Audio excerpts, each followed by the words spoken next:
noticed that maybe tells us a little bit about what the Chiefs need moving forward as well. You guys can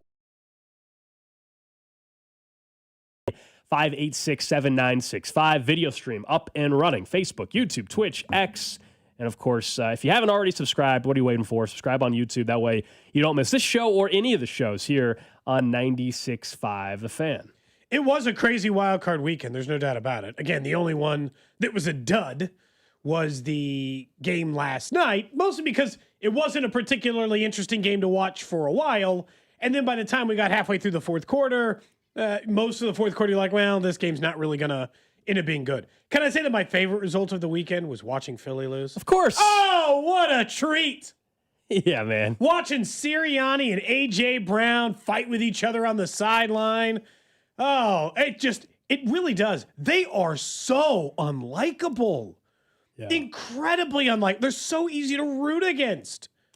Like, of all the teams that lost, very enjoyable to watch them lose. That's all. It absolutely brought me joy. And I know the Chiefs aren't in it, so Philly fans will say, what are you enjoying it for? I don't care. That's all I have. We've already had a month or two of coping, if you will, about the Chiefs not being in the playoffs. Now we did our who are you rooting for, who are you rooting against stuff last week. And in the top three, we all had the Eagles. Unlikable team. Their coach sucks. Also, it's true, not just as his whole attitude sucks, but I mean, we've talked about Harbaugh getting fired and how, he's going to get a job right away. Stefanski getting fired. He's going to get a job right away. If the Packers would have fired or would fire Matt LaFleur, he'll get a job right away. I'm not convinced if Stefanski was fired today by Howie Roseman that Sirianni, would get a job immediately. That's how people, I think, feel about him. Yeah. What are you actually doing? Big Dom is doing more for the franchise than Sirianni at this point. He's not calling plays. The guy who's got, calling plays is going to get fired. Patullo or whatever his name is. Patullo. They keep firing, the offense like the other guys. I loved it, though, man. That part was great to see. They got a mess on their hands with A.J. Brown heading into the offseason. It turns out it's pretty hard to go back-to-back. So I was also happy to see another team wasn't able to go back-to-back. Oh, what a short-lived dynasty it was, that whole 1 year, just like most teams. And the tush-push is done probably forever now. There's a few teams will use it the remain, like the Bills will still use it the rest of the playoffs, but as far as the Eagles and the whole tush-push era, it's over. It's ending in March, and we don't have to see another Philadelphia Eagles tush-push with Jalen Hurts and that boring-ass play. Not really important because they lost. They full started on it like 3 times in that game. That's been the issue all year. The entire offensive line starts moving before that ball is ever snapped. And so, I was annoyed. I think my biggest takeaway. Oh, go ahead. Were you going to say? I was just going to say, and then it did provide us an absolute gem from this kid in Philly, which if you're a sports radio station in Philadelphia, you absolutely have to try to get this kid on your show today. So my Christmas present, and I got a loss. Oh, no. You probably would have rather had Cole, huh? Yeah, probably. I'm feeling two of two things. A, I want A.J. Brown packing his bags, and I want him somewhere else that is not here.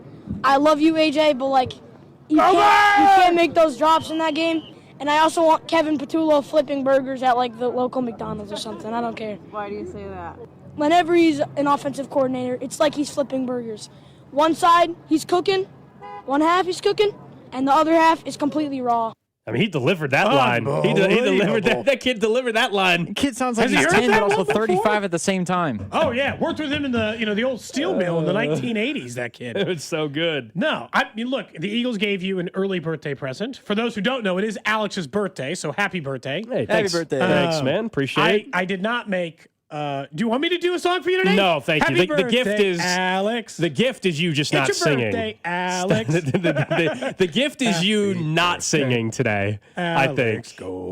I appreciate it. Not too late. No song needed. I appreciate the offer. Really tempting for me to accept. But no, yeah, I appreciate it, man. You don't want the gift of music on this day. Not your music. Oh, not your songs. Slightly different, at least on that end. Yeah. I will say, genuinely, my biggest takeaway of the entire wild card weekend was that it's exactly what we thought. This is a wide open playoff field, a particularly wide open playoff field. And I don't say that every year. I know some people kind of get fast and loose with it, but it just was. And the games indicated that.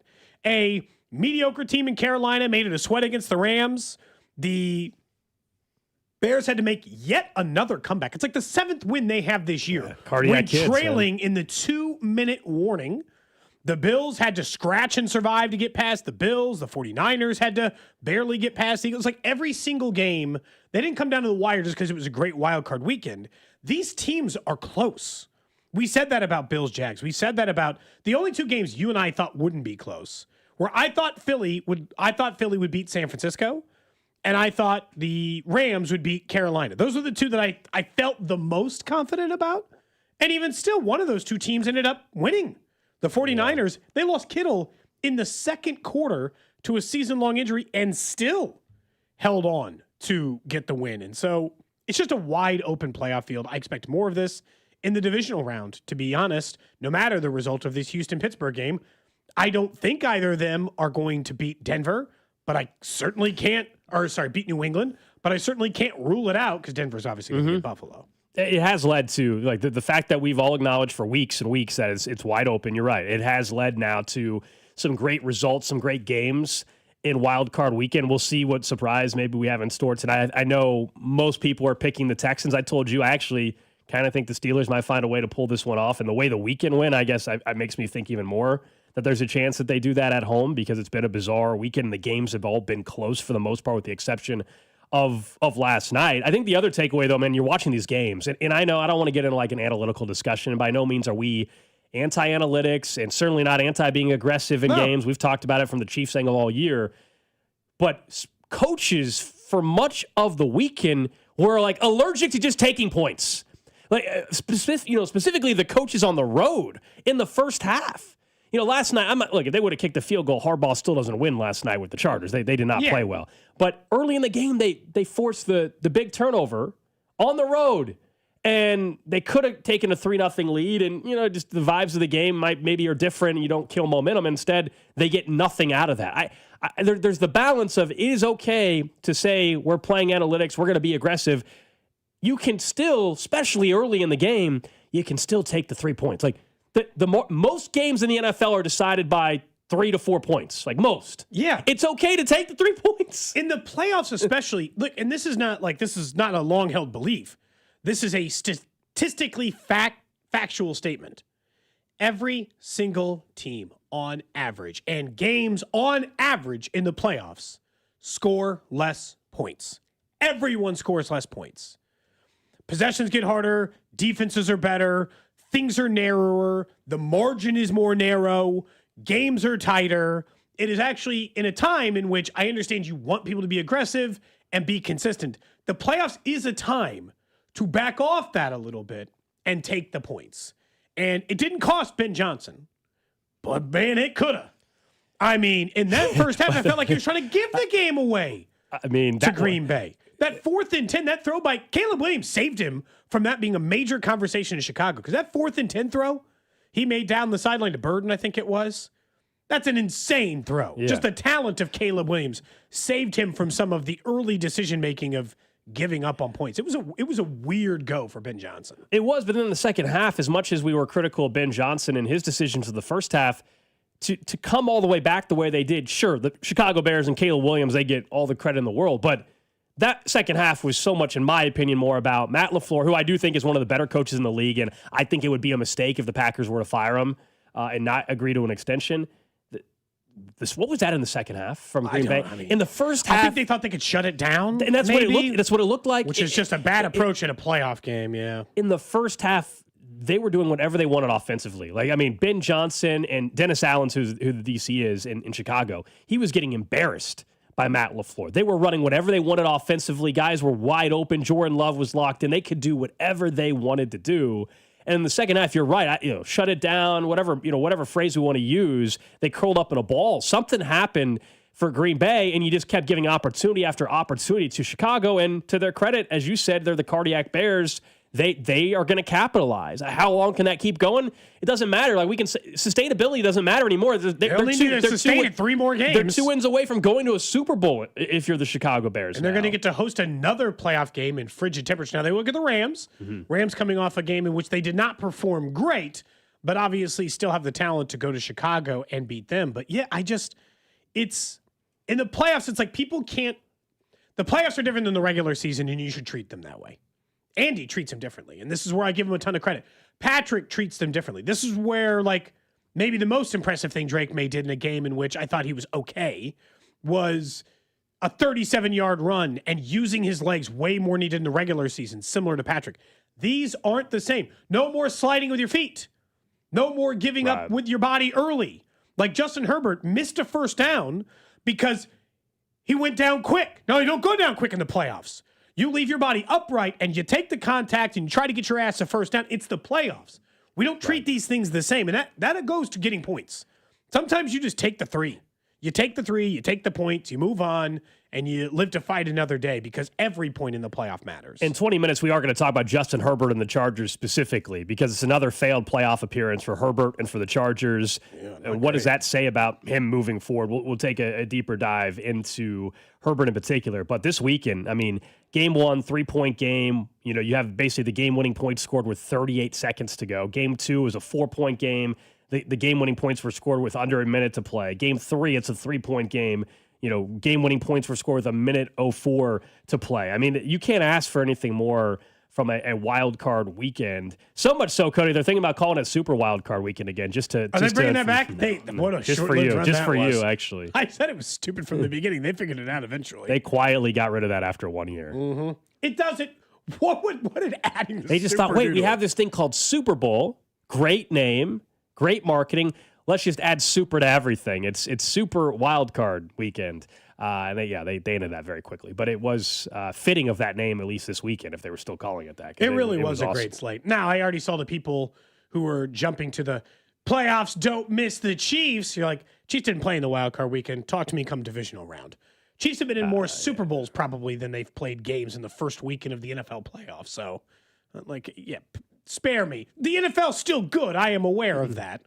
That's not the missing. Was there anybody that here. didn't I'm curious? Was there anybody that you guys just said screw it and just checked out? I know the 3 of us didn't, but I'm just honestly because the Chiefs aren't in it. Yeah, I'm just curious if there was anybody out there because I love the weekend. Yes, of course, I wish the Chiefs were in the playoffs. It would be way better for the city, and it'd be a hell of a lot better for this show if the Chiefs were in the playoffs. But I loved every minute of this weekend. I mean, we had the great Thursday night college football playoff game. Friday night's game stunk. We'll get to that later. It was impressive because Mendoza destroyed the game wasn't competitive. But then we had we had 2 games on Saturday, 3 yesterday. Like I thought it was a great football stretch, a great football weekend. I was locked in. But I'm curious if anybody, maybe the difference is you didn't change any plans. Like if you had plans and the Chiefs were playing, you might have canceled those plans. So that maybe that's just the difference for some people. Like if you already had something going on, you weren't moving your schedule around to watch a random playoff game. Yeah, you can be loose with it. If you didn't have any plans, I don't know. I watched just as much as Wild Card Weekend as I would have if the Chiefs were in it, I guess is what I would say. The only one I even half tuned out of was a portion of, because I was doing some other stuff, a portion of the Chargers and Patriots game. And then, of course, when that game got late and it seemed like it was dead, you're like, all right, well, I watched a lot of great football, and this game's not going to be one of them. So not that, but no, I mean, it's still playoff football, so I am still interested. And I looked at it from a different perspective, and I had chosen to watch some of these games through a lens of what do these teams possess that the Chiefs did not this year? Because these are the playoff teams this year. These are the teams that were able to get it done and actually have winning records and get themselves into the postseason, and the Chiefs aren't. And so I was trying to look at it from the what do they possess that they don't? And one thing that continuously stands out to me is that these teams do way better than the Chiefs did is have people open and have people who can miss tackles. So we can look at this from a couple of perspectives. I see just as much tunnel screens, swing passes, screen passes, plays that are just get the ball in someone's hands and let them make something happen plays where they are successful, as in there's nobody around the person who caught the ball 2 yards away from the line of scrimmage, and they have all the room in the world to run, and plays in which somebody caught it in the backfield, and it is one player's job to make someone miss, they make them miss, and they get 7 or 8 or 10 or 11 yards, and that consistently happened. That thing stood out to me a lot, and I was trying to, it could be talent or scheme. It legitimately could be either. Maybe it's a little of both. But that was the missing element that I saw this weekend that the Chiefs did not possess at any time this year. I think, it probably is the correct answer. You're right. Is probably that's a combination of both. Like most things, it's probably not just one thing. But the talent, yes, needs to be better on the roster. I thought so much if I had to break up the pie, if you will, and divvy it out. I think a majority of it was scheme as I'm watching, Cody. What you described there, though, to me, yes, talent, sure, but let's be real. I mean, he might end up being a name 2 years from now that we all say, well, wow, he's one of the better receivers. But Jacksonville's out here doing it with, Parker Washington. The Bills are out there throwing to Brandon Cooks, who's like 33 years old now. 5 years ago, probably. Their number one most reliable weapon is Khalil Shakir, there in Buffalo. We're seeing New England throw into what was the wide receiver's name? Chisholm or something? I don't even know. Like, we played on the Chargers 2 years ago. Like, just a nobody, with all due respect, right? Like, and then you look at the 49ers. Like scheme. The 49ers are out there throwing to DeMarcus Robinson. He's having a career game. D-Rob is. We can go on and on and on. And we know the injuries the 49ers had. So, yes, talent, sure. But I'm convinced if Hollywood Brown was playing for the 49ers this year, he would have had 700 yards, 800 yards receiving, and 5 touchdowns. Like, I think a lot of it is scheme. You mentioned the quick bubble screens or tunnel screens. You know why those are effective? Because teams think they're going to also run the ball effectively. And so these teams that are alive in the postseason, now that it's been narrowed down even more, they all have running games. James Cook, number one rush offense. They got shut down, but their quarterback is very, very good. Josh Allen put on the Superman cape like we thought he would, and he willed them to victory. You go and you look at a team like the Rams. Etienne and Tootin both had good games. A team like the Rams won. Not only do they have unbelievable weapons in the wide receiver game, but they've got a good 1-2 punch of Kyron Williams and Blake Corum.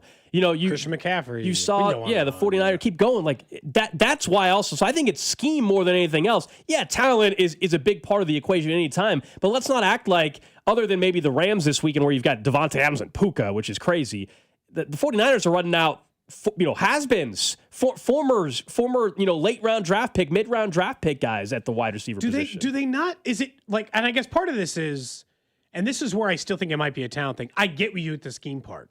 But also, I don't think they had the running backs to trust them to do the job so that it's a real threat. Because you can't just run into a brick wall and get 2.5 yards in a cloud of dust. I think with running back, that's fair. In order to make the running game a real threat, someone has to be a threat. Like, it can't just be, well, we're willing to run with bad players. Because if you put yourself in 3rd and 7 every time because you can't get anywhere in the running game, well, then you're just kind of stuck anyway. I think it's a real combination is the truth. It just stood out so much. Not the speed. The Chiefs have had speed. That has not genuinely been their issue. But it doesn't seem like their guys are getting as... Like, Nate came in last week. Nate Taylor. And he had said, Andy will scheme him open every time. And this is the first year where I'm like, this year we feel that way? Because generally speaking, over the course of his career, I do agree with Nate and agree that is the case. But like this year, there have been a lot of times where that has not felt the same. That or you're just telling me Patrick Mahomes is always missing the wide open guy, because that hasn't been nearly as consistent. And in this game, in all of these games, there were plenty of people running free. Like DeMarcus Robinson on that pass, that man was open. D-Rob made a double move and made a nice move in the open field, but before he ever did that, he was open. Making me miss DeMarcus Robinson is cruel behavior. And let's be clear. Great showing for D-Rob, an awesome moment for him. Yeah. I saw immediate reaction, a lot of this. Wow, they're able to get something out of him, but the Chiefs couldn't. He had 270 yards receiving this year for the Niners. So, props to him on a great game. He had a 500-yard receiving season. Last year with the Rams, I believe the Rams might have unlocked something. Chiefs had a 500-yard season with him once. Exactly. So, I think that was just more frustration than anything. I saw a lot of reaction, as if D-Rob has suddenly become this great receiver in San Francisco. He had 278 yards receiving. Because he had 6 for 111. I know. No, he was awesome yesterday. But in a year in which they had injuries all over the place, he had 270 yards receiving. So, if he was on the Chiefs this year, okay, maybe he has 400 yards. Let's not act like D-Rob suddenly has become a 900,000-yard receiver. His best year is still 570 yards. The Chiefs have had plenty of those guys. No, he's had a perfectly nice career, though, I'll say. Oh, he's made a great career out of himself. Than I would have anticipated maybe in there. But that was the thing. I don't know how many passes I saw where it's like, the plan and I think correctly pointed out, Tom Brady would be like, the plan was get him the ball, make one linebacker miss, and you're going to get 7 or 8 yards. And how often, and that's why maybe it was running back talent that stood out more to me, even than the wide receivers. Everybody's running back can make something happen. And Christian McCaffrey didn't have some explosive gangbusters game in the running game. But it's explosive players make explosive plays. And Worthy didn't take a big leap, so he's not explosive. Rice has never been particularly explosive. Nothing explosive from the running back core. Travis Kelce's job is not explosive plays out of the tight end job anymore. Maybe at some point it was. And so some of it is you do need an explosive player somewhere. somewhere on this field. Andy can only scheme so much, and his scheme fell short of that too. Again, I think the biggest chunk of the pie is scheme. But also, the developing part. This is why we've discussed OC so much. It's why we've discussed even positional coaches, and whether it's Connor Embry being let go or why Todd Pinkston's your running back coach. There is still some of this development part of it. And are you unlocking the most you can possibly unlock out of some of these players? I'm not saying there's not limitations, and with Worthy, maybe there are. Maybe we're going to find out more and more that he's just not what they thought he was. I'm still not completely checked out on Worthy being something. We'll have all offseason to discuss him. It is a massive year 3. We'll have plenty of time as we get to training camp and everything to talk about Worthy. Year 3 is a make or break season for him. It goes without saying. But I would like to see him with a fully healthy season because he basically played hurt all year. And if, in fact, there's a new OC involved, a new wide receiver coach involved, and just see if there's anything more to unlock. If not, then he is what he is. No, and I've told you, year 3 is when I make more solid determinations, especially on position plays. I think with quarterback, a lot of times you can tell earlier. But year 3 is when I make, because that's usually a jump year. Either you start putting this thing together, because if you don't put it together in year 3, just putting it together in year 4 is not going to keep you on the Chiefs, right? That's the old contract years undefeated, go make your money somewhere else, but it ain't going to be here kind of problem, right? So that doesn't guarantee anything. And so next year will be a big year for him, but it does feel like, man, the offenses have gotten stale. I see more creative play calling, more creative scheme, more differences in what they do from a previous year from a lot of these playoff teams. And this goes back to a thing that you and I used to be the Chiefs 4 years ago. And this goes back to a thing that I still do not blame them for, and I think you and I kind of are understanding how they got there. They got there for a fairly obvious reason. The obvious reason being they went to 5 Super Bowls in 7 years. They went to 3 straight Super Bowls. And when you do that, Gold, when you go to 3 consecutive Super Bowls, 2 of which you win, it is hard to look at yourself in the mirror and say, am I the problem? Is there an issue here? Because up to that point, what exactly have you been holding yourself back from? Attending the Super Bowl every season? Yeah. Winning it a couple of times? I don't blame them for getting stale. I know how it happened.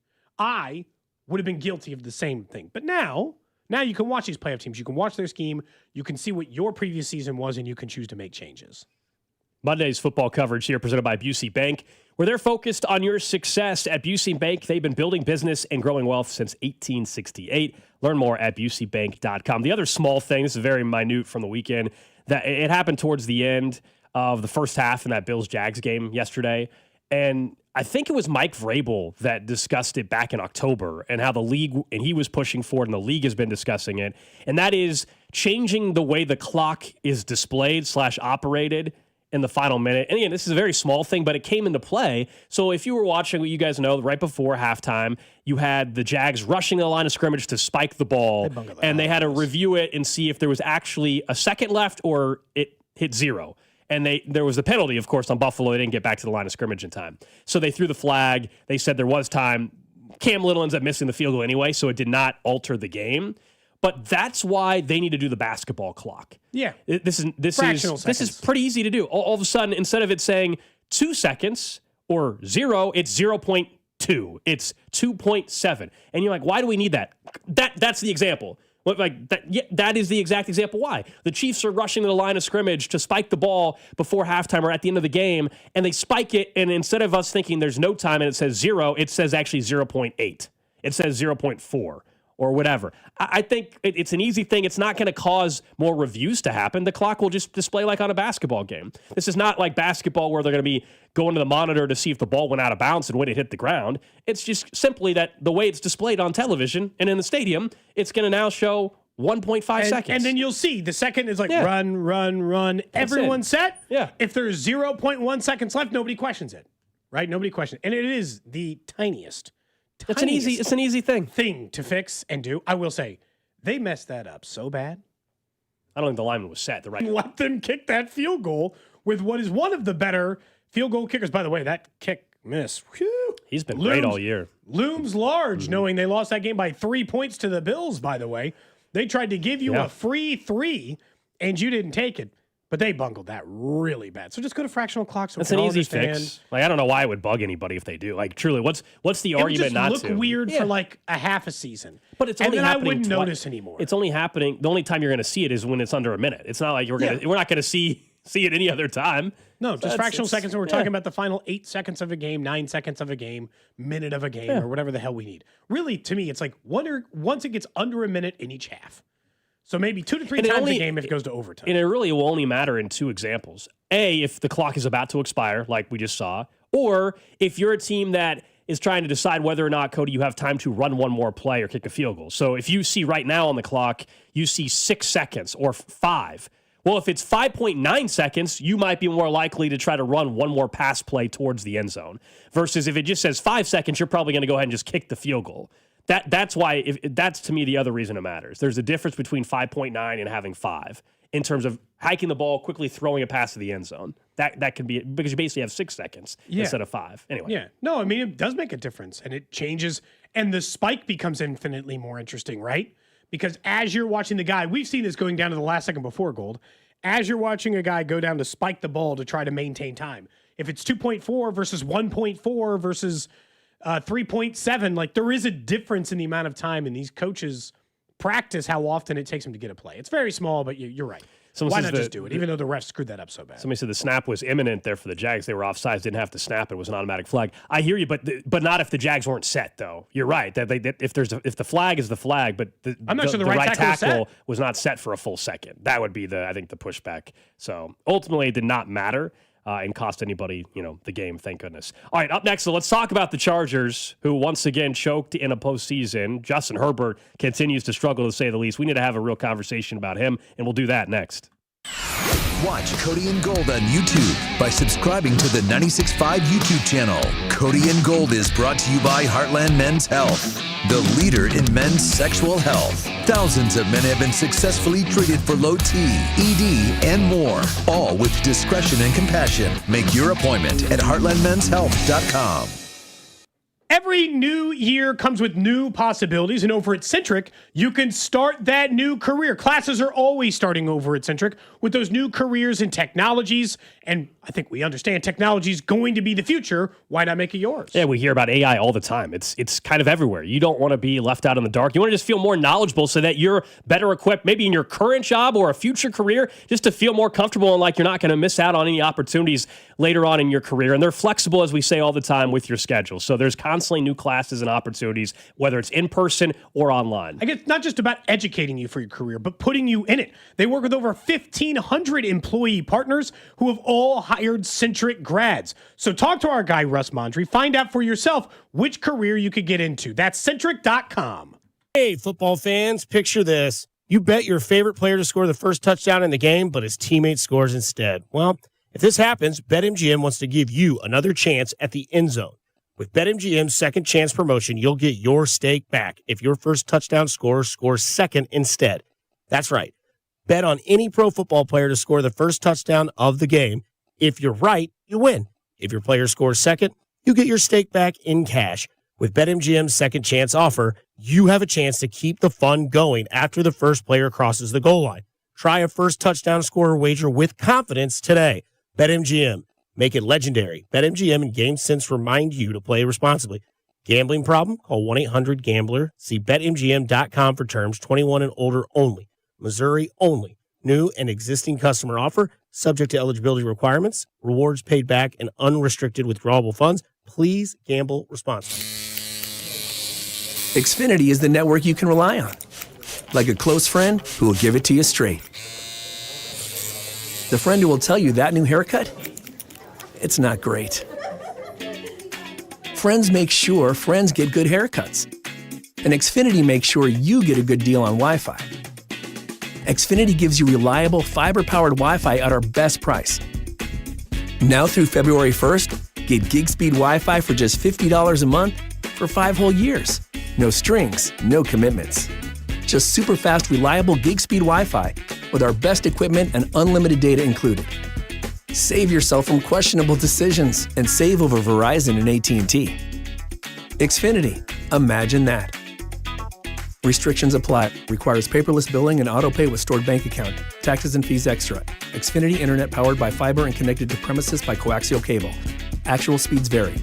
So the body knows that it needs to heal itself, but it doesn't know how to concentrate it and target it into just one area. So that's where we come in. By we, Dr. Ashley Caravelli means the nation's leader in regenerative medicine, QC Kinetics. We put in those treatments, then it sends out like little signalers to your body. We're able to make the body focus on the areas that need the most healing. QC Kinetics has gathered brilliant medical minds like Dr. Caravelli and Dr. Mitchell Shinecup, a pioneer in the field of regenerative medicine, to lead the way in these innovative pain treatments. So at QC Kinetics, we have a whole team working nationwide with cutting-edge research to reach our patients and treat them and know that surgery is no longer their only option. The consultation is free. Find out if you're a candidate. Call QC Kinetics today. Call QC Kinetics, 816-412-6299. That's 816-412-6299.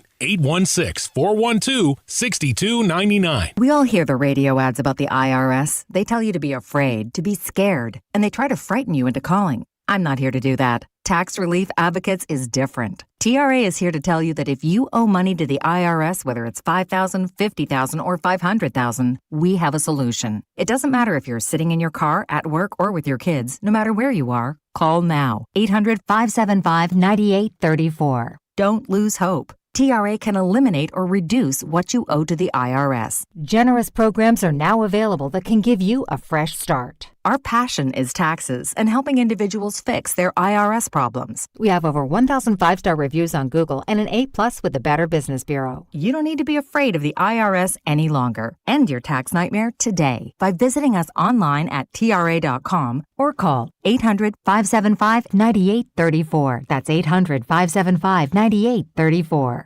Tax Relief Advocates. Real solutions for real people. Never have I ever called my sister from the finish line of my first marathon. Hello? You won't believe where I am. Are you running? Mile 26.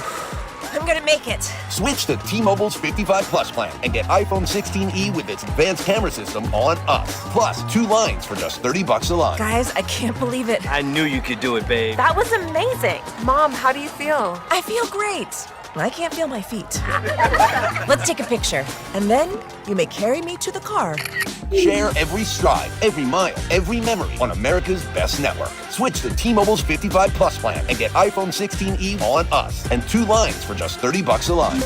With 24 monthly bill credits and 2 eligible port-ins on Essentials 55 Plus for well-qualified customers with autopay plus taxes, fees, and $35 device connection charge. Credits end and balance due if you pay off early or cancel. Contact us. Finance agreement 128 gigabytes, $599.99 required. Best mobile network in the U.S. based on analysis by Ookla of Speed Test Intelligence data 1H 2025. Visit T-Mobile.com. Report brought to you by Miva Medical. Relief for knee pain, enlarged prostate, and uterine fibroids. MivaMedical.com. Start the new year feeling comfortable. Men, if frequent bathroom trips are slowing you down, it could be an enlarged prostate. Jeff Montgomery here. I stopped putting it off and contacted Dr. Brown at Miva Medical. The non-surgical treatment was quick and covered by insurance. Contact Miva Medical, MIVA-medical.com. You're listening to 96.5 The Fan from the DM Injury Law Studios. Mike's got this. Don't do it. Don't do it. Don't you dare do it. Drew, don't encourage him. Do not encourage him. He's 35 years old and at top of the world. I don't remember. I've literally written nothing. I just remember the beginning of his song was just 25 years old. And do you feel on top of the world? He's the number one quarterback who ever twirled. I definitely feel an MVP on top of the world today. I said he has an MVP and a Super Bowl in that song. Since then, he has many more of both of those things. The Mahomes song needs a desperate update. Yeah. You can work on that. You do not need to do a birthday song for me. I knew Drew's trying to encourage you to. The second you hear that music, you just immediately hear. I was worried right away. Happy I didn't know birthday. if you had one. No, I don't. Just the music. Yeah. Always existing in our system, just in case, in case it's somebody else's birthday and we need it for some reason, We will get into what happened over the weekend on the college basketball front as well, briefly, with Kansas, who I think is in major trouble moving forward, and something that I think has happened over the last calendar year or so. But Chargers, they go down to the Patriots last night. They only score, 3 points in that game. Justin Herbert has still not won a playoff game. And I know we can argue all we want about wins and losses for quarterbacks, and it's never just on one particular player. But if you are wanting to be discussed like one of the top quarterbacks in the league, then you cannot have these numbers in your last 10 quarters of playoff football. He has a 50% completion percentage, 1 touchdown, 4 picks. His team has been outscored 72-18 in the last 10 quarters of playoff football. Now, I think we all acknowledge last night, I'll admit, I don't know what you're necessarily expecting him to do with that offensive line, but this has been a couple of year thing for him. So he was hit an NFL leading 129 times this year, 18 more than any other quarterback. According to Next Gen Stats, he was pressured 268 times this year, 39 more than any other quarterback. 109 of what they call quick pressures. He's the only quarterback to have that over 100. So yes, the situation is not ideal, but if you want to be talked about as one of the better quarterbacks in the league, the situation is not ideal. You have to find a way to overcome those. And it's not even saying that he should be undefeated in the playoffs. You can't have those numbers in the last 10 quarters. You just can't play like trash. You got to get rid of the ball sooner. You got to, and I mean that. I don't care how much pressure they're getting you. You got to find a way to check or increase protection or get rid of the ball quicker. He has been sacked 13 times for 90 yards in 3 playoff games, 6 times last night, but 4 and 3 in the previous 2 times. He doesn't run. He ran 10 times last night. The previous 2, he had run 3 times total. The running wasn't helping him either because he's not mobile enough to overcome it. 674 yards, 2 touchdowns, 4 picks. He's been in 3 playoff games. He's 0-3. Look, the reality is Justin Herbert will be 27, 8 by the time the season starts next year. I mean, he turns 28 in March. Yep. He'll be 28 before the season even, 20 and a half by the time the season even starts next year. And what has he accomplished in his career? He has made the playoffs about half the time. When he gets to the playoffs, he gets embarrassed. When you make your quarterback rankings list, he has to be far below a number of people. Like, it is fairly easy to put him officially in the almost 15 range. Maybe that's a little low, but certainly 10 to 15 and no higher. I don't think he should be 20th or something in the NFL. That to me would be that's crazy. Why I said 10 to 15. Yeah, like I think he still would be in that 12 range probably at this point.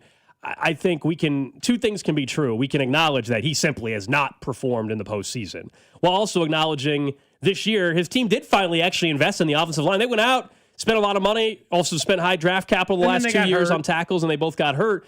Now the interior of that offensive line stinks.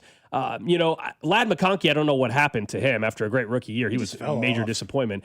But it is the same thing. We talk all the time about like the physical traits and the gift of an arm that he has, which is still true.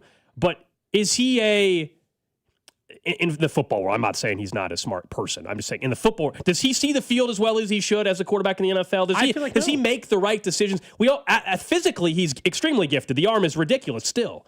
But does he operate the way a high-level quarterback should operate when things break down? And the answer to that, I think, is no. And I think wins are a QB stat. They're not the only stat. They are to be taken in context with other things. But when you start looking at, I think he's living off of, and this happens all the time, I think he's living off of the gaudy numbers he put up in his first 2 years as a starter. That's the truth. In his first 2 years as a starter, he threw 31 and 38 passing touchdowns, and he was ripping it for 4,000 and 5,000 yards. And it was like, my God, this man is a gift. And he is throwing big-time numbers. In the last 4 seasons, he has the stats of an average, above average, but barely above average NFL quarterback. He averages 3,600 yards a season and 25 touchdowns and 12 interceptions, and he just goes about his day. And yeah, some of those seasons, like this year, the statistics are less than it, the people around him sometimes are worse or this. I'm not kidding. It is almost identical over the course of that time, what he averages per season. It's just 7 yards an attempt, 3,600 yards, 25 touchdowns, and 12 picks. And those are the stats gold of guys that we don't move heaven and earth for. And we talk about as just being good NFL starting quarterbacks. He belongs in the same conversation as guys like Brock Purdy, probably. And Purdy has certainly had some bigger moments, but this is the thing. If I'm going to get stuck with an average NFL quarterback, a guy who belongs in the 8 to, let's just call it the wash that is 8 to 15, 9 to 15, where depending on the year, we just move him around. Well, then I want the guy who is a postseason guy, a performer when the lights are bright. And to this point, opposite. Opposite for Justin Herbert. Brock Purdy plays better in the postseason. He gets his team to a Super Bowl. Jalen Hurts has won a Super Bowl. He gets his team there. So if he belongs in the category of these other guys that we're like not sure about every year, so I agree. The postseason. And this, I don't know why this is sounding like I'm suddenly a defender of Justin Herbert. I by no means am. I think the criticism is fair. I will say though that exact comparison you just made, yes, there's no doubt Brock Purdy plays better in the postseason. I think you and I would both agree though. If Justin Herbert was with Kyle Shanahan in that exact system, would he have more playoff success? I think definitively I can answer yes. Yeah, but at least he's not stuck with a head coach in which we think he's just holding him back. I don't think his head coach Harbaugh's stinks. I'm just saying they're a postseason team. You know who's the offensive coordinator in LA? Ooh, Greg Roman. Oh, that's right. Yeah, it is Greg Roman. You can call it excuse making all we want. But I'm just saying, like Greg Roman is not on the same planet Earth as Kyle Shanahan as a play caller, as an offensive genius and scheming things up. Herbert has to be better. He has failed in the postseason. I do not think, though, that we can suggest that just definitively that Brock Purdy would have done more in L.A. with the Chargers than what Justin Herbert has done. They have failed in the postseason. That's true. And as somebody in Kansas City, I think we all enjoy seeing this. The same hype every year. The Chargers, people think they should be better than what they are. They've won 11 games the last 2 years, and they got nothing to show for it. Absolutely nothing to show for it. He is running into a problem now where, and this just goes to like I'm not going to put you anywhere near or fear you as an elite level guy if 3 of the last 4 seasons you made the postseason, and I mean nothing to show for it. And you're 1 year away. I don't think you should fear him. Yeah, I don't think you should fear from being 30. But they have to have a serious conversation. Look, in Harbaugh, there's no doubt Harbaugh's done a better job. They were coming off a 5-8 season, and in the 4 previous years with Justin Herbert, they'd only had 1 double-digit win season. They've won 11 and 11 games. He has had better teams. He has better coaching. I think he has better talent around him, and yet, nothing. This year, look, if I try to make it about 1 year, I could make excuses for Justin Herbert. It wouldn't be that hard. I could say that his offensive line got absolutely decimated by injury, and as a result of that, this team just wasn't going to go anywhere against all that pressure in this game. But I got other playoff games and the epic collapse against Jacksonville and all these other things that took place that I'm not going to ignore, up to that point. I just think he's stuck in they're stuck in quarterback purgatory, and he's getting ready to make a ton of money, and it's going to be really hard to win based on the level of performance they're getting in any given year, especially in the postseason. 913-586-7965. We can move on. Someone said, Greg Roman is a solid OC. Give me a break. He's not a rookie OC, if that's what you mean, but some of the numbers don't lie for him as much as we talk about for Justin Herbert. Do you know that under Greg Roman, this goes back to the Lamar Jackson days as well in Baltimore, the Greg Roman-led offense or coached offenses the last 5 playoff games. 3 points last night, 17 against Cincinnati in 2021, 3 against Buffalo in 2020, 20 against Tennessee in 2020, and 12 against Tennessee in 2019. Those are with Lamar Jackson, if you want to, and this is now with Justin Herbert. At some point, it is also on his offense. This is not excusing Justin Herbert, but acting like Greg Roman's some genius offensive mind, I firmly push back. His last 5 playoff games, 3 points, 17 points, and 3 points, in a combination of Justin Herbert and Lamar Jackson as your quarterback. That ain't getting enough. Maybe your scheme sucks. Maybe his scheme sucks in the playoffs, or is predictable in the playoffs, or doesn't adjust enough. But same thing applies. His teams are 1-5 in 5 playoff games with Herbert and Jackson under center. He put up, as I said, the 3-12, 3-20, and 12. I guess part of it is I used to give Justin Herbert the pass on coaching, especially in the playoffs and the regular season, because I thought he had idiots as head coaches. I thought he had a bunch of dum-dums running the show, right? It was Staley and others, and you're just yeah, this is a laughing stock because he doesn't have the horses. Harbaugh has gotten them to 22 wins over the last 2 years. Right? And so this is a viable NFL capable of winning a playoff team, and he stunk in both games. Stunk. It's bad. Didn't make anything happen. And so, yeah, he's just not going to get the pass anymore that he used to get. And I do think that you probably have to, and this is the ebb and flow of quarterback rankings and where they are. It goes to even guys like Caleb Williams. Justin Herbert this season, I imagine, without even looking, probably statistically had probably a better statistical regular season than Caleb Williams did. No doubt. But in like the critical moment for the critical play, He had a better statistical season than Josh Allen had. Yeah. Throwing the football. But for the critical moment, and Patrick Mahomes and some others, but the critical moment and the critical play, Caleb Williams makes that throw down the sideline, right? Brock Purdy makes a big-time throw down the middle. Like, for sure. No, he has to simply be better. In the playoffs, that's where, like, whatever the impromptu speech Caleb Williams gave after the game. Make your money in the regular season.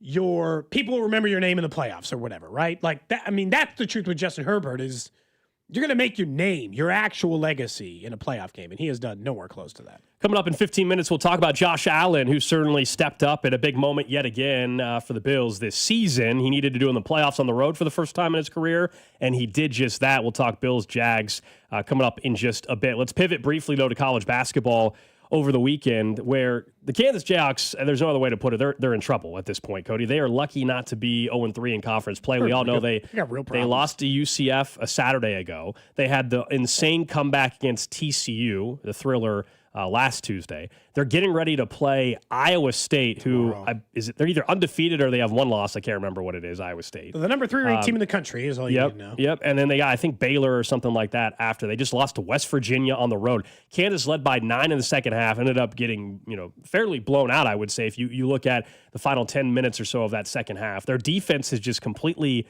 disappeared, Cody. They're in big-time trouble because the schedule, this was supposed to be the softer part of the Big 12 schedule for them, and they have no real identity. You usually can hang your hat on something. Usually Bill Self's team defense, right? Hang your hat on that.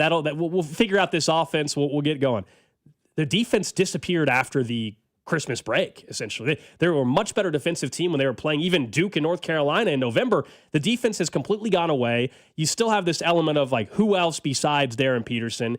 He's not even the story of the last 2 games. He's playing 30 minutes a game. We can't even say, oh, well, they're not getting many minutes from Darren Peterson. They are. It's that they're not very good with Darren Peterson playing this many minutes because they don't know who they are yet. Look, I won't completely rule them out yet, obviously, because of the talent and the talent that Darren Peterson is. But, I mean, it's hard to watch that team right now and say, what can you do? You're giving up 86 to West Virginia? They're giving up in the mid-80s to every single team in the Big 12 right now. In 3 weeks, Gold, they will have to go through a stretch where they will take on at Texas Tech, at home versus Utah, at home versus number 1 Arizona, and on the road against number 3 Iowa State. Where the hell are you going to be by then? Oh, I'm sorry, in the week before that. So in 2 weeks, that stretch actually starts against BYU, the number 9 ranked team, with another guy who might go number 1 overall in Debansa for the Cougars. And so they're 2 weeks away from having to take on 4 ranked opponents in a 5-game stretch, 3 of which will be on the road, and they are lost. Look, here's the truth. My guess is that the way I feel about Kansas is the way that happened to all the. I think they are going through their blue blood lull for the first time in 40 years. The same as it hit North Carolina, and the same as it hit Duke, and hit some of these other Kentucky, and hit some of these other schools. And the question is, how quickly can you get out of this rut? Not that you're not in it, because you got the number 1 overall player in all of high school basketball, and he appears to be the goods, and you can't even get it together then. They're lost. Yeah, so I think some of that's on self. So I think they're in big trouble, certainly the rest of this season, with the way the schedule is laying out. I'll push back still on they're going through their blue blood lull because, while it's not the Kansas level, I'll push back on your comps to Indiana or Kentucky or Duke. Not because, Indiana. I don't want Kentucky, they went through like a 10-year lull. Kentucky went to an NIT. The minute Kansas misses the tournament, then we can have the conversation. Maybe that will happen this year. I don't know. You might be right when it's all said and done in March, Cody. Right now, I don't think you can give that comp, though. The lull for Kentucky was literally missing NCAA tournaments. The lull for Duke was something similar to that. So I don't think they're there yet. They're in danger. It's teetering. And I think, look, I'm glad that things now are working out health-wise, of course, for Bill Self. Most importantly, for on a personal level, that's what you should be focused on. But I do think he is different post-health scare as well. I do. I think... I would imagine, I fortunately haven't been through this yet in my life, but I would imagine when you have a health scare like that, where your life is in jeopardy, when you have the health scare that he had, I would imagine you approach things differently and you prioritize things differently.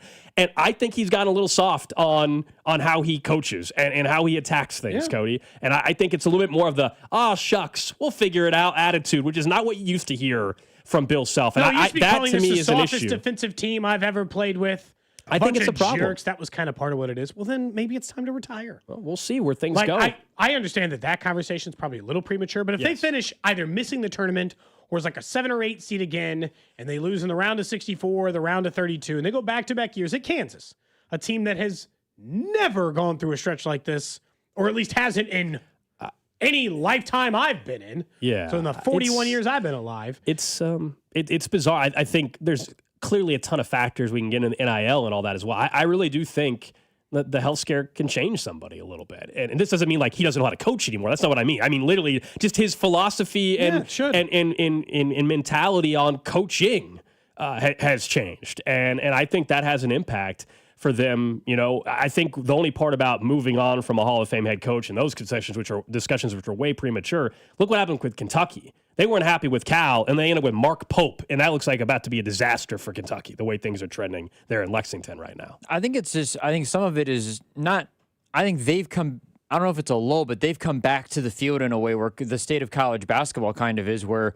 like, if you look at KenPom, KU still has the 15th best defensive rating in the country. Like, I think that's something that we have to look at, where maybe they're not as consistent defensively as people would like, but they're not a bad defensive team when you compare them up to the rest of the country. It's that college basketball, I think, is deeper than it's been. And maybe that's the NIL thing, is that you look at just across the landscape of it. Not only is the Big 12 just a gauntlet of a schedule, which Bill Self said after the game too, and you might look at that as an excuse, but I think that they've come back to the crowd in a way where you're not able to dominate in terms of roster depth. The bench is really struggling this year. The bench stinks compared to most of the benches nationally. You just look at the rankings on points per game.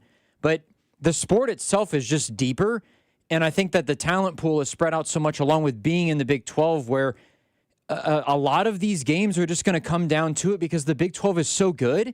And that doesn't mean that these teams. That doesn't mean that the teams are bad. Like, that doesn't mean that KU is better. Kansas used to be one of those. Kansas gets a different judgment. If we were talking about this like Missouri or Kansas State, I'd agree in a lot of wagers. Like, well, the Big 12 is just good. Kansas used to be one of the reasons the Big 12 was like that. Why it was a force. Why there were 4 top 10 teams in the country. They very well could be. They could have been easily winless. I understand, but that's I know. I understand that, but that's because that's what we're used to. Like, this is reality is the last 2 or 3 years of what college basketball and college sports are, and KU has just been part of the group. We agree. I understand the judgment is, well, it's Kansas, so you can't look at Kansas the same way you do as Missouri and K-State. But I think that's, and it's not to say that I don't think Bill Self has let off the gas pedal because of like a health thing. It's college. It's the sport is different now than what it was. Yeah, it's never and and I think that's the main reason. I think, and if we're going to talk about the health issue, I think that's like 15 on the list of things that are going wrong for this Kansas team. Yeah, like you're changing it. Yeah, it's never one. So I guess maybe I can clarify if it didn't make sense. We're agreeing on multiple things. You're acting like I'm saying health reason is the biggest reason why Kansas is not Kansas anymore. That's not what I said. I think that's part of the problem. I think we all agree the NIL and the transfer portal has been an issue. They have been at their best as a group, they being Bill Self and his tenure, when he's had time to build out 3-year starters and 4-year starters. And that's not, to your point, what college basketball is in 2026, 2025, now 2026. And so that is a huge part of the equation. I also do think, yes, his coaching philosophy and the way he coaches is different post-health scare. I just think it is. So I agree. We can rank it out however order we want. I think there's multiple reasons why they've gotten to where they're at. Self's never going to coach K's age, right? He's not going to coach till he's 75, right? What's that? You don't think Bill Self's going to go to like Coach K's age, right? He's not going to coach till he's like 75. He's kind of said in the past. He's kind of said in the past that he's not going to be one of those guys. This was like many, many, many years ago. No, he's not coaching when he's 73 years old. I think the healthcare would also probably this was before that though. Even. It's just weird. Like they have 2, I think, legitimately very, very good, borderline great college basketball players in Melvin Council Jr. and Darren Peterson, and have no rhythm, no system. So like, do I rule them out as at some point this season figuring it out? No, but again, in 2 weeks they're going to go through a stretch against 3 top 10 teams, currently ranked number 1, 3, and 9 in a 5-game stretch, not even 5-week, 5-game stretch with 2 other conference games to go in there. So, I mean, the amount of time they have to figure it out is 0. or 2 weeks. They got 14 days to start figuring out where the things are going south, or it's going to go south in a hurry, Gold, and they're going to be 3-9 or 2-8 in Big 12 play. We'll be talking about the possibility of missing the tournament and having a completely different conversation. All right, coming up next, let's get back to the NFL. We'll get into the Bills and the Jags game, a little more of a standalone discussion around Josh Allen, what he was actually able to do, and it sets up a game in Denver coming up this weekend. We'll also get into low college football as we have our national title set. Indiana in Miami, down in Miami, crazy ticket prices. That's next. What's up, Kansas City? This is Vinny Pasquantino, and you're listening to Cody and Gold, weekdays starting at 10 on 96.5 The Fan. Brought to you by Heartland Men's Health, the leader in men's sexual health. Thousands of men have been successfully treated for low T, ED, and more, all with discretion and compassion. Make your appointment at heartlandmenshealth.com. What a weekend it was with the football playoffs, and over at Underdog, it is one of the best places to get in on the gridiron action. That's because you can make entries and win money right now in Missouri. For Wild Card Weekend, they've been doing a gimme pick on a quarterback of your choice. Could choose one of the two tonight on any of the Wild Card games just to get you started. I, for instance, like Rodgers to go lower than 204 half passing yards tonight. It's easy. You just choose who will go higher or lower. On stats, touchdowns, rushing yards, receptions, and more. Can mix and match sports between basketball, football, and coming up baseball in a couple months as well. Get them right, and you can win up to 5,000 times your cash. So what are you waiting for? Download the app today and use promo code TAPP, T-A-P-P, to score $75 in bonus entries when you play your first $5. That's promo code TAPP, T-A-P-P. Underdog, make plays, win money. Must be 18 plus and present in Missouri. Terms apply. See assets.underdogfantasy.com/web/play and get terms _DFS_.html for details. Concerned with your play? Call 1-800-GAMBLER. Visit www.ncpgambling.org. With 2 kids in high school involved in a lot of activities, our time, just like yours, is very valuable. That's why we love the convenience of ordering our groceries with Hy-Vee's Aisles Online.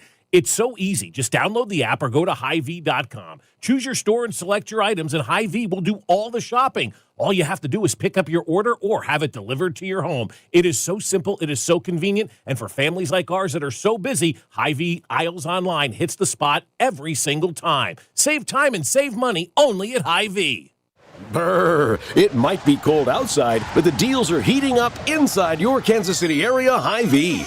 This Friday through Sunday, stock up on hot deals throughout the entire store, like Pepsi 6-pack bottles for $2.99, bone-in pork roast $1.88 a pound, Hormel bacon just $2.99, and Progresso soup only $1.25. Stay at home, order through Aisles Online, and leave the shopping to us. Save time, save money during the 3-day sale this weekend only at Hy-Vee. Hey, football fans, picture this. You bet on your favorite player to score the first touchdown in the game, but his teammate scores instead. If this happens, BetMGM wants to give you another chance at the end zone. With BetMGM's second chance promotion, you'll get your stake back if your first touchdown scorer scores second instead. That's right. Bet on any pro football player to score the first touchdown of the game. If you're right, you win. If your player scores second, you get your stake back in cash. With BetMGM's second chance offer, you have a chance to keep the fun going after the first player crosses the goal line. Try a first TD score wager with confidence today. BetMGM. Make it legendary. BetMGM and GameSense remind you to play responsibly.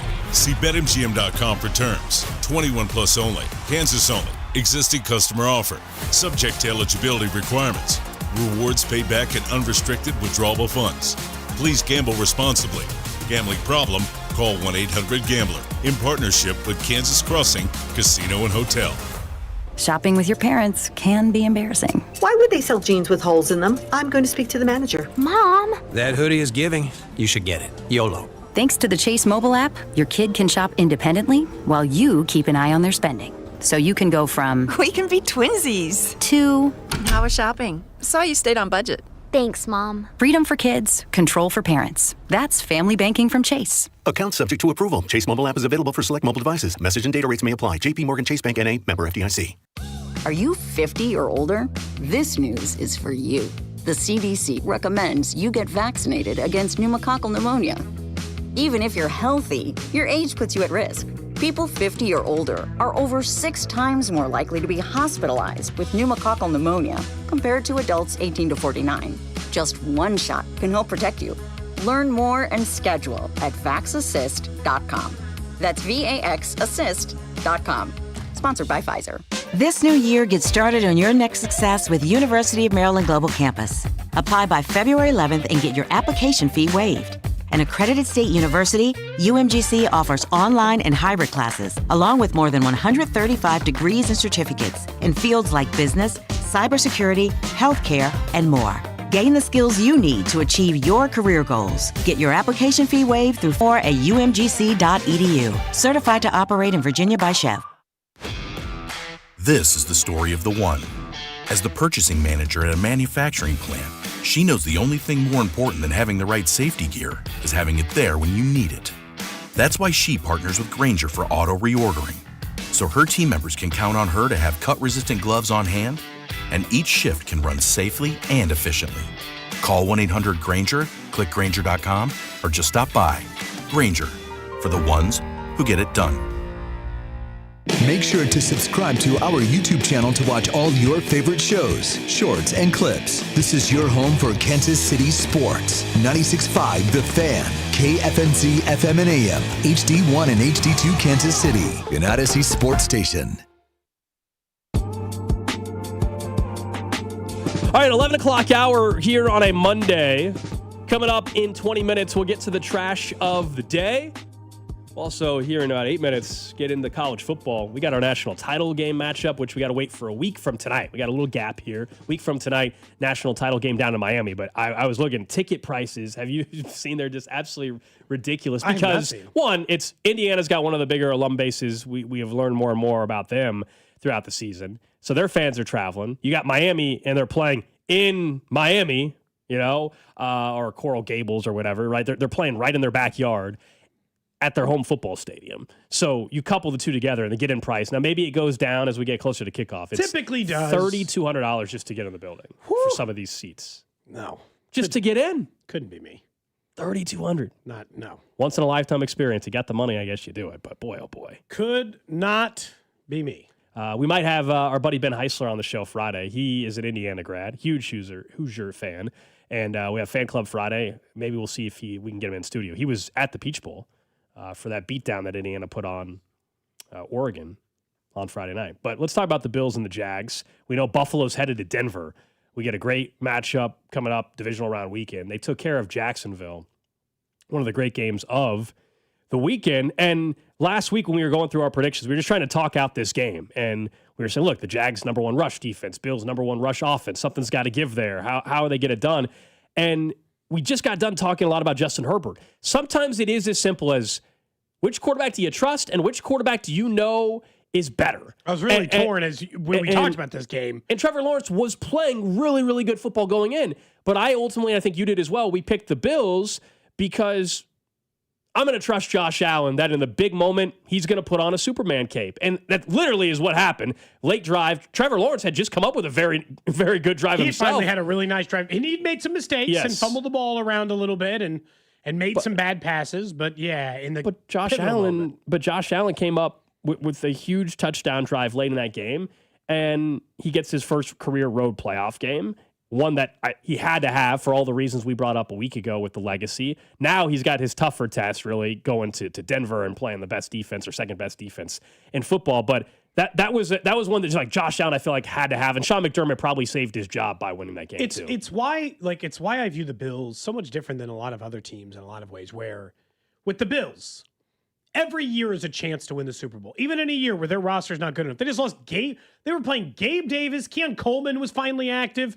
They're playing nobodies, right? Like they're regretting losing Shavers and people you'd never heard of for a huge chunk. But because Josh Allen is their quarterback, every year is a window. For the Jags, these losses, like if the Bills lose next week, they'll live another day. They'll fight another day because they'll probably find another chance to be a Super Bowl contending team. For teams like the Jags or the Broncos or these others, the windows close fast. There is no guarantee the Jags team will look anywhere close to what it looked like this year. And the door will slam shut on a guy like Trevor Lawrence in a hurry. Maybe they got one more year, maybe not. I mean, I think they got the right head coach. That gives you a shot. Sure. That's going to give you a shot again, I think, if you're Liam Cohen in Jacksonville. But you have to admit, the windows, they shrink, and they shrink way faster than you think when you're a team like that.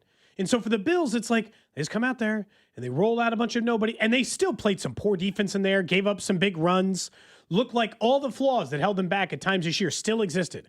And what happened? They were close enough that when there was 2 minutes to go and a game was on a line, Josh Allen was going to go down and score. The same thing Patrick Mahomes did to him for years. I'm going to end up next week doing the same thing where I'm going to be like, I know the better team is the Denver Broncos. Like, I know that fundamentally. They have the better roster. They have the better defense. They have the more complete team. And then I'm going to say, is Bo Nix in the waning moments of this game, when it's all on the line and both quarterbacks are saying, because this game will be close, when it's all on the line and it's close again, and we talk about this game later this week and break it down all the way, which quarterback do I think is going to win the game? And in the end, my answer is going to consistently be Josh Allen. I don't, look, if Patrick Mahomes didn't exist, Josh Allen would be the best quarterback on the planet. I firmly believe that. I've not moved off of my Patrick Mahomes stance. He just has it in a lot of games, and his career probably more closely mimic that of Peyton Manning, and I still believe he will get to and win a Super Bowl. I'm not sure it's this year because his team has real flaws. Jags could have easily won that game, but it just came down to one thing in the end, the final drive, and Trevor Lawrence did his thing and got a big drive and scored a touchdown, but Josh Allen had too much time. I will say the weird thing with that game too late, the tush push where I thought it was against the NFL rules to carry a quarterback another 5 yards or carry any player 5 yards. That was like the tush push. The way that played out was like a 10-yard tush push that it sure looked like linemen were carrying him. I thought that was a penalty, but whatever. Yeah. And then I thought the Bills were very fortunate that Sean McDermott, the number one story out of this game would have been about his decision if they would have lost. They get ruled down at the 1, which at the time you're like, well, that's actually better for Buffalo than getting in the end zone because they can run more clock. But then I admit that I guess there would be some risk involved with you taking a knee because then what if Jacksonville stops you 3 straight plays? But I thought they gave a gift to Jacksonville and allowed them to have time. Remember, they only needed to get in field goal range. Cam Little, they would have got within 70 yards of field goal range. They would have tried a 70-yard field goal to send it to overtime. The Bills could have taken a knee and run another 30 seconds of clock off. Instead, they just ran it in. They still had to score a touchdown. I get it. They couldn't really take a knee. They have to do that. I thought it was poorly handled, weirdo dive, get down to the 1. I thought that was poorly handled, though. I can tell you this: if they would have ended up giving up a touchdown or a field goal late and losing it overtime, we would have maybe led the show with that today. Yeah, it would have been about Sean McDermott blowing it because of that. And the reason why it's not a story is because they won and it's fine and he doesn't have to be criticized for it. It's okay. I think it was a massive mistake that they can gloss over now from Sean McDermott yet again because fortunately for them, Trevor Lawrence missed a wide open Parker Washington deep. The Jags had a touchdown set up on that play that led for a pick, and Trevor Lawrence missed his guy. I think it's still for the biggest sequence to me was when the Jags were up 7-3 and they had the ball deep in Buffalo territory and they had that 4th and 1 or 4th and 2 where Trevor Lawrence came up short on and I thought to myself, man, do you take the points and you just go up a touchdown? Or if you go for it, not that you put them away that early, but if they score a touchdown, you're up 11, you're up 14-3, you have all the momentum. I mean, it felt like that was one of those where you kind of, gave it back instead, though. Exactly. It was one of those where you can kind of stick the dagger and you still got to, finish the game out, obviously, but you can really land a heavy blow, or in that case, you don't get it, and then Buffalo goes and takes the lead, and then things traded back and forth. But it felt like that was a big sequence as well as the other few that we're talking about. It simply just can't be ignored, though, now in Josh Allen's postseason career. Even though he's had to play in some wildcard weekends, and Mahomes he has now played in 14 playoff games. He's 8-6. I'm not saying he's got that mirrors that of what we talked about with Peyton Manning, right? You're around a 500 quarterback, but he is completing in his career 67% of his passes, 3,700 yards, 26 touchdowns, 4 picks. The man doesn't make mistakes. Maybe he is not, and he's not the same superhero he is in the regular season. He's got some games where he doesn't throw for as many yards or throw for as many touchdowns, but he doesn't make mistakes. And I saw a lot of mistakes from a lot of quarterbacks this week, right? Especially the ones who were getting into it, including Trevor Lawrence, who threw some absolute misery balls. I mean, Drake May won. Drake May last night, and maybe it's just the first playoff game jitters, but in the pocket, he fumbled the ball in the pocket twice. Fortunately, their defense was so dominant that it didn't, and Drake May made the play when he needed to, and they coasted past the Chargers. But yeah, you're right. I mean, you saw the experience from him, and we'll see tonight. We'll talk later about the Steelers-Texans. Does experience win out this evening, where the Steelers are home underdogs to a Texans defense that is absolutely ridiculous? Could Aaron Rodgers, though, with that playoff experience, does he outdo C.J. Stroud, who we all know there's times where Stroud can look amazing, and there's other times where seemingly he almost just like he shuts down, in a football game. When one mistake is made by him or he sees a player on his own team get hurt, I feel like C.J. Stroud sometimes can just kind of shut down and emotionally check out of the football game. Do you want to get in a big discourse about post-game Jags interviews and reporters? Yeah, this ended up being way more controversial than I thought. How did this end up becoming like a massive talking point amongst all of sports social media? So peel back the curtain. Jags, of course, lose. Liam Cohen post-game press conference. In there's, I don't know, in the Jags case, let's say there was probably 20 different reporters. Some are beat writers. Some are TV reporters. Some of the writers there are sports. Some of them are news. But when you have a playoff game in your city, you sometimes have non-sports reporters that are in there as well. Okay. So a lot of you have probably heard the audio by now. This is a reporter interacting with Liam Cohen after the game. How you doing today? Lynn Jones, Jacksonville Free Press News. I just want to tell you congratulations on your success, young man. Thank you. You hold your head up, all right? You guys have had a most magnificent season. Thank you. And you did a great job out there today. Appreciate so you just hold your head up, okay? Thank and you, ladies ma'am. and gentlemen, Duval, you the one, all right? you, ma'am. keep it going. We got another season, okay? I appreciate Take care and much continued success to you and the entire team. So this whole interaction has blown up. And it's, I mean, we've seen it on social media. People are like arguing back and forth about this.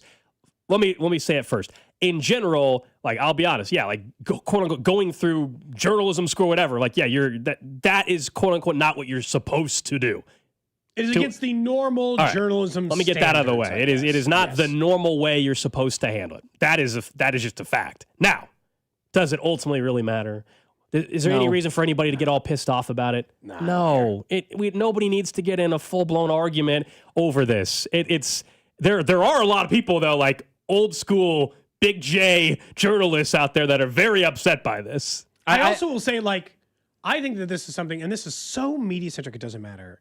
I really don't care. I don't care. This lady asked this, it doesn't, whatever. But what it comes down to is, like, I also think that people don't understand that we all do different jobs. There you go. Yeah. So yeah. Sure. Yeah, I sat in a press conference where Patrick Mahomes got asked about ketchup on steak. Nobody made a big deal about it. The clip went out. We all lived our lives because it's a postseason game. That's when everyone gets a little more up in arms, right? Like, well, it's a serious moment. And so, like, we can't be asking questions. I asked Ned Yost about the moon landing. Hard-hitting questions. So, like, I'm not above asking a question that falls outside that scope. I just don't care. I think you and I do a different job than a person who works for the Kansas City Star. For sure. And I don't think that, like, they should hold against me that I do a different job.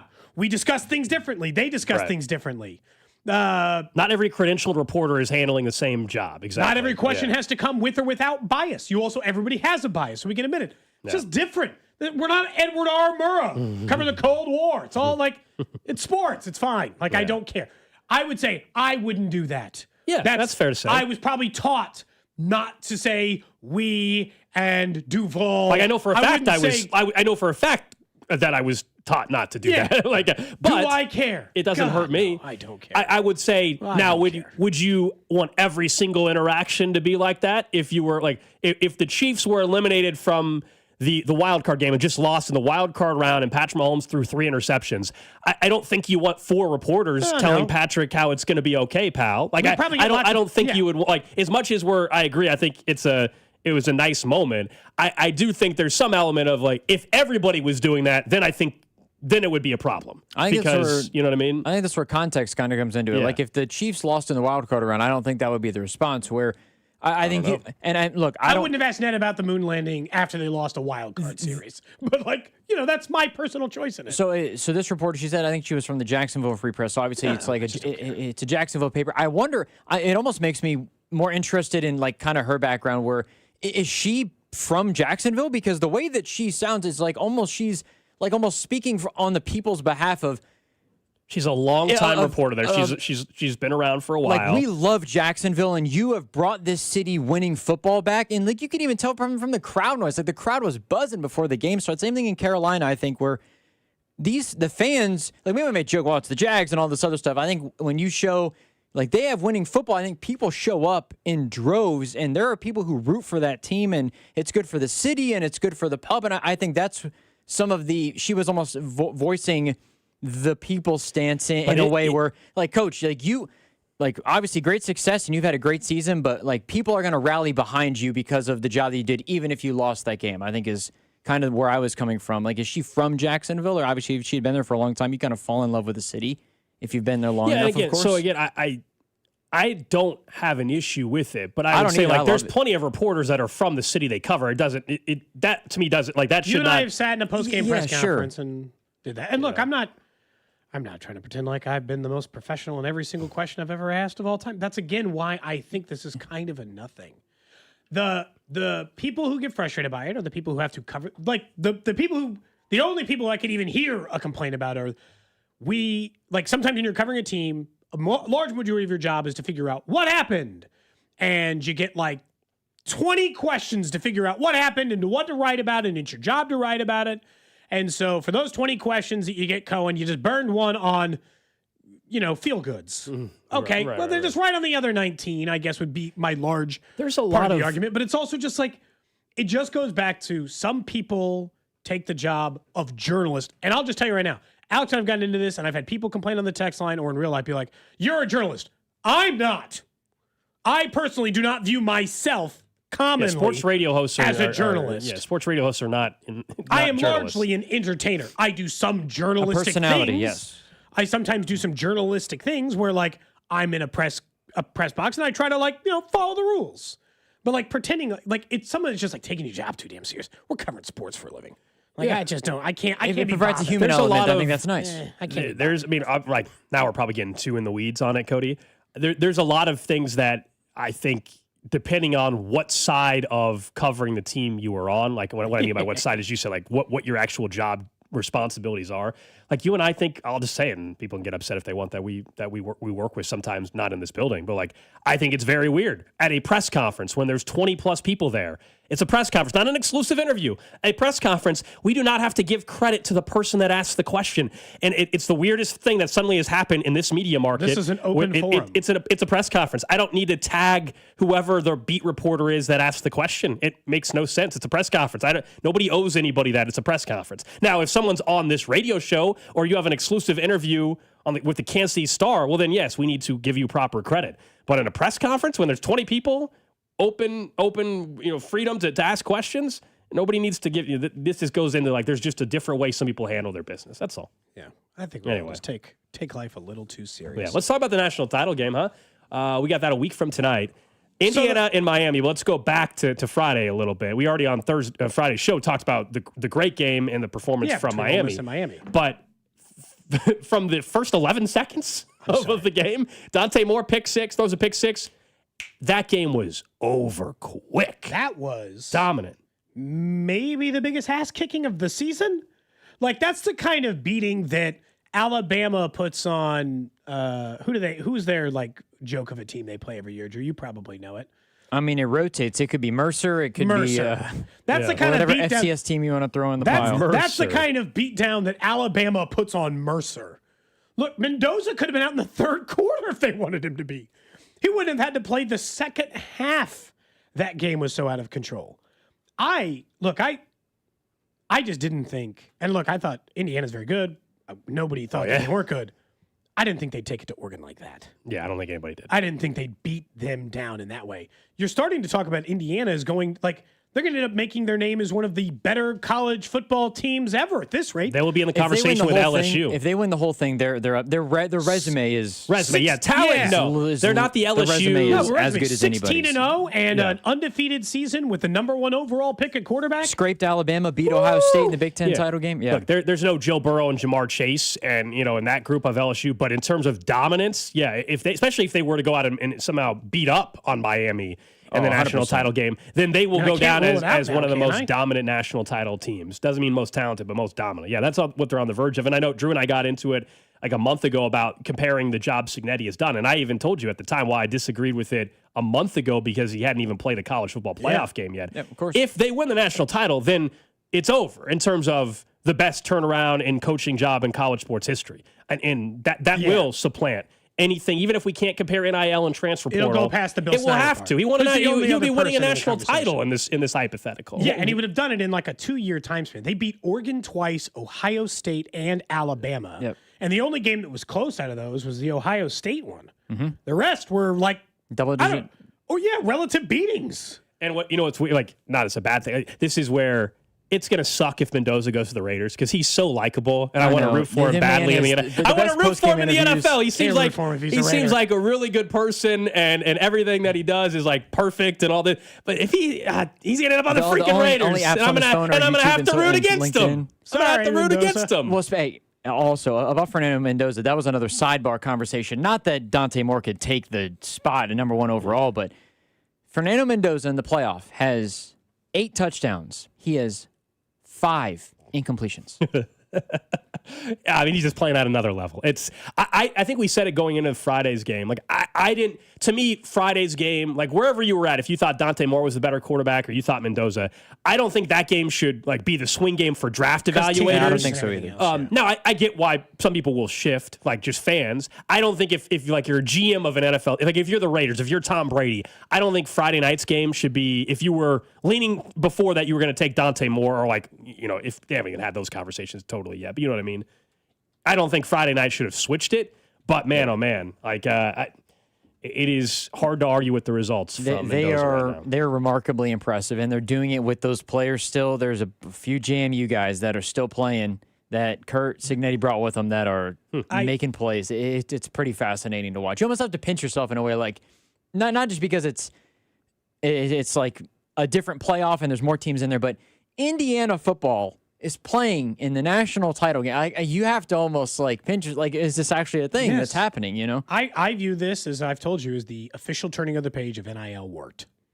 Like it or not, this was not plausible pre-NIL. It was not. Yeah, I said this is the real. Not doable. I said a couple weeks ago that this is the first real college football playoff. Same thing. Like this is the first real college football playoff. I'm with you because this is where the playoff is working and all that is working to end up having new blood throughout the college football playoff. Now, is there a chance Indiana's in this thing now for like 5 years in a row or whatever? They've already been at 2 years in a row. I don't know. We'll see. I mean, they'll lose Mendoza. That'll be an interesting thing. They already got Josh Hoover from TCU, and then Fernando's brother is the way it's trending. I mean, Mendoza is going to, we'll see what his NFL career is, but yeah, Cignetti's just going to end up now, like, turn. Why wouldn't he be able to turn Hoover into something? Look, what Mendoza wasn't like viewed as anything like this a year ago. Well, and if you look at transferred in from Cal, from the standpoint, he's also number 1 pick. We now know. Maybe no, but that's my point though. Is like, but that's the point. I think that he was probably undervalued a little, but I get your point. Yes, like if Mendoza would have stayed at Cal, like if Mendoza stayed at Cal, he would not be going number 1 overall right now. It is kind of crazy. Or if he ends up still like going. You go back to all these schools that the Big 12 like let hold hostage and stuff. They let Oklahoma and Texas and all these schools hold hostage. We're Oklahoma. And Indiana's going to win a title before them. Like in any time in the most recent history, it's just funny. Trash of the day. All right, we head east for this one. Not the far east this time. We are going just to St. Louis. Oh, just the other side of the state. Just a little bit across the state on I-70. Several monkeys are presently on the loose. I do not believe there's an update on this yet. I have to double check. This was from the weekend, and I'll have to double check if they have since caught them. But there's several monkeys on the loose in St. Louis. Now, these did not come from the zoo. Like you would thought, they escaped from the zoo. No. Wait, what? There's somebody or the monkeys that came. Was the end of that sentence. Exotic animals are prohibited, of course, in the city, I should say, of St. Louis. But the initial reports suggested 4 monkeys were on the loose near O'Fallon Park in North St. Louis. They were spotted by neighbors. At the time, they did not know what type of monkeys were there, although, however, the zoo did help them identify as vervet monkeys, known for their grayish-green fur, black faces, and white eyebrows. They are now often called green monkeys and are native to sub-Saharan Africa. That's crazy. Have we seen an update? Have you seen an update? I don't think they've been caught. As of 7 hours ago, it said there had been, as of Sunday night into Monday morning, they had not found the monkeys. Monkeys on the loose. What can you do to set a trap? Is there a trap to like attract a monkey in? I'm just trying to figure out. I don't know how this. I just can't imagine you're just hanging out on the front porch or whatever, and you just see. Yeah, you see a stray cat every once in a while or a dog off its collar. What is happening right now? But if I were just walking down the street and they were just like, it just feels like Jumanji. They're just like monkeys hanging out, swinging in the tree. I live in Missouri. You're in St. Louis, Missouri at the park, and you happen to be seeing monkeys? That would be weird. You said it's not from the zoo. So where were they from, you said? They don't know. Somebody, it could have been a private owner. It could have been a, Tiger, you're not gonna Tiger cop to King it, type obviously. thing. It could have been Tiger King type thing. Some guy's got some exotic farm. I don't know. You're obviously not going to cop to it if they were your monkeys, if they're illegal to own. You're just going to be like, boy, that's crazy. Like at the end of Grandma's Boy when they're like, there was a tiger spot in the trees. Like, it's so crazy. Who has a tiger? And it's his. Someone says, how are these monkeys handling the 30-degree weather if they're sub-Saharan monkeys? I don't know. No Maybe they'll search for warmer places. Maybe that's the way to trap them. Yeah, they're in St. Louis. Where are they going? Not getting spotted. Somebody says St. Louis Public Radio said that Missouri ranked highly in primate ownership, with at least 35 to 50 primates bought and sold each year, despite it being illegal in the state. There's a black market for primates like that? We could have a Cody and Gold monkey? Oh, my gosh. What, everyone else shares this space like there's no regard for care. Let's just have a monkey. You want to have here. an illegal monkey in this building? Yeah. And then it's on the camera. You'd be like, no, that's a fake. I'm sure that would go. I'm sure that would go really well. Would we get fired for that? If we had an illegal monkey on the show? Probably. You think it's fire or suspension? What's your I'll go gut? suspension. Okay. It depends. Were they already looking to fire you or not? I guess that's the question. How's the show been Yeah, going lately, yeah. Were they already thinking about it? Well, then you're screwed. It just kind of depends. That's the trash of the day. Up next, we get to the Chiefs Red Half Hour, and one thing that stood out from watching these wild card games and how it tells us the Chiefs could go in the offseason. And a name that I think some Chiefs fans are interested in is starting to get some interviews elsewhere. We'll explain that next. Cody and Gold. I'm just telling you the facts. Brought to you by Heartland Men's Health, the leader in men's sexual health. Thousands of men have been successfully treated for low T, ED, and more, all with discretion and compassion. Make your appointment at heartlandmenshealth.com. 96.5, The Fan. The world's largest sports book at your fingertips has arrived in Missouri. Circus Sports is sports betting the way it should be. With high app limits, player-friendly pricing, and exceptional customer service, Circus Sports is better for the better. From football to basketball, college sports to pro, start betting like the pros in Missouri. Built for sports bettors by sports bettors. Download your new bookie today at circusports.com. Must be 21 or older. For problem gambling, call the Problem Gamblers Helpline at 1-800-522-4700. I wish I'd gotten treated for my erectile dysfunction sooner. Men, I hear this all the time from our patients. This is Jeff for Heartland Men's Health, and if ED is a problem in your life, resolve to get it treated today and stop having it affect you and the one you love. ED is simply a medical condition, and it's fully treatable.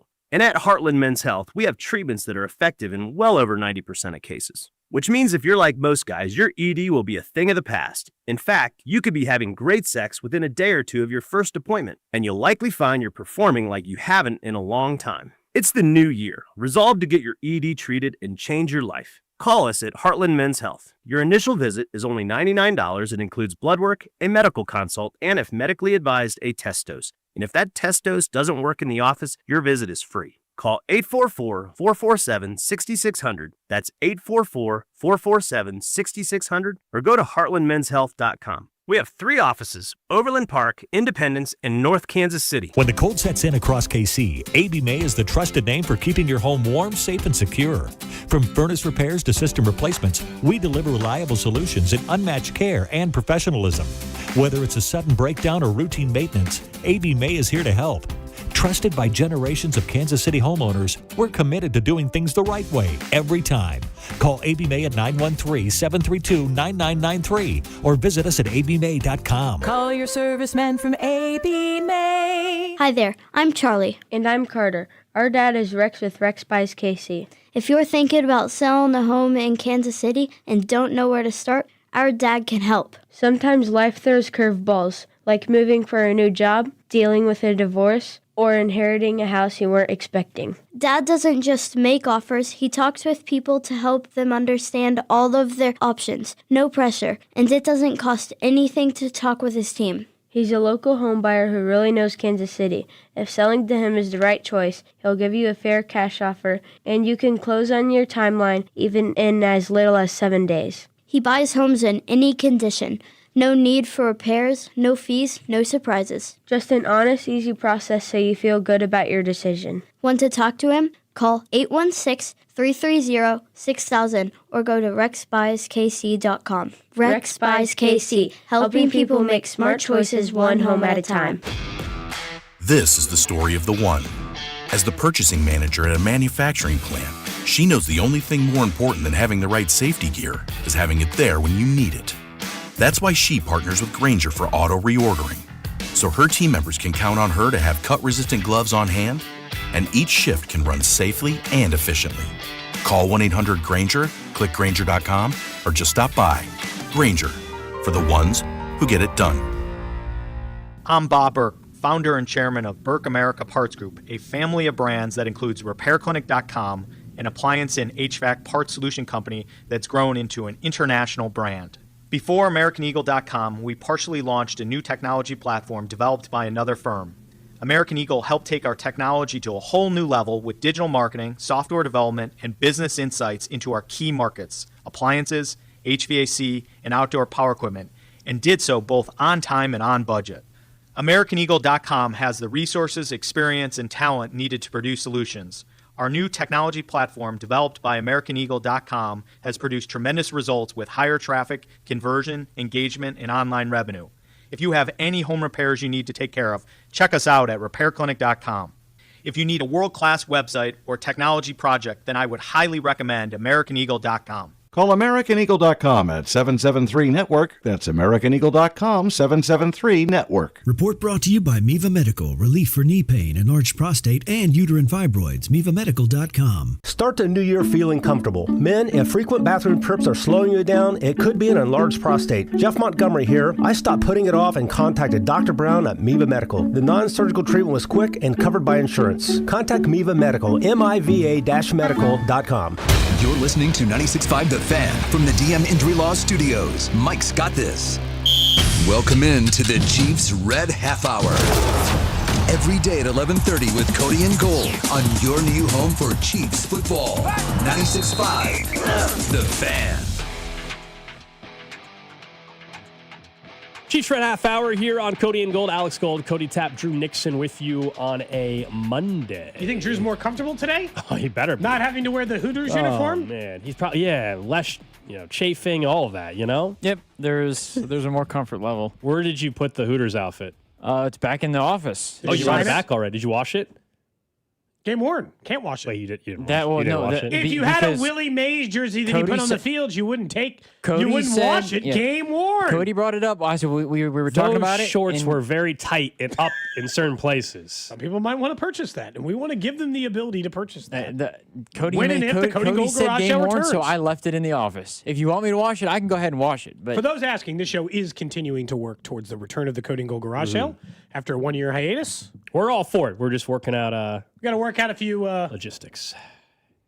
Lawyers. And you just let me know if you want me to wash it. I'll take it back. If it needs to be legitimately game worn, then hey, go ahead. Did your wife ask you to put it back on when you went home Friday night? I didn't bring it home. I didn't bring it home on Friday night. Yeah, I put it straight in the office. Man, just right in there, huh? You wasted no time. Oh yeah, I was ready. Probably. I was ready. Yeah, I was ready to. Let us know on the text line. Would you rather it be game worn or washed? I mean, we might already have a buyer already. Someone said they were dreaming about Drew twirling in it all weekend long. Settle down. Because Drew did a twirl. We actually need to save that video as a GIF for future. Anytime Drew tweets something, we can just respond back. I don't know if they tagged you guys. Somebody tagged with like 4 different screenshots for it. I was like, what the heck is going on here? Scoob over on Twitch says we actually want a Drew Hooters experience in the garage sale. What's the experience? I mean, I guess you just go there with Drew. I don't really know if it needs to go beyond that, but I don't need. This is the thing. There's bound to be some awkwardness that we don't need. We can just go to Hooters and just eat at Hooters. But there will be some. I feel like that. Oh, you think walking in with that outfit would have made it awkward? No. I think it would. It might be. Yeah, it would be awkward. Even if I wasn't wearing the outfit. Wait. Why would it be awkward if you weren't wearing the outfit? Because just hanging out. Look. I think it would present for an awkward situation where I wouldn't bring it up, but the person who bought the experience would say, "Hey, did you know that Drew also wore?" Let me show you a photo. We don't need to have it's that good fodder. we don't need to have. That's what makes it an experience. This is for charity. You're saying I need to suck it up for charity? If it comes down. Do you hate to charity? You hate giving? We're not doing this. You hate the Negro Leagues Baseball Museum? We're not doing this.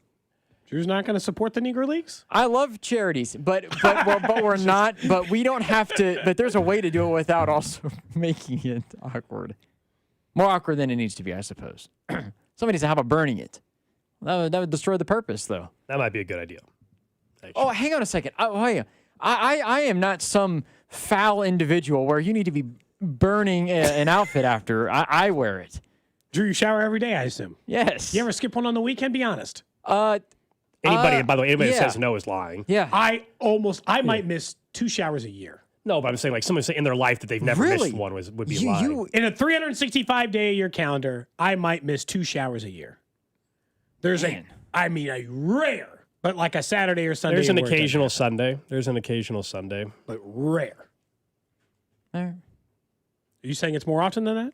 Well, okay, so for me, did you are you currently showered? Yes, I shower when I am, and not at the beach. I guess it's the best way to describe it. About this. Because when we go to our vacation in the Outer Banks and the beach, we have a timeshare that my grandparents purchased a long time ago. It is on the beach. Yeah, you guys have the spot, and you've told us about the spot where you're upset. There's days where we literally just go to the beach and do absolutely nothing. There's a day where I just won't shower. Because I wake up, there's no need for me to shower. I go to the beach and with the salt water and the sand, and you don't want to shower that off. We go right back out. After I might rinse. We rinse off, but I don't literally shower and clean my body. Like I'll rinse the salt water off of my body, I guess. But I'm not using soap. I'm not right without a shower. I'm gonna get a drop of that. Just that segment right there. That last 5 seconds. What you're trying to explain his showering. Yeah, just that for a part long there. period. They have a place to wash off after going to the beach, but that's all you do. You don't have to. I don't have to shower again after going to the beach. I want other people to give this opinion on the Chiefs as well, because obviously we just got done watching a lot of playoff football. Another game tonight, Texans and Steelers out there in Pittsburgh. So we'll see whether Aaron Rodgers can keep his maybe final season alive. One more game. I still don't know who the starting quarterback is for the Steelers, so that would probably, change the calculus at least a little bit based on that. I want to know what other people observe, because I know I'm not the only one who watched these games through what I would call the Chiefs lens. We've all been watching the Chiefs for a very long time. We understand what has made them great, what has made them a force to be reckoned with. But what did this year's playoff teams had that the Chiefs didn't? I guess is part of my argument. Because I saw plenty of teams that had, their quarterback got pressured or he had to fade out of the pocket. I swear, and maybe this is just delusional because I haven't watched the Chiefs play in a couple of weeks. I swear more people were open the entire time. Like just more open. Physically more open. So do they not have the wide receivers to get open? Do they not have the complementary run-pass game to get open? Which version is it? Because D-Rob got open than any more Chiefs wide receiver got open maybe the entire year. How is Xavier Worthy on those deep passes where I just like him to contend for the ball more? How is he never more open by himself, free of the rest of the defenders? The amount of times I saw it this weekend for the team. And that is schemer players. That stands out. And I will say, they clearly had one of the bottom 5 running back units in the NFL. I'm sorry. When it all said and done, forget this short yardage stuff with Kareem Hunt. They had one of the 5 worst running back units in the league this year. And that stands out come playoff time because all these teams have good running backs. The running back thing, I think it's more evident because it's postseason, but we've known that for a bit. We've talked how many times about the playoff field, look at their backfields, look at the explosiveness that you can get out of these NFL playoff teams. And the Chiefs are nowhere near that. As far as guys being open all weekend long, in particular the 49ers game, I would say against the Eagles, against that really good defense, that to me, if we're going to divvy up the blame or the reason, I think scheme is a huge chunk of the pie, more so than even talent. And yes, I think running back's the one position where I'll fully agree that it probably is talent maybe more than anything. Yeah. But I think the idea of like guys being open on pass routes, it's scheme because some of those teams, the reason why a bubble screen or a tunnel screen is working for some of those teams as well is because they also are playing the run a little bit. The reason why somebody over the top is open more because these other teams actually are fearful that a run is possible that could be an explosive run. I mean, when I see DeMarcus Robinson getting open, I mean, Parker Washington's had a nice year, but he was not a household name until this season. Let's not act like everybody's got Justin Jefferson out there. I mean, you've got a guy, I think like Chisholm or whatever for the Patriots last night, catching a big pass or two late in the game. Like, these are not household names. So the idea that, yes, the Chiefs wide receiver room was not as talented as we thought, I think I totally agree with that. But I'm convinced, Hollywood Brown, for example, would have had a much more successful season in a different scheme last year. If he was with Kyle Shanahan on the 49ers, I think he actually would have had a better statistical season. The Xavier Worthy point is where we get into how big year 3 is going to be and the development part where he has not developed. And is that on the wide receiver coaches or has he already reached what he is? I don't think he has reached what he is, but you're right. Down the field, the rapport that him and Mahomes had has never been there yet. Tyquan Thornton was here for basically it's so far been a cup of coffee. Hopefully it's longer, but right now a cup of coffee. And he already had a better rapport. What's up with that? That part, and see, that's the concerning part about Worthy. This is why I think it might be more talent than scheme. Some of it's scheme. I think Andy didn't get creative enough. People have figured him out outside of that. But to your point on these wide receivers, Hollywood Brown, I just feel like by the time he got to Kansas City, his career was already on the downswell. I don't think he got worse. He's about the same level of wide receiver as he was at any other point in his career. He was just getting way more targets. If you legitimately gave him the number of targets he got in Baltimore, he'd have 1,000 yards again, just based on he got double the amount of targets in Baltimore. His final season there, we had 1,000 yards than he got in Kansas City this year. So, per target, he's the same wide receiver he was. And no one's left town and gotten way better. Sky Moore got better as a punt returner, but let's not try to pretend like all of a sudden Sky Moore left town and he was a 1,000-yard wide receiver for San Francisco. He had 91 yards receiving, okay? 91 or 93 or it's under 100. It's double digits, not triple. And so people aren't leaving here. I just don't think Tyreek Hill left here and became a better wide receiver. He was just equally great as he was. Maybe he had that near 2,000-yard season, so he had his best season in Miami. But he was not a better wide receiver. I think the coaching and scheme is and this is not not eliminating a real talent problem.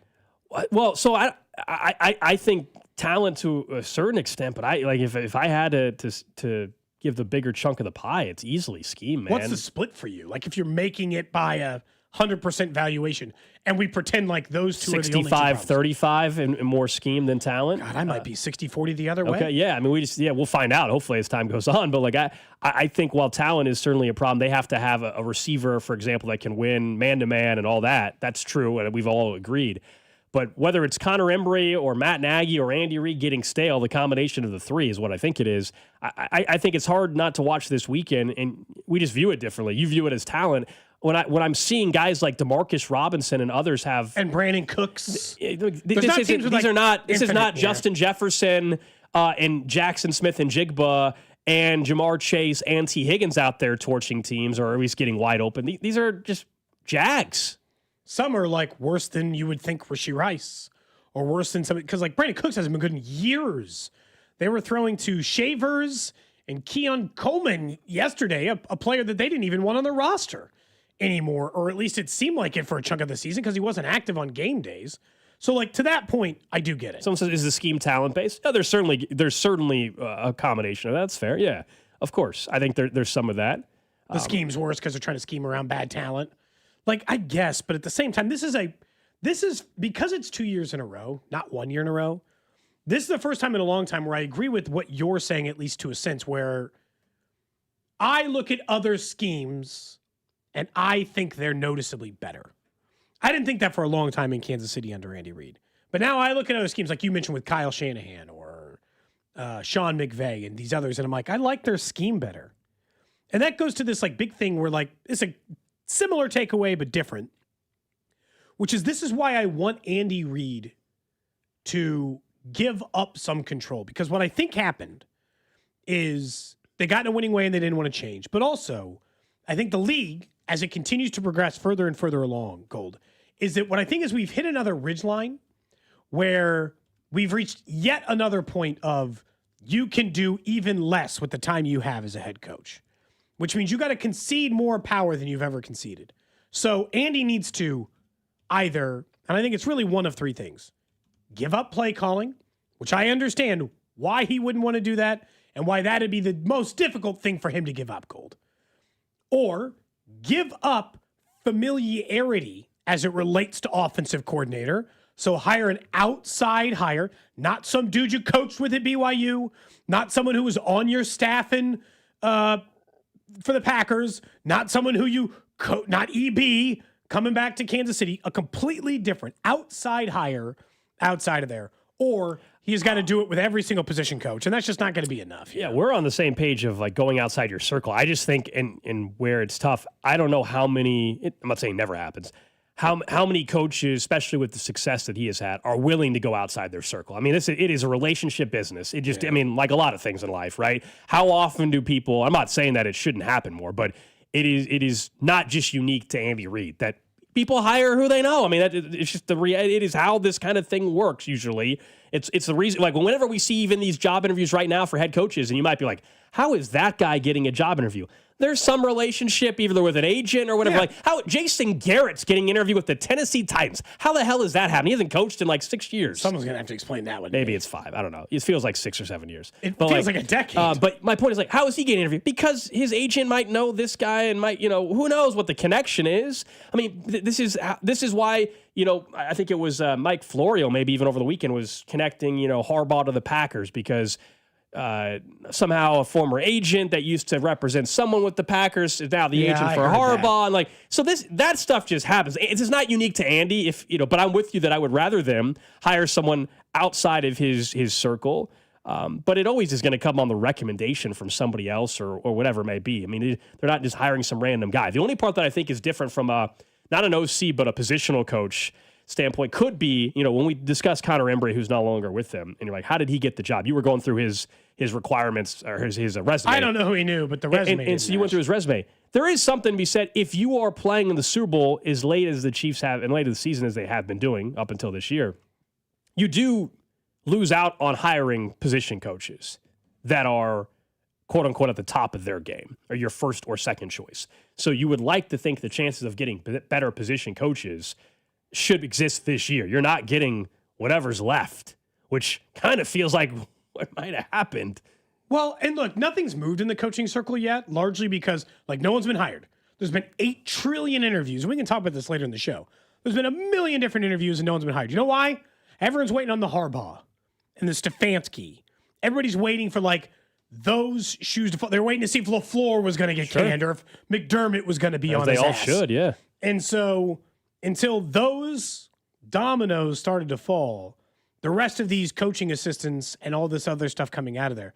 But it's tough because I'm torn because, and look, not because of all the jokes about me being an ageist last week. How about Al Michaels, baby? He was good Saturday. I sent you guys a text. He was good Saturday. I sent you guys a text. I thought Al Michaels had one of his better games of the season. By the way. Not perfect, but certainly more juice than he's had the rest of the year. Yeah. Jason Garrett last coached in 2019, so 6 or last 7. Head coach. Yeah, I saw he was an assistant in 2022 with the Giants. He was the OC or something. Anyway, but when you Andy is at an age that whether he likes it or not, it is more than fair to say, "Hey, man, old enough now? Has the game passed you by? You done making changes?" And I think the Bill Belichick run here at the end is why it makes it easier to be like, you can even question greatness. Andy has one of the single greatest head coaching careers in NFL history. I think at worst, probably the second best, coaching career in NFL history. He's going to go down as one of the 3 best coaches ever. But if it could catch up with Bill, and it caught up with even Bill Snyder at Kansas State, there is an age in which, or Boeheim, or a million other people who overstayed their stay at the end. It is more than fair at his age to start questioning that. And so, if we go through this 3 years in a row, I'm just going to assume it then. As I said, I will be at that. As I said, the conversation is much different. It could be much different a year from now. I'm not there yet. I agree that it's stale. And I know you're not saying, I'm not to where, oh my gosh, it's completely passed him by and he needs to go. I know you're not there either. A year from now, the conversation could be completely different. Or we could be sitting here and say, wow, he got a new staff together. He got some new guys in there. Wow, everything's just fine. They're back to being a top 10 offense. Let's all take a deep breath and move forward. I hope that's the path. I hope we're not sitting here a year from now and saying, wow, he even got a new OC and he did this and that, and the offense is just as bad. Uh-oh. Missed the playoffs 2 years in a row. That's a completely different conversation. And frankly, the tone of the conversation discussing Andy Reid, hopefully that's not where we're headed. Is there I don't know how people would describe like the system that he runs. Would people describe it as like complex? Yes. Like overly complex? So I wonder it always has been. I wonder if that's. But that hasn't held him back, you know? No, I understand that, but I wonder if that's some of it, where if you make it a little bit easier for everybody, then and you're not trying to like in a way, it almost sounds like if it's complex, you can almost do too much, where you're making it so overly complicated. You're trying to be too creative that you're not just letting the player's talent kind of just do its thing. Where I think we would all agree that the combination of Rashee Rice and Xavier Worthy and Hollywood Brown is better than that of which Patrick Mahomes had the 2 years prior to them all being together. Or he won a Xavier Super Worthy Bowl with a being, worse wide receiver unit when it was Sky and the others. Which doesn't make any sense. Like it doesn't, and I don't know if that's because he's not just letting the talent, he's limiting them because he's trying to do too much or get too creative, where if he just says, hey, this is how we're going to do it, and it's simpler, you just go out and beat your guy. I don't know if there's anything to that or if that's just it wouldn't. But again, I think you can start wondering that in the back of your head. I think it is premature. And look, you might be right, but it's still premature to start trying to run Andy out of town just because you think it might have hypothetically passed him by. The 3 previous seasons went Super Bowl win, Super Bowl win, Super Bowl loss. So it's like after one 6-11 season, I'm supposed to assume he just doesn't have it anymore. Yeah, I got to see another year. Year before. Call me slow to the fine. Trigger, We'll be late. Yeah, we'll be late to the party. I guess I'm willing to be a year late for a coach that is a future Hall of Famer and has gone to 3 straight Super Bowls prior to this year. I am in fact willing to be a year late instead of a year early, instead of declaring it completely dead for him on the coaching front, and then find out next year they're in the playoffs and the offense is going. So. But I can promise you, if we're sitting here next January at this exact time and the Chiefs are not in the playoffs and the offense has the same issues, trust me, my thought will be completely reversed on what the outcome should be. We're all in agreement that something has to change, and it's concerning and it's worrying and it's on watch and all that kind of stuff. I'm just not at the spot where some of you are, which is like you already want him to just be done, and that to me is a bit much. Even more going into your point, Cody. Somebody said we need Kadarius Toney back. I will say this. Hold on. I will say this. At least Kadarius Toney was getting open. Man just couldn't catch a pass. These guys can't even get open, which also makes me think it's a scheme issue. We had multiple times where nobody's getting open down the field. It's like there's no way that Rashee Rice and Xavier Worthy can't get open, but Kadarius Toney can. But it doesn't make sense. But in 2 years, Andy just forgot how to run a scheme. I'll be honest, the offense has looked bad the last 2 years. So I think it's fair. I don't know if it's fair to question it yet, but I think we're trending that way very quickly. That's what I'm saying. Again, this time next year, it will be. Not only would it be 3 years of offensive struggles, but in this hypothetical, it would be 2 years in a row missing the playoffs. They won a Super Bowl where their leading wide receiver was Juju Smith-Schuster. I know. MVS was second on the team. Yep. Justin Watson third. McCole Hardman, Sky Moore, and Kadarius Toney. They won a Super Bowl. The 2023 Super Bowl run was a different Kelsey, though. He was like a 1,400-yard receiver. That was 23 you're talking about, right? 2022. 23 Super Bowl. Yeah, 2022 regular season, 2022 Super Bowl. That run was absolutely insane. Like that one should be front and center of like the coaching job from an offensive perspective, and for Mahomes, and that was an MVP season, if I'm not mistaken, as well. It just makes you think the offensive line is. He had 5,200 yards and 40 touchdowns. Yeah, that's where it doesn't make any sense given what they have, why it's looked the way that it has. For sure, and that's why the questions are there. Yep. And that's why it's the most important offseason for him and Brett Veach. Absolutely. I also just think that sometimes we get blinded by this because like somebody texted in, MVS looks good with the Steelers. No. He just got signed late in the season, guys. So he said tonight, I think, in the text. So like, if MVS goes off, fine. But even if MVS goes off tonight, I mean, I've seen this. Nobody's saying that these guys are not capable of ever having a single good game. MVS left the Chiefs in 2023. He had 26 yards in Buffalo, 385 in New Orleans for 8 games. This year he played 5 games in San Francisco, had 40 yards. He's played 5 games in Pittsburgh for 80. So let's not act like he's just been this great receiver. He's actually been worse since he left Kansas City. Basically his best, in Green Bay it was in 2020, right? 690 yards and 6 touchdowns. He was very good with Aaron Rodgers. He had 687 and 2 in Kansas City. Basically, yet his 2 best years of his career, one of them was in Kansas City, and he's been But that goes back to the DeMarcus Robinson and others. Like, we don't have to pretend just because we watched them play good in one game that That's what I'm saying. I'm with you. That they're and props better again, off props elsewhere. again to them for performing in a particular game. Like, awesome for D-Rob yesterday. If the Steelers win tonight, and it's because MVS has a 70-yard touchdown. Great for him. It doesn't mean that automatically we need to act like he was a 800-yard receiver this year and has been just killing it since he left. No. Quite the opposite. All right. That's the Chiefs Red Half Hour. We'll certainly talk more Chiefs throughout the show. Don't worry. Up next, we'll get to what's trending. We'll also talk more about what happened Wild Card Weekend, including 4 out of the 5 that were just unbelievable finishes. And I think we all enjoyed one thing that happened. That's next. This is Cody and Gold on your home for Kansas City sports. 96.5, The Fan. Brought to you by Heartland Men's Health, the leader in men's sexual health. Thousands of men have been successfully treated for low T, ED, and more, all with discretion and compassion. Make your appointment at heartlandmenshealth.com. I'm worth more. I'm worth more. I'm worth a lot more. And I completely agree. That's why I'll pay more for your car at GiveMeTheVin.com. That's the name of our new campaign. I'm worth more. You are worth more, and your car's worth more. And that's why I will pay more. And remember, if I don't beat the price on a CarMax or a Carvana deal, I'll pay you $100 at GiveMeTheVin.com. Sell us your car. GiveMeTheVin.com. So easy you can do it in your underwear. This is the story of the one. As an HVAC technician, he and his digital multimeter are in high demand. So when a noisy office HVAC turns out to be a failing blower motor, he doesn't break a sweat. With Grainger's easy-to-use website and product information, he selects the product he needs to keep everything humming right along. Call 1-800-GRAINGER, click Grainger.com, or just stop by. Grainger, for the ones who get it done. With 2 kids in high school involved in a lot of activities, our time, just like yours, is very valuable. That's why we love the convenience of ordering our groceries with Hy-Vee's Aisles Online. It's so easy. Just download the app or go to Hy-Vee.com. Choose your store and select your items, and Hy-Vee will do all the shopping. All you have to do is pick up your order or have it delivered to your home. It is so simple. It is so convenient. And for families like ours that are so busy, Hy-Vee Aisles Online hits the spot every single time. Save time and save money only at Hy-Vee. Brr, it might be cold outside, but the deals are heating up inside your Kansas City area Hy-Vee.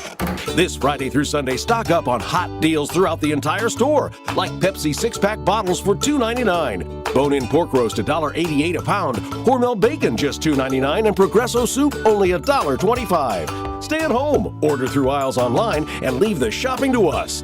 Save time, save money during the 3-day sale this weekend only at Hy-Vee. The NFL Wildcard Round is here, and FanDuel's turning on playoff mode. All customers get a Profit Boost pack every NFL playoff game day. Each game day during the Wildcard Round, you'll find a pack loaded with multiple Profit Boosts waiting for you in the app. You can pick the matchup you believe in. Can Drake May and the Patriots get it done at home? Take your shot on an upset or build a parlay that fits the moment. Then apply your Profit Boost and go after even bigger payouts while the playoffs get rolling. So visit FanDuel, an official sportsbook partner of the NFL, and grab your Profit Boost pack every NFL playoff game day. FanDuel is an official sports betting partner of 96.5 The Fan. Must be 21 and present in Missouri. Opt-in required. Bonus issued as non-withdrawable Profit Boost tokens. Restrictions apply, including any token expiration and max wager amount. See terms at sportsbook.fanduel.com. Gambling problem? Call 1-800-GAMBLER. Never have I ever called my sister from the finish line of my first marathon. Hello? You won't believe where I am. Are you running? Mile 26. I'm gonna make it. Switch to T-Mobile's 55 Plus plan and get iPhone 16e with its advanced camera system on us. Plus, 2 lines for just $30 a line. Guys, I can't believe it. I knew you could do it, babe. That was amazing. Mom, how do you feel? I feel great. I can't feel my feet. Let's take a picture, and then you may carry me to the car. Share every stride, every mile, every memory on America's best network. Switch to T-Mobile's 55 Plus plan and get iPhone 16e on us and 2 lines for just $30 a line. With 24 monthly bill credits and 2 eligible port-ins on Essentials 55 Plus for well-qualified customers with autopay plus taxes, fees, and $35 device connection charge. Credits end and balance due if you pay off early or cancel. Contact us. Finance agreement 128 gigabytes, $599.99 required. Best mobile network in the U.S. based on analysis by Ookla of Speed Test Intelligence data 1H 2025. Visit T-Mobile.com. You know the rush when you reach that goal, when something you've worked for pays off. That's success. At University of Maryland Global Campus, we believe you should never stop chasing it. That's why we offer a skills-based education that helps move your career forward. Learn how to apply emerging technologies like AI and data science. Build your leadership and critical thinking skills. Apply by February 11th and save with no application fee. Learn more at umgc.edu. Certified to operate in Virginia by Chev. This is the story of the one. As an HVAC technician, he and his digital multimeter are in high demand. So when a noisy office HVAC turns out to be a failing blower motor, he doesn't break a sweat. With Grainger's easy-to-use website and product information, he selects the product he needs to keep everything humming right along. Call 1-800-GRAINGER, click Grainger.com, or just stop by. Grainger, for the ones who get it done. Hey, Royals fans, it's Vern. I'll be broadcasting live from Royals Rally on Saturday, January 31st, starting at 9 a.m. as I sit down with the biggest names in the organization before they head off to spring training. This is your home for Royals baseball. 96.5 The Fan. 96.5 The Fan. KFNC FM and AM. HD1 and HD2 Kansas City. An Odyssey Sports Station. What's trending? God dang! Brought to you by Telly Tire and Auto Centers. Winning starts with a great drive. Since 1942, Telly's certified techs have delivered complete car care with top brand tires and expert auto service. Keep your drive going. Take it to Telly. Visit TellyTire.com today. Number one on What's Trending, we almost have the full picture set for divisional round weekend in the NFL. We're waiting for tonight, Monday Night Football, Pittsburgh hosting the Texans. Winner of this game will head to New England next weekend. Elsewhere, we know that the Buffalo Bills got a win against the Jags. They are headed to Denver. That game on Saturday. We do not have the start times yet, but that game will be on Saturday. The Niners upset Philly. They will go to Seattle to take on the number 1 seed. They just played a week ago. Seattle's last game was the big win against San Francisco. Seattle 7-point favorites. The Rams hung on against Carolina. The Bears came from behind against Green Bay. So we get a Rams at Chicago. That game will be on Sunday. We don't know if it's Sunday Night Football or if it'll be that 2 o'clock game. We will not know timing until after tonight's game, which has, again, Pittsburgh and Houston. We just know which ones are on which days, like you said. We know the Saturday and Sunday slate. We just don't know exactly which times yet. Although it shouldn't really change much. Pittsburgh and Houston, about the same as far as like a television viewership. I guess goes. Pittsburgh has a better chance of being Sunday Night Football than Houston. Maybe. Yeah, maybe. I don't know. Doesn't really feel significant. Next up on What's Trending over the weekend, we did get an official title game set. Indiana versus Miami a week from tonight will be the national title game. Indiana throttled Oregon on Friday night to advance to meet Miami, who'd obviously won that game on Thursday. Mendoza, 5 passing touchdowns in the game. Last one was just for sport. He could have come out of that game in the third quarter, and they still would have won. It didn't matter.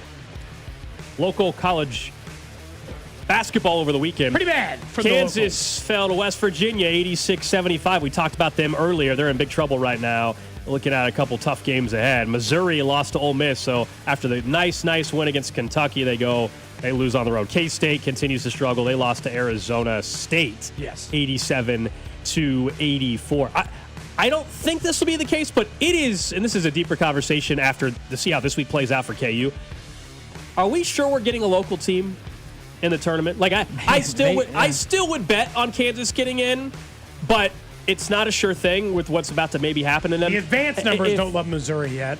Like, so they can't really afford a lot of bad K-State's losses. not making it. I mean, I feel pretty confident saying that already. But, like, MU, the resume looks a little bit better after the first 2 games of conference play. Yeah. Kansas, we just discussed that they might be 1-4 here real quick in conference play. Like, there is a scenario, and it's not like too crazy, where all 3 don't make it. I still would. I would not bet. I would not bet on them yet not making it all 3, but it's not the worst bet in the world. Let's put it that way. I don't like where things are trending for all 3 locals. Next up on What's Trending, Matt LaFleur is now likely to remain the head coach of the Green Bay Packers. That, according to multiple reports, that they will try to work on and should be able to get a new deal for the now Packers head coach.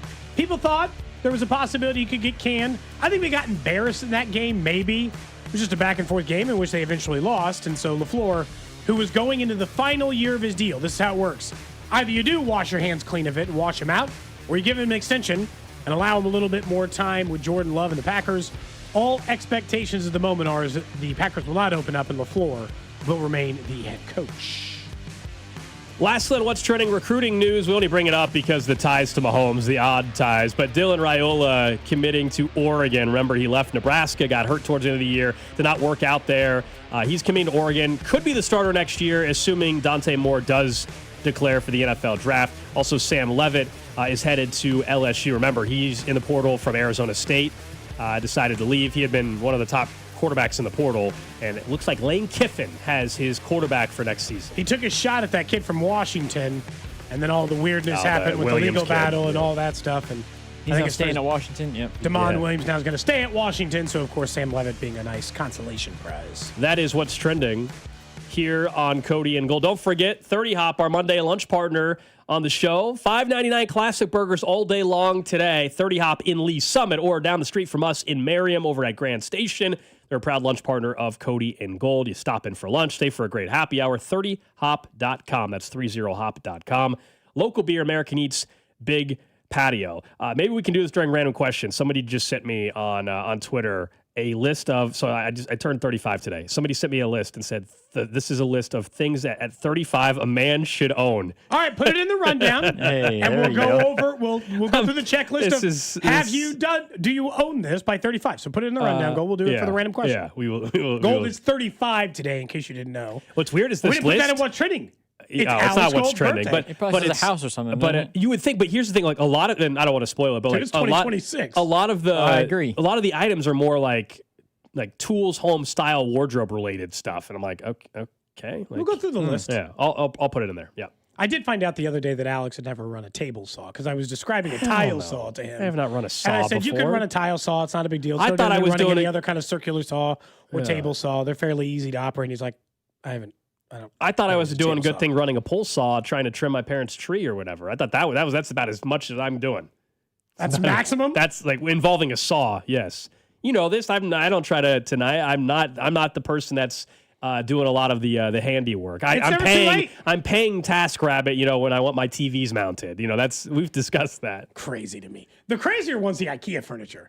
A toddler could put that together. It's a giant Lego. Yeah, I don't. Well, it doesn't even IKEA. I don't have IKEA furniture, but any you know what I mean? Just like TVs, the prefab build stuff with a screwdriver. Not my nightstand. My TV stand, credenza? Yeah, the credenza or whatever like that. Yeah. I paid somebody to put that together. That's the bougiest way to call it. That's what it actually technically is called. If you did get a sofa from IKEA, you would have somebody else put it together for you, or you? I think you.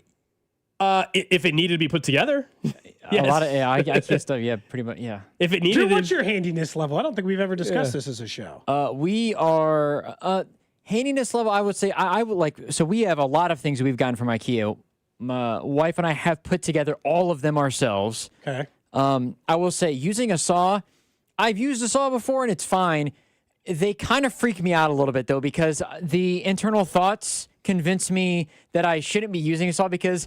What like the what ifs, like, man, that thing could just cut somebody's arm right off. But like you're not gonna put your arm there. But you're not gonna put your arm there. But the internal thoughts convince me that it's too dangerous to actually be using, even though I've used a saw before and it's totally fine. I weed whack, I use the lawnmower. It's totally fine. I mow the lawn with my shoes off sometimes, which is crazy enough. Yeah. So we'll get to that. Yeah. Someone sent a list of 13 things, and a lot of them are more like Not what you're thinking. I thought it was just going to be a list saying like own a home or whatever, but it's not. Anyway, so we'll get to that in just a bit. Let's get back into the wild card weekend. Some of the bigger takeaways. Look, 4 out of the 5 games were sensational. It delivered. Anybody worrying about the matchups and what it was going to bring? It was a really open field. Yeah, it's an open field, and it meant we had some results that these games could have swung the opposite direction down the stretch. I mean, how many of these involve game-winning points scored in the final 2 minutes? The answer is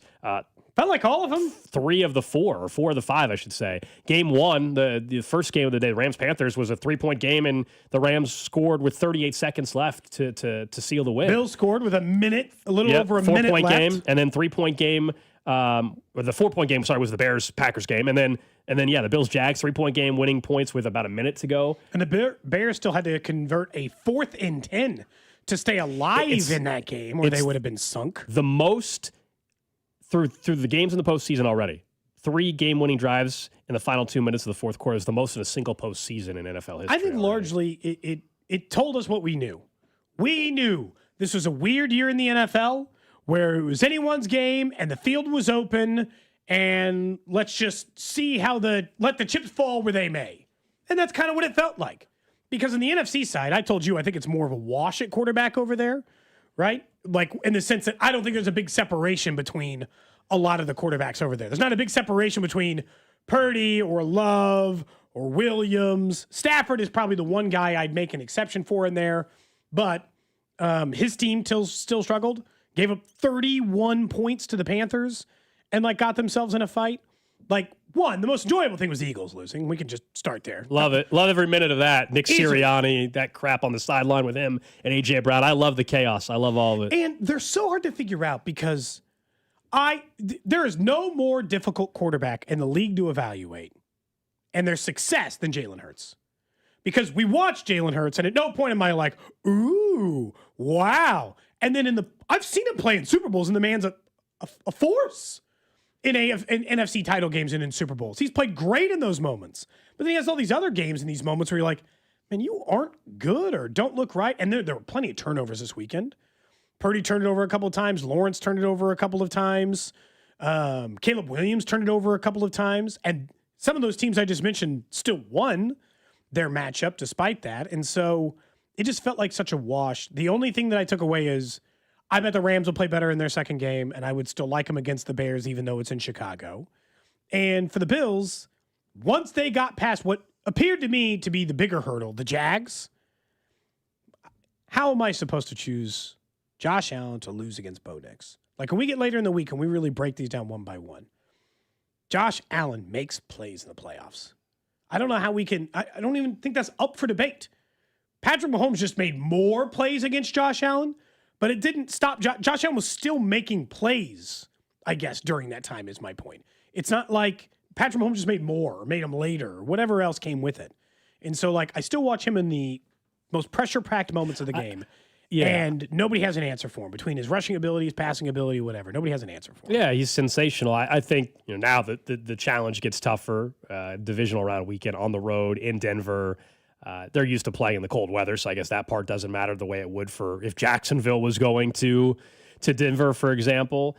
The issue for Buffalo is I still don't think the Bills as a team are anywhere near as good as what they were a year or 2 years ago. Sure. Yet, we all know the field is opened up, and so maybe this is when it all comes together for the Buffalo Bills. But I think what will be interesting, moving forward for them still is – in these short yardage situations, why is Steve Spagnuolo the only defensive mind that has figured out the short yardage stuff to a certain extent against Josh Allen? Spags was the guy that publicly said, we know he goes left. We know he goes left. And he went left every single time in this game. Why is it? I'm not saying it's an automatic stop it just because he's going left. I borderline enforce him mentally to go right. Yes. It's the John Lester, he won't throw over to first base thing. I would not line someone over up the right side and be like, I dare you. I genuinely dare you to do it. I don't get it. And it's where he's comfortable, and it works. But, I mean, it's if we all from our couch, before the play, right as they're lining up, he's going left every time. And sure enough, it's a little tush push to the left. And I still think that one play that resulted in nearly a touchdown, that's a penalty. Sorry.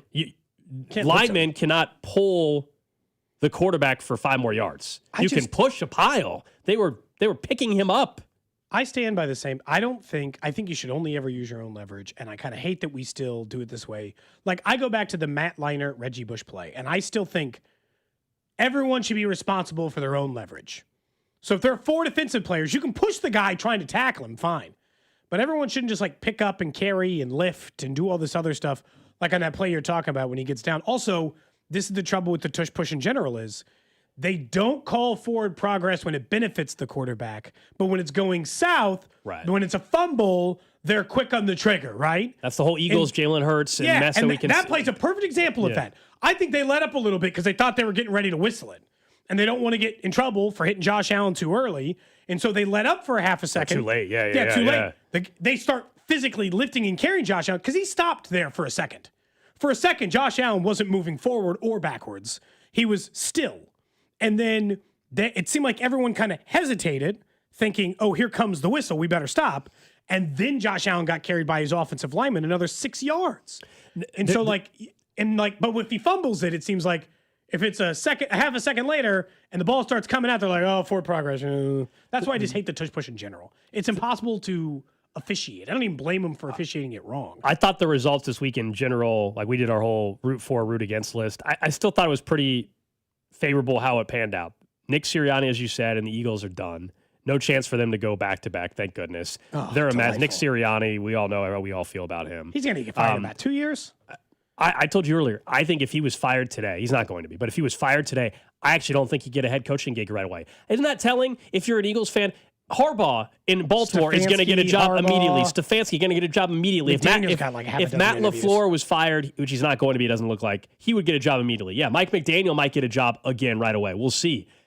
I do not think Nick Sirianni, because he doesn't call plays, he just kind of is. What is it that you do here? He's a manager, yeah. And Big Dom seems to be doing that more. Nick Sirianni's busy arguing with AJ Brown and we'll get to AJ Brown in a second.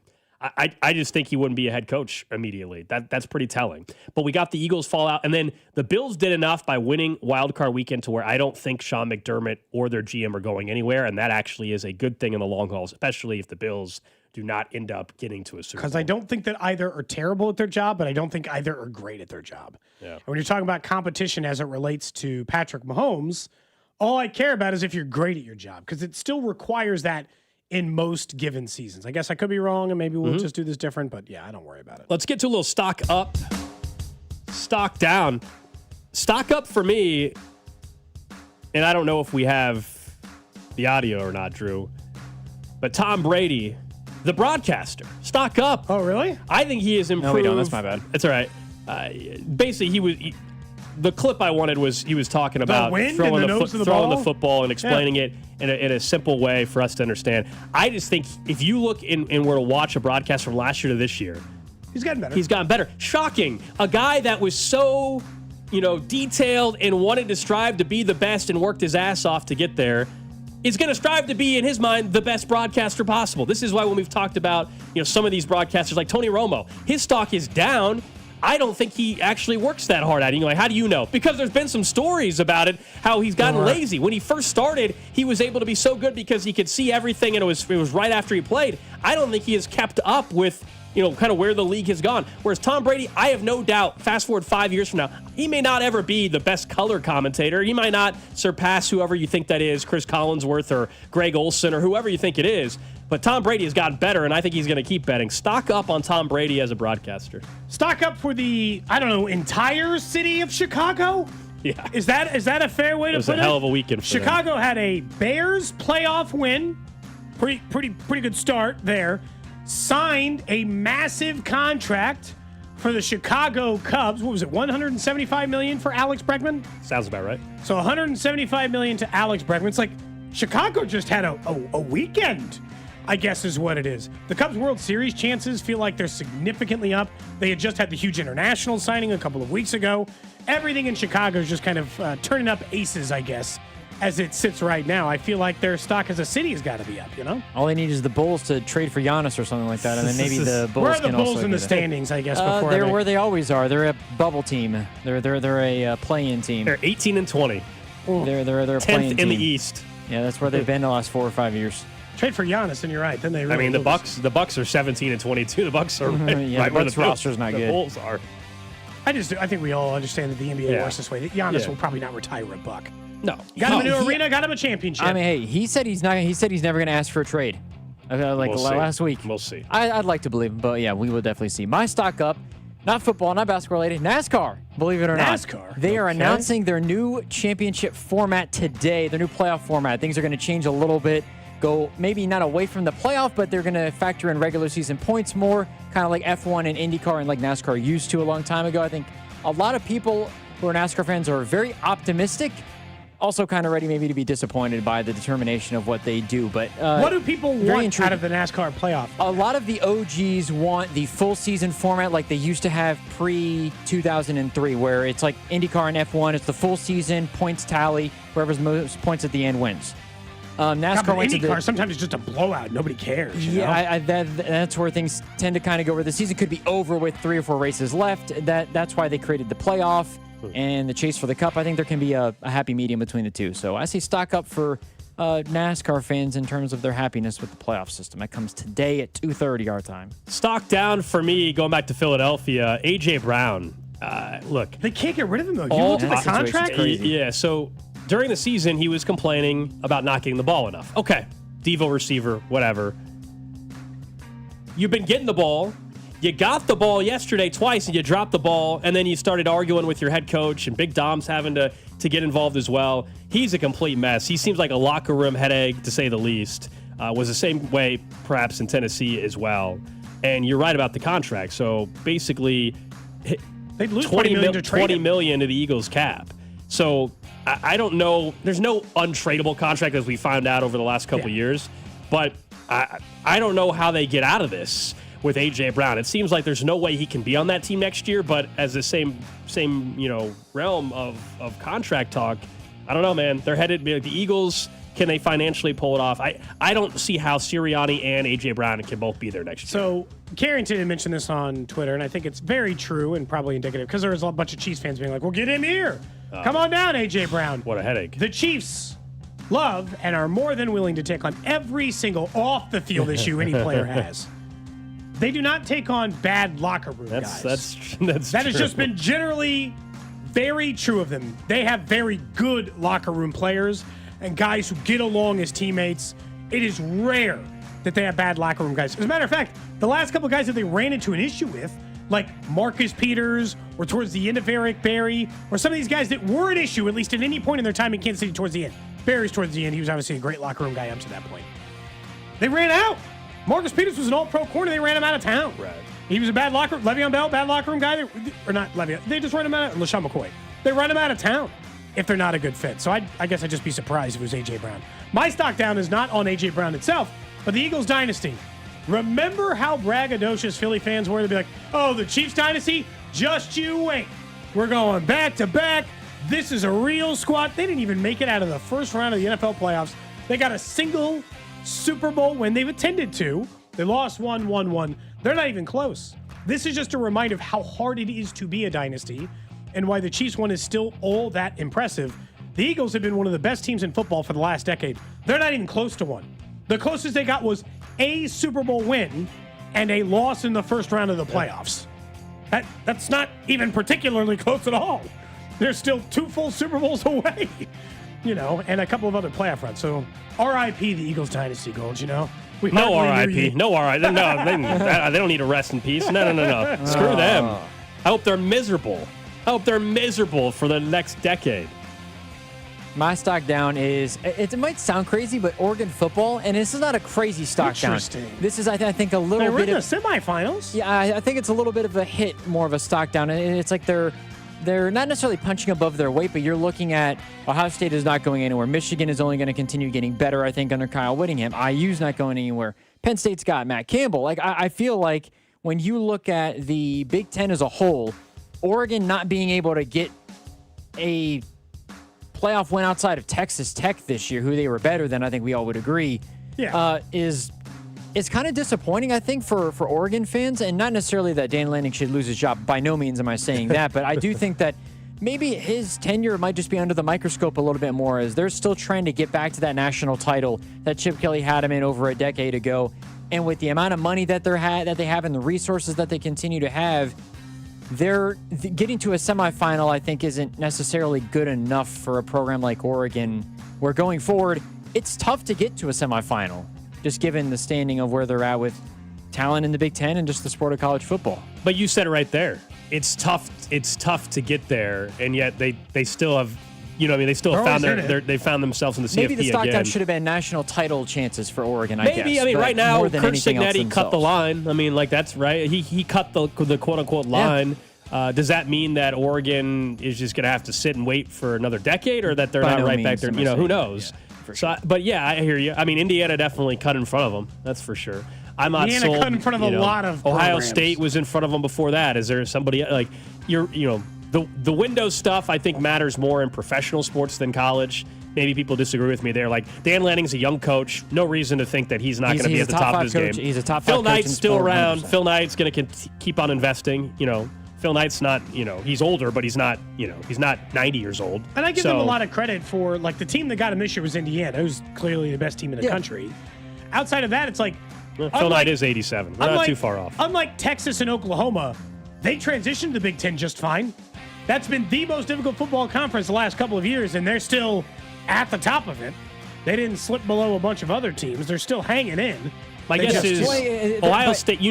For sure, Ohio State will be right there next year. Michigan, I think Oregon. Now, the quarterback's the question. I mean, if Dante Moore is leaving, and we think he is, and it's Dylan Raiola, look, maybe it was all Nebraska, but like I told you, I've never been impressed watching Dylan Raiola play college football. Now, he's still young, so can he get better? Sure. But I have not been all that impressed. Being around that talent, too, will help a little bit, but... True. That is stock up, stock down here on Cody and Gold. Up next, let's get more into the Bills and the Jags. Josh Allen, his performance. We'll also do a little random question of the day, and including a list somebody sent me, the 35 things, the things that every man, I guess, should own by the age of 35. You're listening to Cody and Gold. We're going to try to tickle your tonsils. Brought to you by Heartland Men's Health, the leader in men's sexual health. Thousands of men have been successfully treated for low T, ED, and more, all with discretion and compassion. Make your appointment at heartlandmenshealth.com. Every new year comes with new possibilities, and over at Centric, you can start that new career. Classes are always starting over at Centric with those new careers and technologies, and I think we understand technology is going to be the future. Why not make it yours? Yeah, we hear about AI all the time. It's kind of everywhere. You don't want to be left out in the dark. You want to just feel more knowledgeable so that you're better equipped, maybe in your current job or a future career, just to feel more comfortable and like you're not going to miss out on any opportunities later on in your career. And they're flexible, as we say all the time, with your schedule. So there's constantly new classes and opportunities, whether it's in person or online. I guess it's not just about educating you for your career, but putting you in it. They work with over 1,500 employee partners who have all hired Centric grads. So talk to our guy, Russ Mondry. Find out for yourself which career you could get into. That's Centric.com. Having unexpected car trouble or just in a car accident? You need Jay's Southland Tow Service. They have 20 years of experience and service the KC metro area. They specialize in light, medium, and heavy duty, also in commercial transport and construction equipment. Keep this number handy, 816-779-4TOW, or go to southlandtow.com. Use the tow service trusted by most local police departments, Jay's Southland Tow. There's nothing they can't do, so be in the know and use Jay's Southland Tow. The playoffs are here. More specifically, the NFL wildcard round is here, and FanDuel is turning on playoff mode. All customers get a profit boost pack during every NFL playoff game day, each game day during the wildcard round. You'll find a pack loaded with multiple profit boosts waiting for you on the app. So whether you're like me and you think the Patriots are going to go all the way, or you think Jacksonville is going to win in this first round of playoffs, you can take your shot on an upset or build a parlay that fits the moment. Then apply your profit boost and go for even bigger payouts while you get the playoffs rolling. Visit FanDuel, an official sportsbook partner of the NFL, and grab your profit boost pack for every NFL playoff game day. FanDuel is an official sports betting partner of 96.5 The Fan. Must be 21 and present in Missouri. Opt-in required. Bonus issue is non-withdrawable profit boot token. Restrictions apply, including any token expiration and max wager amount. See terms at sportsbook.fanduel.com. Gambling problem? Call 1-800-GAMBLER. Call Hamilton today for our $79 mainline drain cleaning special. The pros at Hamilton will inspect your drains with video camera technology to pinpoint exactly what is needed to clear those clogs and help prevent expensive drain repairs. The expert technicians at Hamilton are ready 7 days a week to solve your problem the right way, the first time. Over 40 years experience and more than 8,000 5-star reviews are great reasons to trust Hamilton. Visit callhamilton.com/radio for details, terms, and conditions. License number 2025-11121. Start the new year by moving, not hurting. If joint pain's holding you back, then listen up. There's a way to get real relief without surgery, without downtime, and without putting your life on pause.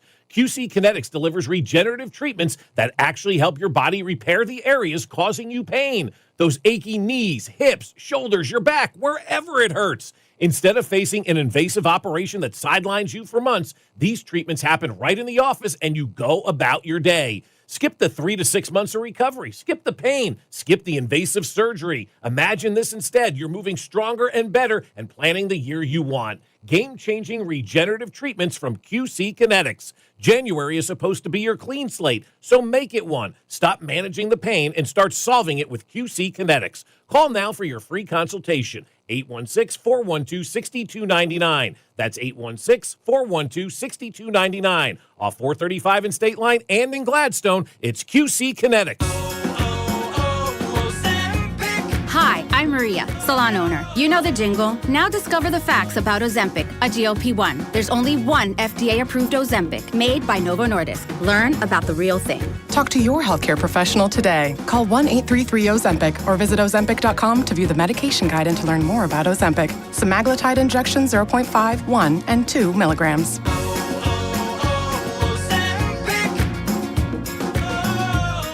My name is Whitney Allen. I am a widow. My husband, Ryan, died. We never thought in a million years we'd have to use life insurance. The unexpected happened. With Ethos, it is so fast and easy. It's 100% online. You can get a quote in seconds, apply in minutes, and get same-day coverage. No medical exams, and you can get up to $3 million worth of coverage through Ethos. Get your free quote at ethos.com/radio. That's ethos.com/radio. Time spent on application may vary. Online health questions required. What is it that makes the all-new Hyundai Palisade Hybrid an incredible SUV? Is it the spacious interior that's comfy for the whole crew? Or the capability to go off-road? Maybe it's up to 600-plus miles of range. What if it's all of that and more? What is it then? The all-new Hyundai Palisade Hybrid. So much more than just another SUV. Visit HyundaiUSA.com or call 562-314-4603 for more details. At LendSeek, we know running a business takes heart, hustle, and sometimes a little help. That's why we stand with you with our exclusive AI lending platform, connecting you to over 100 funders. If you've been in business for at least 2 years with a minimum annual revenue of $500,000, you can get up to $1 million in funding in as fast as 24 hours. No collateral, no prepayment penalties, no red tape. Apply today with no cost or obligation at lendseek.com. That's LENDSEEK.com. Anthony Plumbing, Heating, Cooling, and Electric. Visit AnthonyPHC.com today. For 75 years, Kansas City families have trusted Anthony for comfort, safety, and dependable service. Thank you for trusting us with your house keys. Anthony, in your home for 75 years. You're listening to 96.5 The Fan from the DM Injury Law Studios. Mike's got this.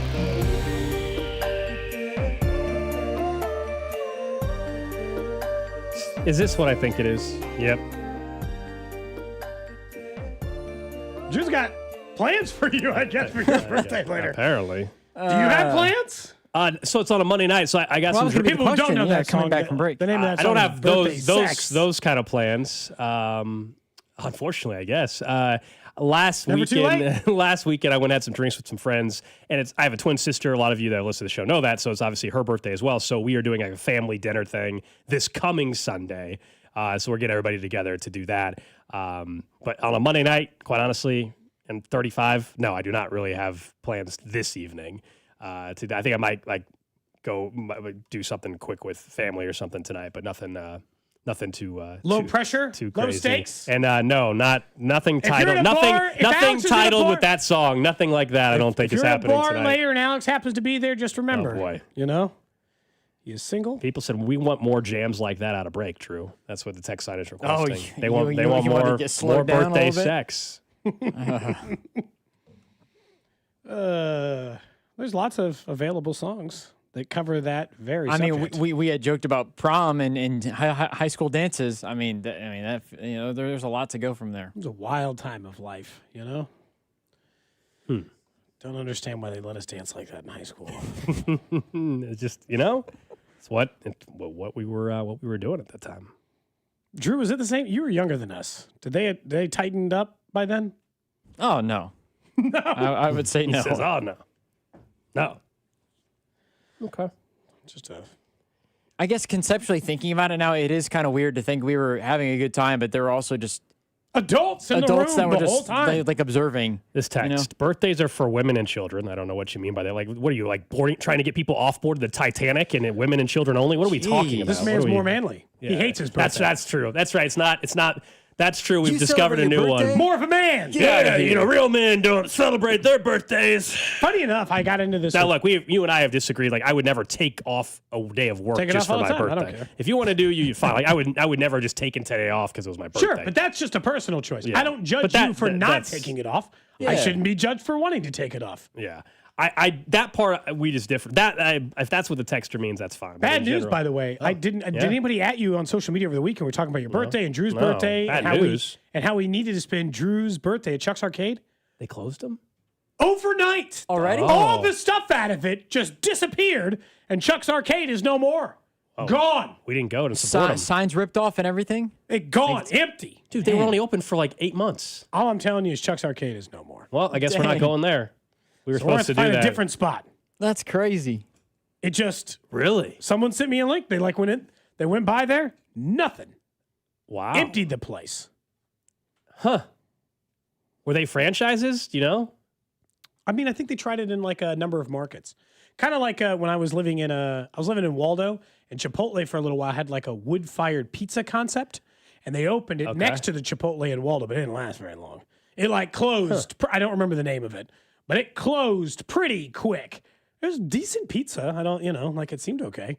But obviously not enough people visited. Someone says just go to Dave & Buster's. Well, we wanted to go to Chuck's Arcade just because the funny thing was they were turning their Chuck E. Cheese obviously as a kid, and then they just now. I wonder if the pizza was the same Chuck's because the Arcade. pizza was the same. The pizza was pretty bomb at Chuck E. Cheese. Wait. You still thought, like, when's the last time you had the pizza? Oh, as a kid, we thought it was great.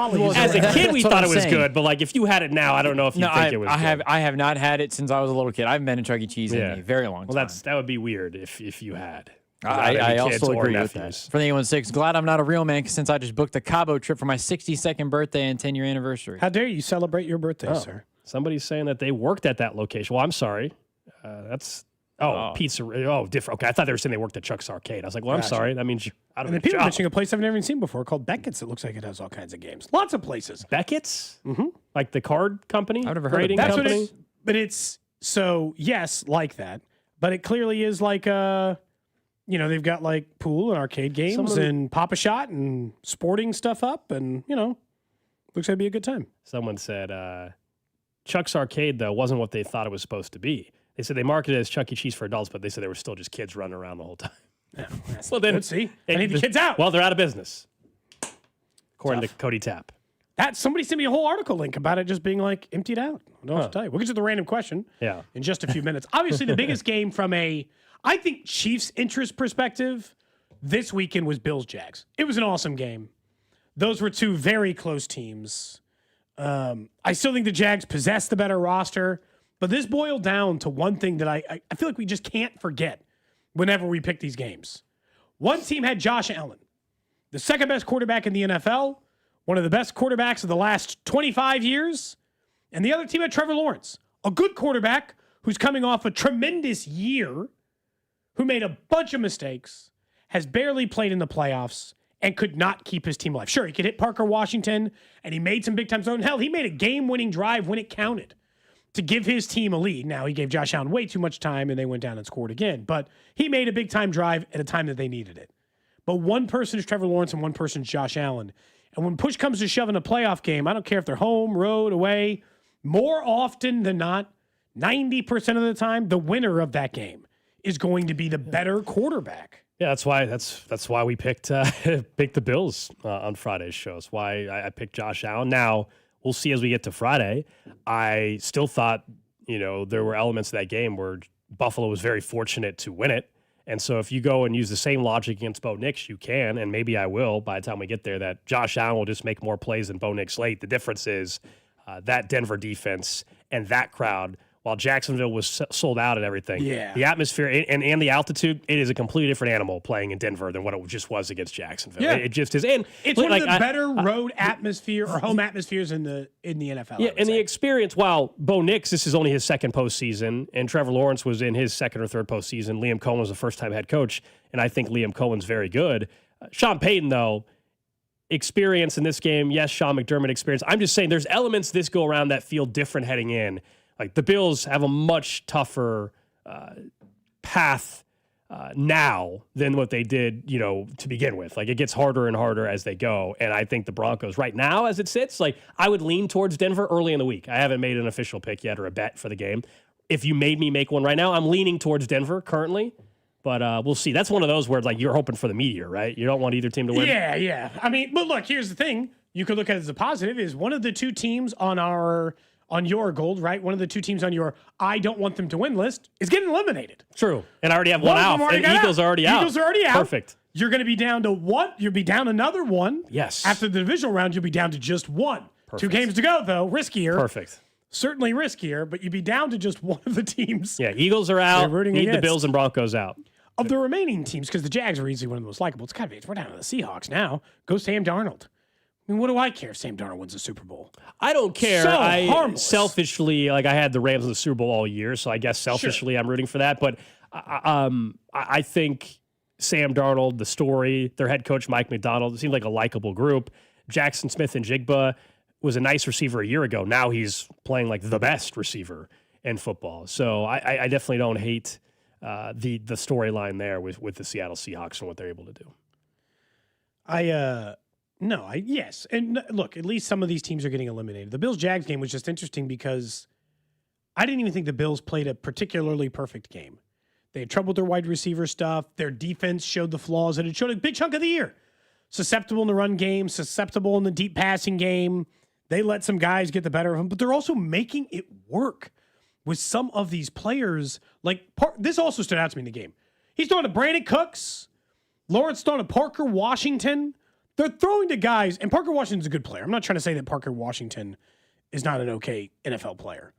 But these are not superstars these guys are throwing to, and yet they're capable of having these big-time games and making big-time plays. He's like an 800-yard receiver this year. I'm not trying to claim he was something huge. But, I mean, they're showing growth, and that's what I want to see out of this team. Parker Washington was in year 3. In his first 2 years in Jacksonville, he had all of 500 yards. When we're talking about what we want to see out of Xavier Worthy, we're talking about the growth we want to see out of these players. It's a player like that. Can you turn into a player like that?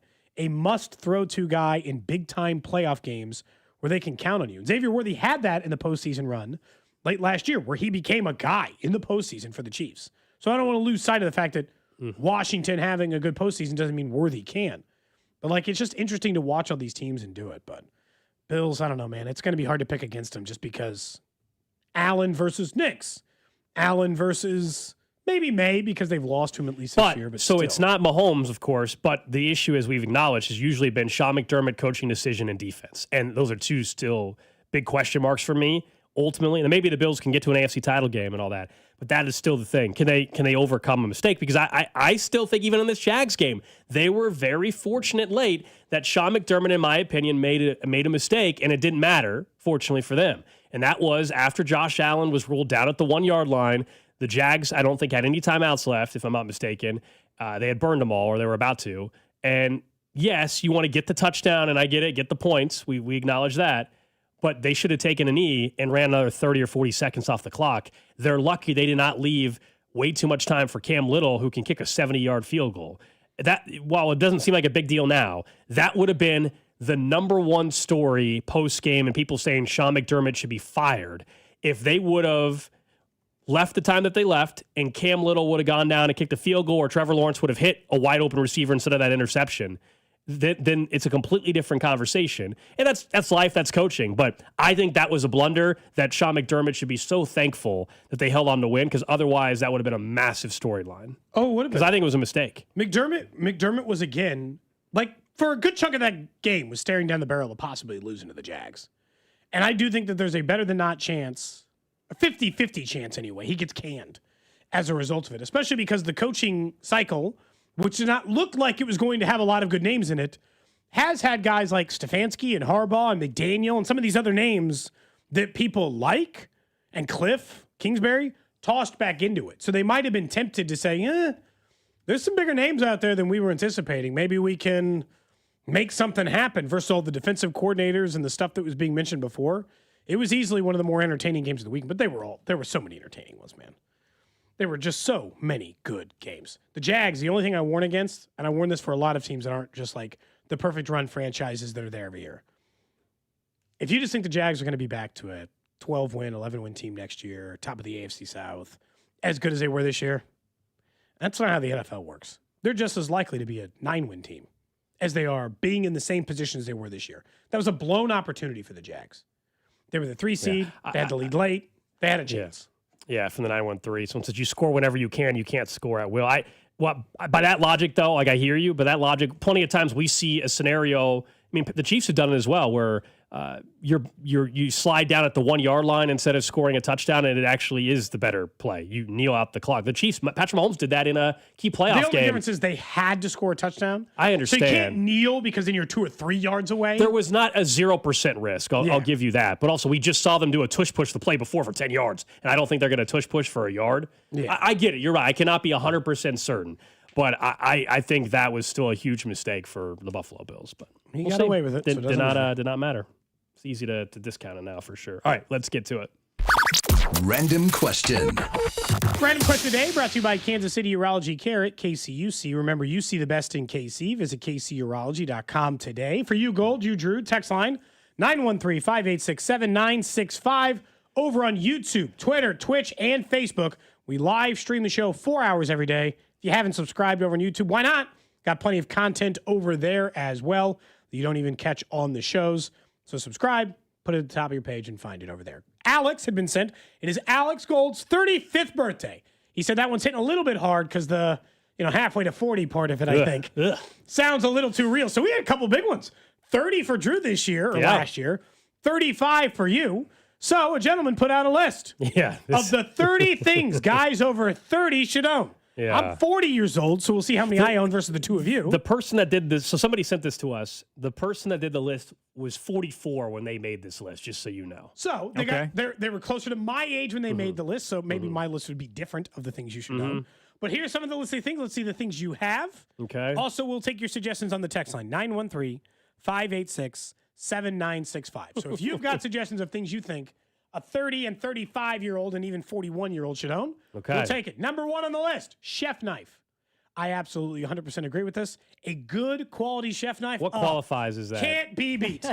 Well, maintains a sharp edge. And then, they're probably I have knives to cut like brisket and stuff, but not a true chef knife, I don't think. Like just an all-purpose. Like one of the... I think I have one. I think I have one. Bigger blade? Yeah, I think I have one. Probably not. That was $15 from Walmart, preferably. One that has 20-something. One that has some weight. I didn't go out and spend $100 on a chef knife. I'll tell you that. $200 on my last chef knife. You definitely don't have one. A chef knife is hang on. If it whether it's $15, whether it's $15 or $200, a chef knife is a chef knife.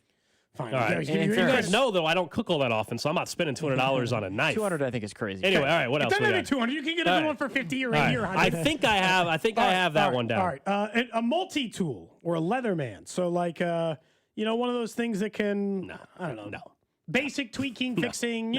Something you keep in your car. I keep like a pocket knife in my car. Cody, now, no. I have a couple screwdrivers. Nothing, Drew. No, I don't. Got a multi-tool. No. I've got a toolbox. I also live in an apartment, so if there's something that really breaks in the apartment, I don't have to deal with it. Like a Dremel or something that can handle a couple different stuff. Okay, you have a toolbox. Mm-hmm. That's on the list, but later, so we'll get to the toolbox. A bar set. I have that.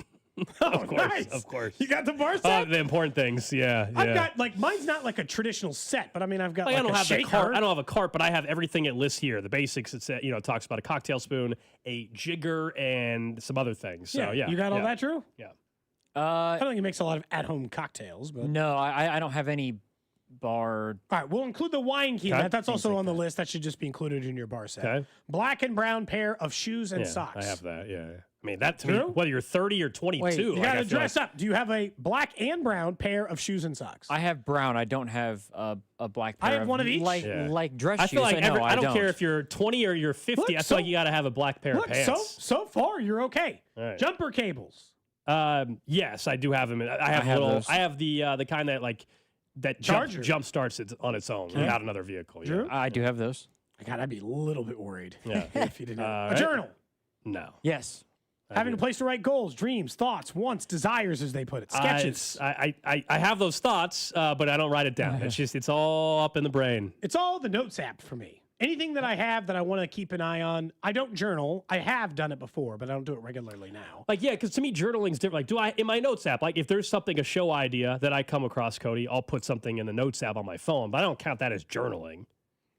Journaling, I feel like you're sitting there and you're writing out what you're expecting to have happen in the next 6 months. Possible future ideas. Okay. All right, let's rapid fire a few of these. I want to know yes or no if you got them in your house. First aid kit, I do. Yes. Yeah. Yep. You guys do too? God, Yeah. I'm so proud of you.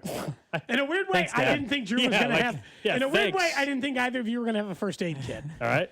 Versus just some sad box of Band-Aids with Hello Kitty on them or whatever. I do bought actually on have sale. Toolbox. No. Yes. What's in your toolbox, Drew? Break it down for me. Hammers, screwdrivers of multiple kinds, nails. I've got bungee cords in there as well. Big toolbox. Bungee cords take up a lot of space. When's the last time you used the bungee cords for what? I use them to strap stuff down on the truck. No, but I'm asking. Last thing, I guess to whenever we moved last. Okay, fair enough. Whenever you sold the couch. Yeah. That you bought. Then you sold that you bought. I don't know if I use the bungee cord. Yeah. Johnny Cash album is listed on here. And that's not. Why is that a requirement? I don't know. Why is that on the list? I don't have a Johnny. All right, what else? You should own a car. Well, yeah. I do. Okay. This one says you should own a gun. I do not. Okay. I also don't. I don't know why toothbrush is on here. Obvious. Why is that on the list? Now I'm looking for other things. Cufflinks? Anybody? I own a couple of pair, but not many. I I'm don't married in a pair I do of not have. cufflinks. I do not have my own pair of cufflinks. Golf clubs. We all have a set, even though Gold's is in storage and never used. He does own it. And that's what matters here. I do. A dog? Yep. A nice suit or sport coat? Yep. A house? No. A telephone? Yes. Why is that on the list? A retirement fund? Yes. And high quality bed Not a great sheets. one, but we got one. We so just far. covered the bed sheets thing. Yeah, the bed sheets, we got that taken You care just of. improved yours. Mm-hmm. So I guess the Okay, question is, it's a what do you mixed think bag is there. off this list? This feels like an incomplete list. Well, I don't think having There's a some- toothbrush should be on the list. It kind of goes without saying. I do think you should be able to operate more tools than you can operate.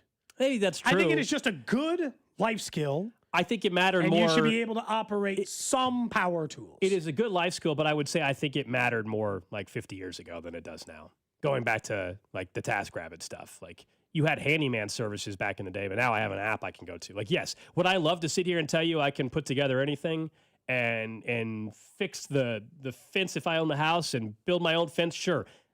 You don't have to be able to do that. No, but it's significantly. Yeah. I still think a majority of people pay somebody to build their fence, not do it themselves. As great as it sounds, I bet you if we got an honest answer from our audience, probably. I would say way more people just pay a company to build their fence than build it themselves. I only built part of my fence. Okay. If I had to rebuild the entire thing, I might have outsourced it. It depends. I don't do all projects myself, but there's also a significant cost savings. I'm getting ready to tear out my backsplash in my kitchen. Somebody texted in week. vacuum cleaner. Yeah. I do have a vacuum cleaner. Absolutely. I mean, that again, I has nothing to do would with presume. That That one just has feels like if you nothing to own do. a place or rent a place. Yeah. What does that have to do with Yeah. 35? That's just you gotta. Someone says life insurance. I mean, I don't have any dependents, but yes. Yeah, I think that's probably there. I'm just curious if you guys have any other Someone answers says a for what you fire think. extinguisher on the list. Do you have a fire extinguisher, Cody? I mean, mine's required to be I in was my going to say there's apartment. one in the I apartment had already. one in my. I had one, but it expired, so I've got to get a new one. So no, not currently. Okay. As much as you cook in that kitchen, don't start fires. oil, grease fires. I don't Although start- a fire extinguisher wouldn't always work, right? Depending on the type of fire. Well, you don't put water That's on a what- grease yeah, fire. yeah. Fire extinguisher should work Yeah. because it's more used. Someone with says when the retardant. zombies come, you won't be able to use TaskRabbit, Alex. We're screwed, by the way. We get to that point anyway. We're all screwed. What are you talking about? What do you think Cody's going to do? Grab a chef knife and kill zombies? Please. No, but at least I can cook a little. I guess I'm stuck in the middle of the woods. There's, you know what? I've always we got asked this question maybe a couple of weekends ago. What is the we talked about this on a random question, the life skill you possess that is of no use. Someone says, I bet the guy that texted in saying he doesn't celebrate his birthday builds his own fence. He probably does. Again, I'm not saying everybody. Someone has to says a build real fence. man doesn't need a toothbrush. That also is just a real man is, if that's a real man, then that real man is disgusting. A grill was on the list. I'm sorry, I missed. I got the grill. Yeah, I got the grill. the You know, grill's that's like also one of on the few things that I do cook. I don't have a grill, but I've got a grill pan. And Like I got a cast iron skillet or what? Yeah, I've also got a George Foreman, which I gotta say, at 30, it's the opposite. The things you shouldn't have at 30. Oh, that's a whole different list. One is the things you shouldn't have at 30, and we could do that list tomorrow. I think that might be a George Foreman grill, and then instead you need to cook it in a skillet. I'm gonna be, yeah. Well, hey, yesterday, wife and I made chicken Alfredo. Woo! Off the George Foreman? No. I got a different George Foreman. I was like, what? They got ones that make Off the pasta skillet. now? No. What? All right, tell me. All off the grill So pan. you made chicken Alfredo. Yes, it was bomb. All right, it was very good. So break down. Oh, God. Here's where Cody, though, turns in and thinks he's Emeril Lagasse here all of a sudden. Here we go. There is a part of I this. think you would. I think you would be proud. But anytime someone's like really proud of a dish, I'm immediately less impressed if he tells me he pulled out a brand ragu of white Alfredo sauce and poured it out of a jar. Here we go, Drew. You set yourself up for this. I Oh, mean, boy. yes, we did get a jar of Alfredo sauce, but I think you made the chicken. Made the chicken. We did the noodles, and then we had frozen broccoli we mixed in there. Also, of course, we seasoned the chicken with about everything you normally would season the chicken with. I think you're just really disappointed that we didn't make our own Alfredo sauce, which Again, there's levels to this. Cody's this way with the I sauce. don't do He always that. thinks that, like, yes, ideally you would, but not everybody has time to sit there and make their own homemade That everything. or the desire when you can just get a jar of Alfredo sauce, you just get the jar of it. Look, I use jar sauce too. I use jar sauce for pasta I made or a pasta that was made yesterday. So what do you? I was just saying, like, I feel like there's a nature of like certain dishes. If you use jarred and you're like, this is my best dish, it makes sense. I don't think something would be your best dish if you're just using like ragu. I see. Okay, Like I feel like you gotta, I think I agree. Rayos If you're going to say it's your best, I agree with that standpoint. But you're just saying it was good. It was and very I enjoyed good. eating it. It was very good. Oh, someone's call back on the text line. Someone says Drew did not use bungee cord when I bought the couch from him. Ask Drew, maybe my Royals tickets are in the toolbox. Yeah, you no, still no. owe this guy Royals tickets. We're getting that man to a That roll. has Hang to on be here. taken care of. I will say this. I have brought up. Oh, you're putting all the blame on the boss? I have put it on him. I have mentioned this a couple of times. The tickets. And whose fault is it? I'm not going to put a blame on anybody. All I'm saying It's your is fault.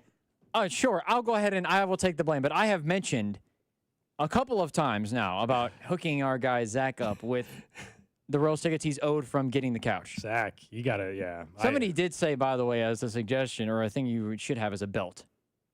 I mean, I just. But again, whether you're 18 Every years year old. since I was 13, I owned a yeah, belt. like There however- are some people who wear. You should own shoes. Yeah, I there have are some people shoes. who don't. There are some people who. I don't wear a belt regularly, but I've owned one every year of my life since 13. If you wear jeans, I think you should wear a belt. I don't wear. I wear jeans all the time with no belt. Yeah, belt on all the time. It feels weird if I I think don't have you- a belt. yeah, Like, honestly, it just yeah. kind I of wear feels jeans weird. all the time with no belt. Really? All Yes. the Yeah. time. see, It feels weird if I Rare. don't have a belt. I need to on. have the belt. Yeah, always have to have a belt. So, well, we're learning stuff. Someone said a tobacco pipe. What'd you put on that? Give me your chicken seasoning breakdown, Drew. Oh boy. Garlic powder, onion powder, salt, black pepper, turmeric, cumin, You remembered all of this. This is good. Italian seasoning, and those are all the ones that we used. Okay. Sounds like a perfectly fine. Maybe Sounds some good. cayenne too. I don't know. I don't think cayenne was used, but yes. It's Yeah, not I just like salt and this. pepper like I my like mom and this dad. text. You're right. I support local economy. You're right. I do. Someone says, "Hey, you guys keep calling someone for that stuff. I do it all. I can rely on guys like exactly." If it Hey, wasn't, I like to prop up the local economy, the local that's what handyman you're that claiming. needs a little side gig to put together something. That's right. There you go. I just try to support you guys There as you best go. as I can. All right. Up next, we'll get to the 1 o'clock hour. An update on where things stand in the head coaching cycle, and if the Chiefs don't do something this week, does that tell us who they could be targeting? That's next. This is Cody and Gold on your new home for Royals baseball. 96.5 The Fan, brought to you by Heartland Men's Health, the leader in men's sexual health. Thousands of men have been successfully treated for low T, ED, and more, all with discretion and compassion. Make your appointment at heartlandmenshealth.com. Guys and ladies, get real about your health this new year with Synergen X and Low T Center. Look, you want to take control of your health. It's a great time of year, and everyone's thinking about it this time of year. The men's TRT test is free at Synergen X and Low T Center, and women can take $200 off the women's hormone test as well. So say no to diet trends, questionable online treatments, deceptive prices maybe from other places, and look for the best. At Synergen X and Low T Center, they have the leading experts who can treat you with their in-center care or using their new mobile app. Meet with a real provider, get real medication, and real results.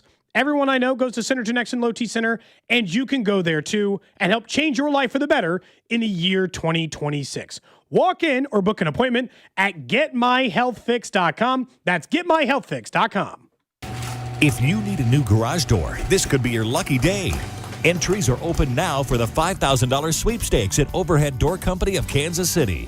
A winner will be chosen at random to receive $5,000 towards new garage doors, openers, or front entry doors of their choice. Deadline to enter is the end of the month to win the $5,000 sweepstakes with Overhead Door Company of Kansas City. Enter now at overheaddoorkc.com. You can't win if you don't enter at overheaddoorkc.com. Hey, football fans, picture this. You bet your favorite player to score the first touchdown in the game, but his teammate scores instead. Well, if this happens, BetMGM wants to give you another chance at the end zone. With BetMGM's second chance promotion, you'll get your stake back if your first touchdown scorer scores second instead. That's right. Bet on any pro football player to score the first touchdown of the game. If you're right, you win. If your player scores second, you get your stake back in cash. With BetMGM's second chance offer, you have a chance to keep the fun going after the first player crosses the goal line. Try a first touchdown scorer wager with confidence today. BetMGM. Make it legendary. BetMGM and GameSense remind you to play responsibly. Gambling problem? Call 1-800-GAMBLER. See BetMGM.com for terms. 21 and older only. Missouri only. New and existing customer offer. Subject to eligibility requirements. Rewards paid back and unrestricted withdrawable funds. Please gamble responsibly. With 2 kids in high school involved in a lot of activities, our time, just like yours, is very valuable. That's why we love the convenience of ordering our groceries with Hy-Vee's Aisles Online. It's so easy. Just download the app or go to Hy-Vee.com. Choose your store and select your items, and Hy-Vee will do all the shopping. All you have to do is pick up your order or have it delivered to your home. It is so simple. It is so convenient. And for families like ours that are so busy, Hy-Vee Aisles Online hits the spot every single time. Save time and save money only at Hy-Vee. Brr, it might be cold outside, but the deals are heating up inside your Kansas City area Hy-Vee. This Friday through Sunday, stock up on hot deals throughout the entire store, like Pepsi 6-pack bottles for $2.99, bone-in pork roast $1.88 a pound, Hormel bacon just $2.99, and Progresso soup only $1.25. Stay at home, order through Aisles Online, and leave the shopping to us. Save time, save money during the 3-day sale this weekend only at Hy-Vee. I'm worth more. I'm worth a little more. I'm worth a lot more. I completely agree. You are worth more, and your car's worth more, and we want to pay more at GiveMeTheVin.com for good cars, because they are worth more, and so are you. And remember, if I don't beat the price on a CarMax or a Carvana deal, I'll pay you $100. For top price, trust, and ease of transaction, GiveMeTheVin.com, America's best car buyer. Sell us your car. GiveMeTheVin.com. So easy you can do it in your underwear. Okay, I have to tell you, I was just looking on eBay where I go for all kinds of things I love, and there it was. That hologram trading card. One of the rarest, the last one I needed for my set. Shiny like the designer handbag of my dreams. One of a kind. eBay had it, and now everyone's asking, ooh, where'd you get your windshield wipers? eBay has all the parts that fit my car. No more annoying, just beautiful. Millions of finds, each with a story. eBay. Things people love. Honey, that flu keeping you up? Did you take NyQuil Intense Flu? Nah, I got this. Okay, I don't got this. Yeah, you need NyQuil Intense Flu. Undo your flu with NyQuil Intense Flu. NyQuil Intense Flu provides powerful relief of your flu symptoms so you can sleep. You do got this. NyQuil Intense Flu. The nighttime sniffling, aching fever. Best sleep with the flu medicine. Use as directed. Keep out of reach of children. Presented by Robinhood. He crosses, spins, pulls up. With Robinhood Prediction Markets, buy or sell your predictions all game long. No house odds, just you versus the market. Put your sports IQ to work. Trade every shot, block, steal, run, and moment that shifts the game. With Robinhood Prediction Markets, trade every play. Visit Robinhood.com/predict to start trading. Futures and cleared swaps trading involves significant risk and is not appropriate for everyone. Event contracts are offered by Robinhood Derivatives LLC, a registered futures commission merchant and swap firm. Febreze.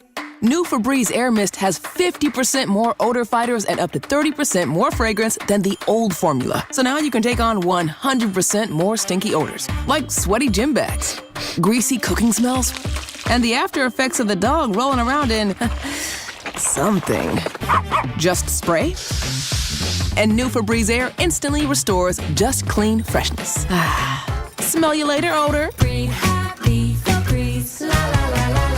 Be sure to follow us on Instagram at TheFan965 for behind-the-scenes videos like MVP Monday, Chiefs Take Tuesday, and Best Bets. This is your home for Kansas City sports. 96.5 The Fan, KFNZ, FM and AM, HD1 and HD2, Kansas City, an Odyssey sports station. 1 o'clock hour here on Cody and Gold. Alex Gold, Cody Tapp, Drew Nixon with you. Get you caught up on the latest in the coaching cycle. Someone did mention it is weird. I don't know what it is with us and lists on this show. You know, we've got. Sometimes you just list things off. Yeah, I mean, we got yours. Cheddar, mozzarella, Havarti, cream cheese, Colby Jack. Did I say Gruyere? Blue. And Swiss. then now Drew with sauces, garlic powder, onion powder, salt, black pepper, turmeric, cumin, Italian seasoning. Maybe some cayenne too. Cumin is the one off-putting one on that list now that I rehear it, but the rest, yeah, sounds okay. Drew, if you're looking for some tips, I've been doing some baking videos over on my social media. Some sports takes / baking. You get both. Sports takes while you bake. Legitimately, the only account I think dedicated to both local Kansas City sports takes and baking at the same time. On what, like TikTok? Yeah, and I put one on Instagram, but the top half of the video is me going through an entire baked good, and the bottom half is offering you a sports take. I like it. That's it. That's the whole channel. So, I don't know. I think the most recent one was on baked takes. Cinnamon baked sports takes. It's hot takes and bad bakes. That's what I'm going with for now, but I'm open to name suggestions.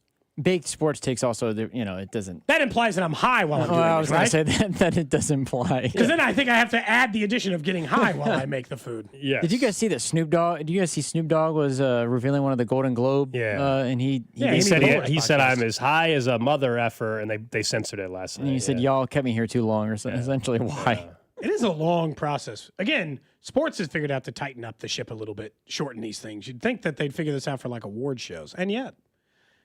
People have gone away from the ESPYs, though. Like, I remember the ESPYs used to be a big deal. Like, people still love the Golden Globes and the Oscars and the Emmys and Grammys. The ESPYs in general kind of stink. Yeah. Other than the monologue. Yeah. All I need, by the way, in all these award shows, just give me the monologue where they roast the people, and that's all I need. I can find out who won Best Actor. Just give me the monologue. I was playing a clip earlier for you guys where from Nikki Glaser. Nikki Glaser, who's hilarious. She was doing her monologue, and she was roasting at one point Leonardo DiCaprio. And it was hilarious. I just need the best moments like that. I don't need to find out who was Best Supporting Actress. I'm good.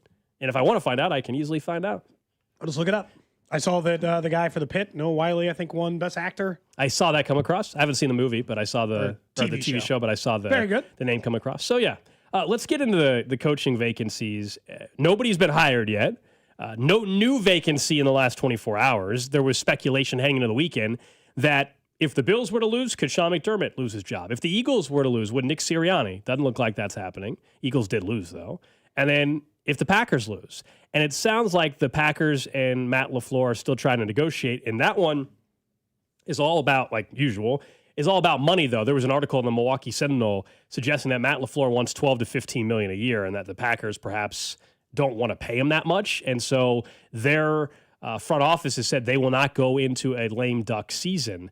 And Matt LaFleur has 1 year left on his contract. His contract's not up, but if they can't get an extension done, they would just fire him or mutually part ways. They don't want him coaching a final year. That's just like Ed Policy is the guy that's in charge there. That's just how he wants to operate. Yeah, and I don't blame them for that, but it also sounds like they're relatively confident they'll get a deal done with LaFleur. Honestly, it's the cost of doing business. Like, I understand that you don't like paying a head coach. All it costs is money. It doesn't cost anything else. It doesn't cost additional draft picks. It doesn't cost additional things. It simply only costs, it doesn't cost money against the cap. It is just money. So you got to pay it. What I think is happening, though, because as of right now, every single job is still open.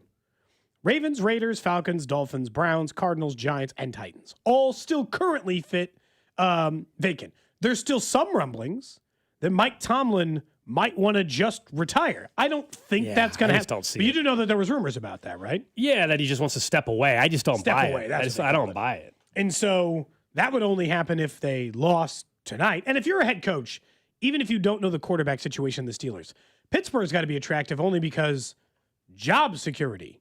They don't exactly run people out of town in Pittsburgh. Everyone gets 35 years to coach there. The update that I thought was most interesting over the weekend, and it was from Ian Rappaport, he suggested, and look, you can try all you want, but he suggested that teams still aren't 100% sold and given up on the fact that they can convince Marcus Freeman to leave Notre Dame. I don't know if you saw that. He had that's a different incident. Assault thing. So there was a report accusation 2 weeks ago that he agreed to a restructured contract with Notre Dame, and everybody's like, okay, and he announced he's staying at Notre Dame.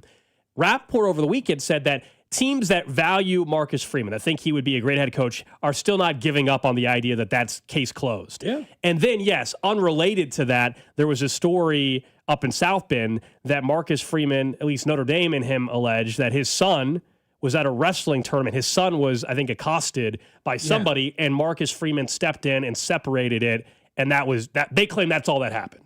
That's what they claim. He, or whoever the other person is alleging that there was more of a physical altercation involving Marcus Freeman. But Notre Dame is standing behind him, and it seems like that's not going to turn out to be a huge deal. But I don't know whether it's the Giants or whoever likes Marcus Freeman is still not convinced that they can't convince him to come coach their football team. If Green Bay isn't the landing spot for Harbaugh, which some people were trying to make a guess at that, everybody's interviewing the same people. Mike McDaniel is interviewed with like 3 different teams. We've seen, the same names you guys know, including all the ones you want to come here as an offensive coordinator. Whether you want a McDaniel or Stefanski or Cliff Kingsbury, they're all getting head coaching opportunities. Now, I'll say more names are being mentioned regularly than will get gigs. Do you get any leaning towards where anyone is going right now? Because I don't. Other than I would tell Mike McDaniel, absolutely do not take that Browns job. Like, take the Titans job before you take the Browns job. Do not take the Browns job. It's a winless situation. You're going to go from Miami, where you got stuck and didn't have a quarterback that you trusted and knew, and then you're going to go take over what? Shedeur Sanders, an unknown draft pick situation? No. Do not put yourself in that position. I would urge any qualified candidate not to take the Browns job. For the guys like Matt Nagy or others who I think just have to take a job that is offered to them, fine, take the Browns job. I don't think Mike McDaniel's in that spot yet. Do you? I think Stefanski, Mike McDaniel, and Harbaugh don't have to just take any job. They can take a job they want. Yeah, so I think Harbaugh and Stefanski can pick, Harbaugh in particular can pick wherever he wants to go. McDaniel, I do think if he wants to coach as a head coach in this cycle, there may only be 1 or 2 places in this cycle. But I'm just saying if the Browns are one offering, don't take it. But if you're McDaniel and you're willing to step back and take a year off, I do think you could be better positioned for a different job, if that's what you're saying. The name that we haven't heard, and I told you I thought he would have been a candidate for the Giants job. There's not been crickets around, and maybe teams are just done? Mike McCarthy. At nothing. All. He honestly, it would interest me so little if I were a team. But I think the Giants. But look. So before Harbaugh was available, you looked at the available names. I understand it's all about up-and-coming head coaches in the next crop, and Clint Kubiak is probably going to still get an opportunity. He's a Seattle OC. You see Nathan Scheelhaus is getting a head coaching interview. I know people in Kansas City are interested in him as the OC job, although there's been nothing other than fans linking Scheelhaus to Kansas City. We all know the background. He's from KC, but you know what I'm saying. He was one of the best college or high school players we've ever seen in the area at Rockhurst. But I am still surprised Mike McCarthy's name. Not saying you have to agree that he would be a good head coach still, but nothing. The guy was nothing. Doug Peterson, nothing. He's done too. Like, those are 2 guys. Like, just the league is done with you. Move on. That's just the way it goes, I guess. He's had multiple opportunities. He had Dallas and he had Green Bay. Now he had. I don't think he was bad in Dallas. So that's, I guess, what I'm saying is like the unrealistic setup and expectations in Dallas. People acting like Mike McCarthy was terrible. Do you know? Look at his time in Dallas. Everybody acts like it was terrible. It wasn't terrible for Mike McCarthy. The last year was 7-10. Prior to that, Cody, 12-5, 12-5, 12-5. Like, this isn't a bad head coach. He's 61. Maybe it's the age thing again. He's a career 174 and 112 as a head coach in the NFL. He's had a really nice career. 608 winning percentage. He's coached 22 playoff games. He's 11-11 in those. So, I mean, look, I'm not here to, like, knock the guy's career. He's certainly had a pretty good career. Is the head coach of both the Packers and the Cowboys. I just wonder if it's like at your age, you're 62 years old, man, and you're on the streets. Sometimes it's hard to convince those people to do that instead of Clint Kubiak. It's hard to convince people to do that instead of Shieldhouse. It's hard to be like, yeah, you know what? And I understand Harbaugh's the same age. And there's teams that are going to talk themselves into it. It's this idea of just like any other employment. When you're not employed for a few years, people eventually are like, do you remember football, Mike McCarthy? You're right. I guess I am a little surprised there's not a whiff of him near any particular team and that he's not interviewing the same amount as McDaniel, Stefanski, Harbaugh, Shieldhouse, Nagy. Nagy's had 4 or 5 interviews in this. Yeah, he just had an interview with the Ravens yesterday or 2 days ago. Like, and I know that, like, more often than not, and sometimes this is a mistake, more often than not, when you choose a path, you don't just go back and choose the same path again. So, like, if you're the Raiders should be still thinking Mike McCarthy is a lot better than a lot of the other coaching candidates we can attract. Because the Raiders aren't going to get their top 1, 2, 3, 4, 5 choice. Because they probably want Harbaugh first, not going to get him, or McDaniel, or some of these other guys. I don't think maybe because of the Fernando Mendoza, Dante Moore part. But still, that's a bad ownership thing. Maybe Brady can convince someone to go there that's not. I don't know. Again, the rumor was for the last 10 days was that eventually when the dust settles, that Brady would like to try to get Dable and Brian Flores paired up in Vegas. I don't know if there's not been any more noise about that, but that was the speculation that if Brady has his way, he would like to have Dable as the OC and then Brian Flores as the head coach. When was the first head coach hired last year, I guess is the question, because I'm trying to figure out why there isn't one already hired yet. That is a good question. Because, like, do you guys feel like this already feels kind of late to not know at least, like, one? Not on a Monday. I mean, by the end of the week, yes.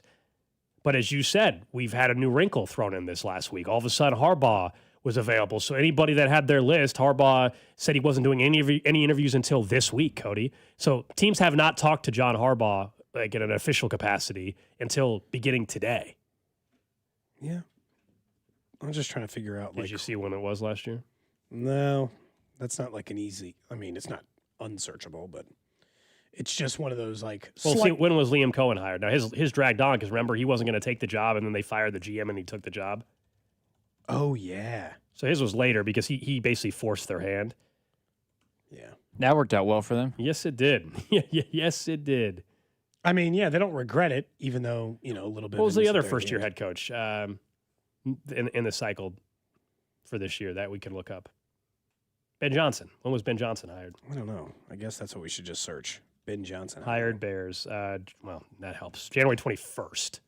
Okay, so still 9 days away from now. And he was with the Lions, who were in the playoffs, so they had to probably wait to interview him because the Lions were in the conference title game or whatever it was, weren't they? When was Pete Carroll hired? When he, I mean, he was at least on the street and available. I'm just trying to think about Pete Carroll was hired on February 3rd for Liam Cohen. Yeah, that was late because of the whole situation. January 24th of last year was when so Pete we're Carroll. looking next So week. we're on track. Right, we're on track. I'm just trying to think about all the different head coaches who got a gig in the previous year. Maybe it's because we know that some of these jobs have been open. Like we know the Tennessee job has been open for a long time now that we're still anticipating. I know that they want to take their time, but that job has been open for a while now. I really January 22nd for Aaron Glenn. They all started popping up. I really think that some of it is just the hiring windows with the interview and what you're legally allowed to do or by the rules of the NFL, I should say. And of course, right, they have to satisfy the Rooney Rule. All these kind of things that have to take place. You have to make sure you interview minority candidates and give them an equal opportunity to get a job. These are rules that the NFL has during the hiring practices, during the hiring cycle for their hiring practices. So all that probably results in it not being as done as quickly as you would think, even if a team, and if I were any of these, people circumvent the Rooney Rule all the time. I know. I'm just saying, like they have, even though we can think it's a joke all we want, but like on paper it has to be satisfied. I'm not defending it one way or the other. I think we've all recognized some of the issues that have come up with the Rooney Rule and whether or not it's a real thing or not, et cetera. But teams are going to have at the very least, the process of that going through, and we'll probably have to wait till at least the end of the week, is my guess. Think so? At least it sounds like, based on someone said Mike Vrabel was hired January 12th last year, so he was the earliest. So we can expect sometime between now and the next 10 days the head coaching hiring to start. Let's talk about a coach who's not going to get fired, so they're not going to be looking for a new job. That is Jim Harbaugh, the other Harbaugh, as he's the coach of the Chargers. You and I both watched that game last night, and I do want the caveat of I understand Justin Herbert last night was under tremendous pressure in that game from an offensive line perspective. But he has now been an NFL starting quarterback for 6 seasons. He has made the playoffs 3 times. He is 0-3. He has 2 touchdowns, 4 interceptions, an awful completion percentage, an awful passer rating, tons of turnovers. He has, by all accounts, been, despite a very good regular season quarterback, been a bad postseason quarterback. And as a result of that, we need to rank him appropriately. He is not what it appeared he could be in his first 2 seasons of the NFL, one of the 5 best to 7 best quarterbacks in the league, and he has said somewhere between 9 and 15. Plenty of teams would start a franchise with Justin Herbert and feel pretty good about it. Right. But he used to get the coach excuse. When it was Brandon Staley and these other doofuses running the show, we gave him the pass. But now he's got a coach who's gotten to back-to-back 11-win seasons. I'm sorry, they've had chances. And in each of those 2 years, he's been awful, including a choke. Awful come playoff time. Yeah, that's what I meant. Sorry. Yeah, which, look, whether there is some things that are just the way the conversation goes in sports, and your legacy is determined by what you do in the biggest moments and in the postseason. It just is. Like, it's, you can say unfair or not, but that's just the reality. I don't care what sport we're talking about. You can be a great regular season quarterback in this case, but ultimately how you are defined from a legacy football on the field circumstance is by what you did in the playoffs. Eventually, right? It doesn't even have to be strictly ring culture, as in did he win a ring. We're just saying win a playoff game. We're just saying perform at a high level in a playoff game. Now, yesterday, I think was kind of, it sets up on one hand, you can say, how the hell did they win 11 games with that offensive line? What a disaster. Sure. He was hit more than any other quarterback in football this year. All that is true and part of the story. A lot of injuries. But it's not just this year. This is a couple year. If this was year 1 of Herbert, nobody would be sitting here crushing the guy. We'd say, oh, yeah, 1 year. This is now 3+ years, 4+ years of him not succeeding. He'll be entering year 7. Playing at a high level in the postseason. I would be concerned if I'm a Chargers fan that you got this quarterback that has all this talent, but does he have, it's cliche, does he have it? Does he see the field in the biggest spots? Do those moments seem too big for him? It's great that in week 4 he can beat the Chiefs on a Monday Night Football game or whatever. I'm just using that example. But in a wild card weekend on the road, I don't think anybody expected him to go beat the Patriots. I'm not even saying he had to go win that game. No, but compete. That was terrible. They scored 3 points. I think what stands out now is let's just take this year's, because I'm sure next year we'll do our standard quarterback rankings and we'll give our top 5 to 10 and bottom 5, well, maybe just top 10. Nobody cares about our bottom 10 quarterbacks in the NFL. But in the top 10 quarterbacks in the league, nobody wants that ranking. Bottom 10 quarterbacks. Tyler Shuck. I don't know. Haven't played enough. He's probably just got to be in the bottom 10 by default, doesn't he? Yeah. I'll be honest, he looked pretty good, though, still actually. Probably got to be but bottom he's still 10. 20, dude. He's got to still be bottom 10. 100%. He's got to be 22. Yeah, totally. Of all the quarterbacks who entered this season in the playoffs, including Sam Darnold and Bo Nix, let's include those 2 guys, even though they didn't play this previous weekend. How many of those quarterbacks are you sure are better than Justin Herbert in all facets? Regular season, postseason, you'd hitch your wagon to for the next decade. It's not Josh Allen. I'm not sure on Jordan Love. He's definitely better than Bryce Young. I'll give him that. Yep. He's not for sure better than Drake May. He's not for sure better than Brock Purdy, in my opinion, or Matthew Stafford. Baker wasn't in the playoffs. Jalen Hurts. Oh, I thought we were talking about Jalen Hurts. But again, I got to have a conversation because Jalen Hurts has taken his team to the Super Bowl 2 times. Sure. So then Caleb Williams, I'm not sure. Stroud? Trevor Lawrence, I'm not sure. In the whole list, the only quarterbacks I'm for sure he's better. I think he's better than Sam Darnold. And I think he's better than Bryce Young. And then I think I could have a reasonable debate about every other playoff quarterback. And and some I would just... Bo Nix, I would say, is the toss-up still for me. Now, Bo Nix can very quickly, he can go out and look amazing this weekend and change the whole entire narrative around him. Is that the same thing with Sam Darnold, though? Like, if Sam Darnold gets to the Super Bowl, he's better than Justin Herbert. I mean, he is playing with a significantly better team, and I've watched Sam Darnold play a lot of football. I know. But now we're getting into... Equation, I don't want to just ring chase it is definitely a what have you done for me lately league. I get it, and... That's where it gets a little bit too of the, like, just because that's the same thing. And maybe some of you feel this way about Patrick Mahomes, but like Patrick Mahomes did not have a good year this year. They won 6 games. He was hurt and all that. I do not think that by what we're saying, that means like a bunch of quarterbacks, because they had better years than him this year, did not all just surpass him. Yeah. But the problem is that Herbert did put up big numbers his first 2 years in the NFL. Since then, he has put up very good numbers. You know what I'd call them? Dak years. And where, you're 25 to 29 touchdowns, 3,800 yards on average, by the way, the last 4 seasons. You're trying to comp him to... And that doesn't mean, Dak is a good comp. I would, but Dak almost won MVP 2 years ago. Justin Herbert hasn't even done that. Dak's better than him. I'm trying, I agree. I have Dak higher. I get people disagree. I still think Dak is like 9 or 10 on the list of top 10 quarterbacks, and people think I'm giving him too much credit. But I think Justin Herbert is in the 12 to 14 range of quarterbacks in the NFL. And that's why I was trying to think of historical comps of like in the air. Like, I don't know, is this fair or not fair? I'm not saying physically he's more talented than the quarterback I'm about to name. But just the way the career is going to look. Derek Carr. I think physically he's no question a better talent. But he's going to put up bigger numbers. In terms of career accomplishment / because it's a little easy to say Phillip Rivers, but Phillip Rivers got to an AFC championship. That's what I'm saying. Derek Carr, I thought for most of his career, not at the end, most of his career was the 10th to 12th, 12th to 14th best quarterback. 1 year was an MVP candidate. Yeah. It kind of feels like that might be what we end up saying Justin Herbert is. And I still would say, like, if you went and built a quarterback in a factory, yes, I would have Herbert over Derek Carr. But I don't think if we're saying they're both in this average area, slightly above average, I should say. Now you got me looking for a better comp. Someone says Dak isn't good. I just think that's again, we can have different opinions. I think that's inaccurate. I disagree. Mentioned Jay Cutler. Statistical, very good quarterback. Didn't do anything in the playoffs like that. He did go to the NFC title game or whatever it was, but never was considered to be that guy. I think Derek Carr's a good comp. Better than Jay Cutler. I mean, if you're just looking at the stats, he was better than Jay Cutler at any more physically gifted, obviously. Better in the regular season, better stats. Jay Cutler had Jay Cutler didn't even go to the postseason until he was like in his 7th year in the league. It's like but it's not like Herbert's. It's not like he's a. I mean, Herbert puts out big numbers.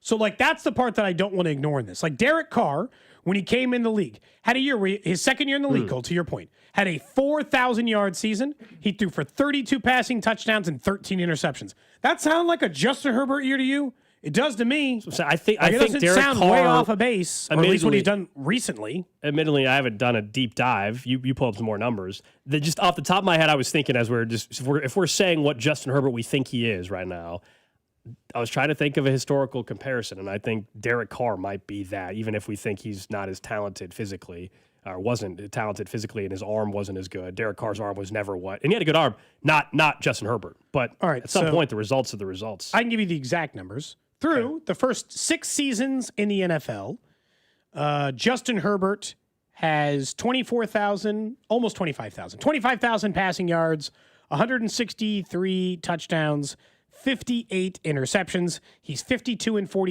0-3 in the postseason. That is his career numbers. Through the first 6 seasons, Derek Carr had quite a bit less yardage. Way less yardage. 22,793. So not way less. It's only 3,000 less. 2,000 less. Sorry, 2,000 less. 143 touchdowns, sound pretty close. 62 interceptions, a 1.9% interception to touchdown ratio. That is exactly pretty much Justin Herbert's. He was 39-55, one less regular season games than he was during that time. And then let me look up his postseason stats so I can at least give you that. Through his first 3 years in the NFL, oh my God, he only played in one ever postseason game. So it's maybe a little harsh because Justin Herbert's getting there a little more frequently, but the rest of the numbers are really close, man.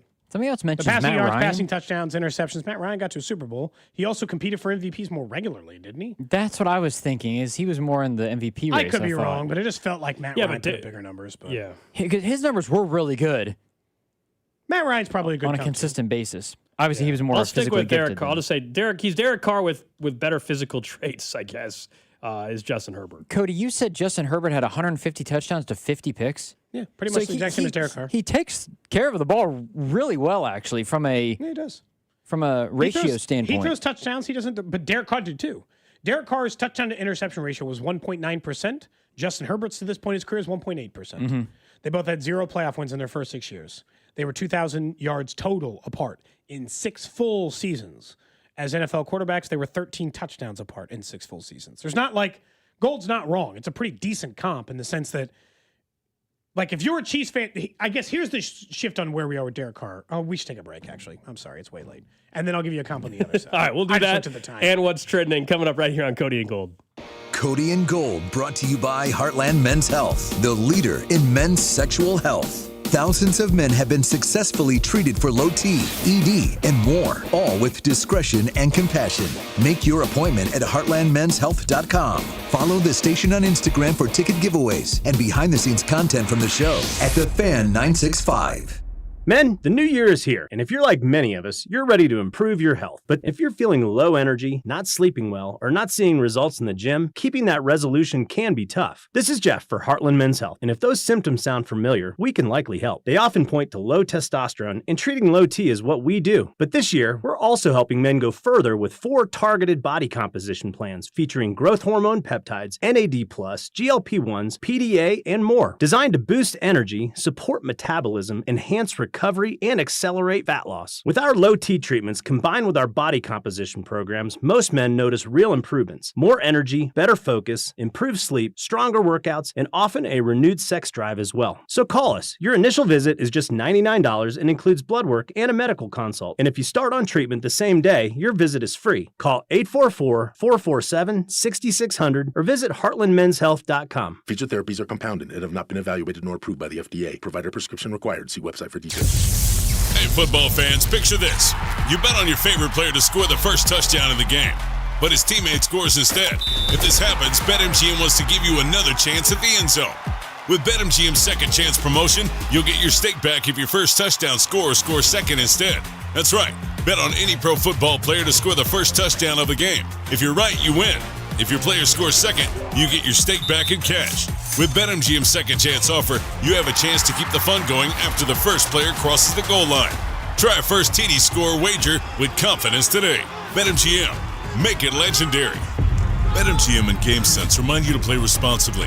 See BetMGM.com for terms. 21 plus only. Kansas only. Existing customer offer. Subject to eligibility requirements. Rewards paid back in unrestricted withdrawable funds. Please gamble responsibly. Gambling problem? Call 1-800-GAMBLER. In partnership with Kansas Crossing Casino and Hotel. Don't let winter catch you off guard. Keep your family cozy with a $69 heating system tune-up from Hamilton Plumbing, Heating, AC, and Rooter. We have pros available 7 days a week to keep your system running at peak efficiency, helping prevent costly breakdowns, lower energy bills, and keep your home warm all winter long. Over 40 years experience and more than 8,000 5-star reviews are great reasons to trust Hamilton. Visit callhamilton.com/radio for details, terms, and conditions. License number 2025-11121. Xfinity is the network you can rely on. Like a close friend who will give it to you straight. The friend who will tell you that new haircut? It's not great. Friends make sure friends get good haircuts. And Xfinity makes sure you get a good deal on Wi-Fi. Xfinity gives you reliable, fiber-powered Wi-Fi at our best price. Now through February 1st, get gig speed Wi-Fi for just $50 a month for 5 whole years. No strings, no commitments. Just super fast, reliable gig speed Wi-Fi with our best equipment and unlimited data included. Save yourself from questionable decisions and save over Verizon and AT&T. Xfinity. Imagine that. Restrictions apply. Requires paperless billing and autopay with stored bank account. Taxes and fees extra. Xfinity Internet powered by fiber and connected to premises by coaxial cable. Actual speeds vary. Welcome back to Winter Hack Radio, the place for clever hacks to survive the season. Icy driveway? Well, try spreading sand or birdseed to help with traction. Snowy puppy paws? Well, grab a whisk, brush it off, done. Catch COVID-19? Well, just get... Actually, there's no hack for COVID-19. But if you test positive, prescription medications for COVID exist. Ask your doctor if they're right for you. Visit PfizerForAll.com to learn more. Sponsored by Pfizer. Never have I ever called my sister from the finish line of my first marathon. Hello? You won't believe where I am. Are you running? Mile 26. I'm gonna make it. Switch to T-Mobile's 55 Plus plan and get iPhone 16e with its advanced camera system on us. Plus, 2 lines for just $30 a line. Guys, I can't believe it. I knew you could do it, babe. That was amazing. Mom, how do you feel? I feel great. I can't feel my feet. Let's take a picture. And then you may carry me to the car. Share every stride, every mile, every memory on America's best network. Switch to T-Mobile's 55 Plus plan and get iPhone 16e on us and 2 lines for just $30 a line. With 24 monthly bill credits and 2 eligible port-ins on Essentials 55 Plus for well-qualified customers with AutoPay, plus taxes, fees, and $35 device connection charge. Credits end and balance due if you pay off early or cancel. Contact us. Finance agreement 128 gigabytes, $599.99 required. Best mobile network in the U.S. based on analysis by Ookla of Speed Test Intelligence data 1H 2025. Visit What's up, guys? T-Mobile.com. It's Drew. I need you to listen up. It's 2026, and this is going to be your best year yet when it comes to sex. You know why? Because you're going to take the advice and try the chewable tablets from Blue Chew. The tablets can help you feel and perform at your best. Stronger, harder, longer lasting, like someone gave your downstairs a pep talk and a gym membership. Blue Chew is the original brand for offering chewable tablets for better sex. And look, they're licensed medical providers. They work with you to find the right ingredient for your individual prescription. Be more confident where it counts, because showing up matters during life's most exciting moments. Be ready when she is. And look, guys, it's not just about performance. Give your partner something to brag to their friends about, because nothing makes you more of a legend than a little Blue Chew. You can discover your options at BlueChew.com and get your first month free when you use the promo code KFNZ at checkout. Just cover $5 for shipping. That's it. Go to BlueChew.com for details and safety info and discover your options there and get your first month free. Then you'll be ready to chew it and do it. Chiefs coverage sponsored by Renner Garage Door, RENNER, forward and back. Hey, it's almost Andy Reid. Who knew a Halloween costume would change my life and lead me to Renner Garage Door? Renner's KC's go-to team for service, repair, and replacement. RENNER, RENNER. You're listening to 96.5 The Fan from the DM Injury Law Studios. Mike's got this. What's trending? God dang! Brought to you by Telly Tire and Auto Centers. Winning starts with a great drive. Since 1942, Telly's certified techs have delivered complete car care with top brand tires and expert auto service. Keep your drive going. Take it to Telly. Visit TellyTire.com today. We have one game left, Wild Card Weekend. That's tonight in Pittsburgh. The Steelers 3-point home underdogs to the Houston Texans. Elsewhere, divisional round, we do know what's going on. Buffalo will be at Denver Saturday. We don't know kickoff time yet, but it will be Saturday. The Niners are in Seattle Saturday. Could be in the afternoon or evening. And we know one of the games on Sunday is also going to be the Rams and the Bears.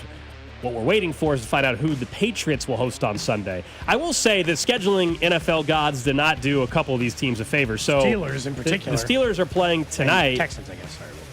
Yeah, well, the Steelers at least playing tonight. They're going to play on Sunday. What I'm saying, either way, it works both ways. Yeah. There's a couple teams that played Saturday, and they get the extra day. Yeah. So, like, Chicago played Saturday night. I get it was a night game, but they might get to play Sunday night. That's versus a team that had to play earlier. You know, like Buffalo, for example, played Sunday at noon. They're playing Saturday. It's also just like part of the deal. Yeah. I understand the playoffs come with extra complications, so you just got to get used to it, I guess. Next up on What's Trending, news out of UMKC basketball. Oh. John Rothstein reporting that Marvin Menzies, while he will coach the rest of the season for UMKC basketball, gone! At the end of the 2026 college basketball season, Marvin Menzies will be out as UMKC head basketball coach. I would like to officially let it be known as I would like to be the next head coach of UMKC basketball. You're not doing this. Why not? Why can't we spend some time in this show next week? Will you allow me to give you some of my plans for what kind of offense we're going to run? Yes. What kind of defense we're going to run?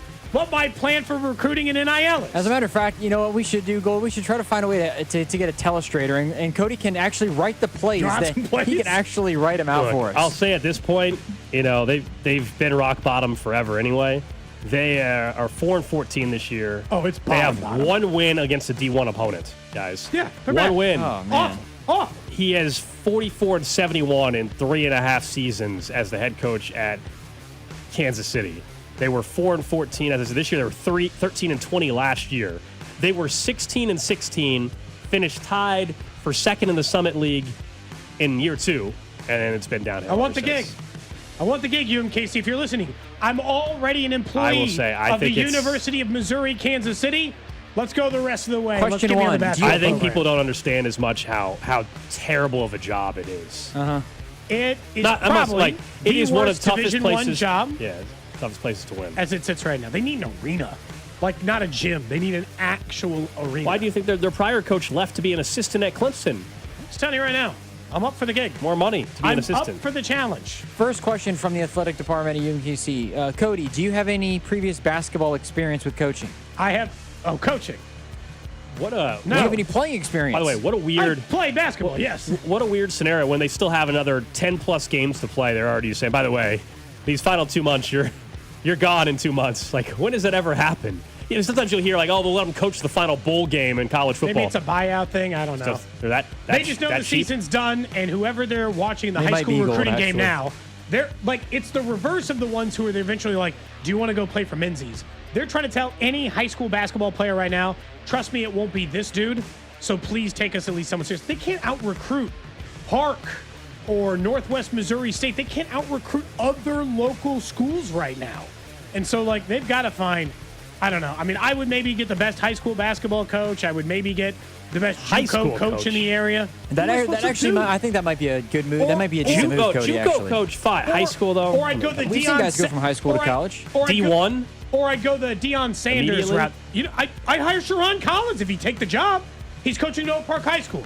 He doesn't want to coach in the college ranks. I would hire him. I'd hire him in a millisecond I agree, Cody. if he would take the job. We're talking about two different things. Like, would he take the job? I'm sure. I'd hire Sharon Collins tomorrow. Yeah, if they don't hire me. UMKC has no money. Sorry. They have no money. That's the biggest issue with that program. On the athletic side, they're playing in a rec center. I wish they were good. It's pretty cool seeing Kansas City across the jersey. Trust me, I would love. It'd be awesome. I like the unis. A team with Kansas City across their name in the NCAA tournament would be amazing. I'm not hating on UMKC, the school. I just think their program is horrific. No resources. My dad went there. My twin sister went there. This is not me anti-UMKC. Cody, it is a terrible job. It's tough. It's tough. That's why you have a 0.0001 chance instead of a 0.00000 chance. Got a chance, though. Yeah. Saying I'm alive. Yeah. I want to say that's what's trending here on Cody Gold because we spent a lot of time on that. Somebody said besides Cody, who are the most notable UMKC alumni? There's quite a few living, or the people we can get money from. Because those are different. Don Cheadle? Did he go to UMKC? According to a quick Google AI search, I don't know. Paul Rudd says attended. Don Cheadle. He definitely didn't graduate from there. But we don't have to graduate. I don't know if we get to. I'm not sure if we get to claim that or not. You think we get to claim that? I don't know. This is what AI Google says. Yeah, Google's wrong. So I know. often. I know. I don't know. You're not buying it? Not particularly. Okay. Wikipedia has a picture of Harry S. Truman. Did he go to UMKC? No, you're the alum. You tell me. I don't feel like anybody ever mentioned that. As far as athletes go, I mean, I could list these people, but you're not going to know who they are. There's some soccer forwards, some MLS players. Donald Thier, the old executive director of the NHL. He apparently went to UMKC. So there's a couple of people, I guess. Henry W. Block. Ever heard of him? Yeah, well, that's where the money is. Would you forego your time as a professor to be the men's basketball coach? Okay, I'll give him my class. If they offer as you should in a heartbeat. I'm glad you're willing to sacrifice that for that opportunity. You would have to stop doing the show though, unless you want to be like Doug Gottlieb. Did both. I'm doing both. Yeah, but he eventually stopped. So you got a year of the show, then you're out. That's only if we have success. He only stopped because Green Bay got decent. Well, if they were bad, he would have kept doing his podcast. I agree, but I can't be convinced otherwise. But I think I don't know if they've. Someone says backed off. hire former Rue and top 100 scorer of all time, Michael Watson. Look, again, he's got cachet as this, but like, does anybody locally know Michael Watson? I know him because he's UMKC's best basketball player, but like, outside that, I told you I'd hire Sharon Collins. Would he take the job? Anybody know? I don't know if he actually would. He coaches to be honest with you. I don't know high what his school right I don't know now. what his aspirations are. He just won a Missouri state title. I don't with think they're Oak Park hiring. last year, I believe. They're not hiring a high school coach. I mean, what's the risk right now? At least he's young, right? Coach, Is Sharon Collins, what, 40? Can you imagine? Gold, you're here. Let's make sure we got the connection with Cody, who's in, I don't know, who's at UIC getting ready to coach a basketball game between his Roos and the UIC Flames in Chicago. Would you guys support me? If I become the head coach of it would hurt UMKC, the show. So it would hurt the show. You'd be on remote. But would you support me? Would you come? I would support you coaching. I think it would destroy the show. Well, for some of the travel, I'd have to do some of the shows remote. Yeah, destroy the show. Cody, you'd be gone like a full week in some instances. If you had a road trip, you'd be gone for a week. I love how Drew's really mapping out and thinking about this. Like, No, I'm worrying actually- about the travel schedule for a potential head coach. All right, how about the first? Heaven it's a public- forbid if you actually made it to March Madness. It is a public university, so they have to post the job. I will apply for it. Yeah. So we can just make that clear. I'm right ready I'm sure for they'll you. give you an interview. I'm yeah. ready for your pitch. I'm sure I they'll really give you am. one. If somebody over at UMKC, the university president, who I've happened to be at like a little luncheon. Oh, yeah, thing you for guys are before, besties now. We're not tight. We never talked. But if he happens to be listening to this show, give me an interview. If you don't like what I have to say, if you don't like my plans for the program, I understand if you go with a different candidate. I respect that. Oh, I'm glad you clarified. Yeah. But Are you willing to do anything, Gold? If Give me Cody, a chance. If Cody actually gets an interview, are you willing to wager anything? Or if Cody actually gets an interview, Yeah. What do you want me to wager? I don't know. I feel Like a real interview. What do you want me to wager? I It's don't not know. happening, Well, that's so what I'm saying. I you don't tell really- me. Come up with something. You come up with something, you probably Yeah. take it. Come up with something. Well, for starters, you have to wear the Hooters outfit yourself. That's fine. He would do the show from Hooters in the Hooters outfit. Deal. If I get an interview. Deal. You're right there. It's a good pub. Don't make good that part of your pitch either. Don't make that part of your pitch. I don't need you sending in your application to be the college basketball coach. Like, can you please I literally just need an interview. I don't even want the job. Just give me an interview so we can see this. No, I want the job. If I'm getting an interview, I'd like a chance. Again, if they don't like my plan for the program, fine. And you're going to pitch it to us I'll tomorrow. tell you right now, I at least know that there are high school athletes who play basketball in the city who probably listen to this show. So at least we're speaking to some of the recruits we're trying to target. And you're going to pitch it to us tomorrow. Or sometime this week. Tomorrow. Can I work? I'll tell you right now, we're running a gimmicky offense or defense. We are either like Grinnell from a few years ago, we do nothing but shoot threes, or we run press man every single second we're on the court. Oh, Lord. We have to. We got to make things difficult so that it's not something they're accustomed to practicing. Who are you going to hire as the assistants? With what athletes are you running the system? The ones I recruit to play here. Yeah? I don't have that all sorted yet. What do you want your NIL budget to be? You have to be thinking about all these things. So I don't remember his first name. The entire time I used to call UMKC basketball games for the men's and women's squad. There was David, I think was his first name. David Yost was his name. He used to sit courtside. His daughter was a cheerleader, I think, briefly for the team. I know he's got cash, and I think he wants UMKC basketball to be good. So, Mr. Yost, if you're listening, let's make some things happen. Lance wants to be one of your assistants. Look, you're probably one of the people who could move the needle at this place. If you actually did this, and let's say you got the job, you actually might sell out whatever the heck the rec center is called, because people would legitimately want to witness the worst college basketball team on the face of the planet. You like people on the text line 913-586-7965. If I got the gig, would you guys show up for game one? Could we get a sellout at Swinney for game one? I think we would show up just to witness. Oh, of course. Just to witness it, I think would be part of it. Tracksuit, we would obviously, suit? we would obviously support you, Cody, but I think it would also be just to witness, unless you're playing somebody who's the not good news good, for you, Cody, is there is no bar there. There is no bar. They've never made an NCAA tournament. You know, they've never won the Summit League. Mm-hmm. Like they've had a couple of good guys Why who don't you went to try the to NBA or played overseas. I think what you should do, That's you should try to find if there's a listener. You should start just this week and put out what you can put on your resume. You should try to start coaching like some middle school team the next 2 weeks. Great call. Just to put on your resume that you're already an assistant coach for whatever middle school. There you go. Work your way up. See if someone's on a high school coach you could get on board. From the 816, Cody, come coach my men's rec basketball team. Perfect. Said get something on the resume. 3-0, probably won't lose a game. Come There you get go. a ring. Yeah, you come get a ring. Come get a ring. You got it. There you go. I'm going to get on a sideline.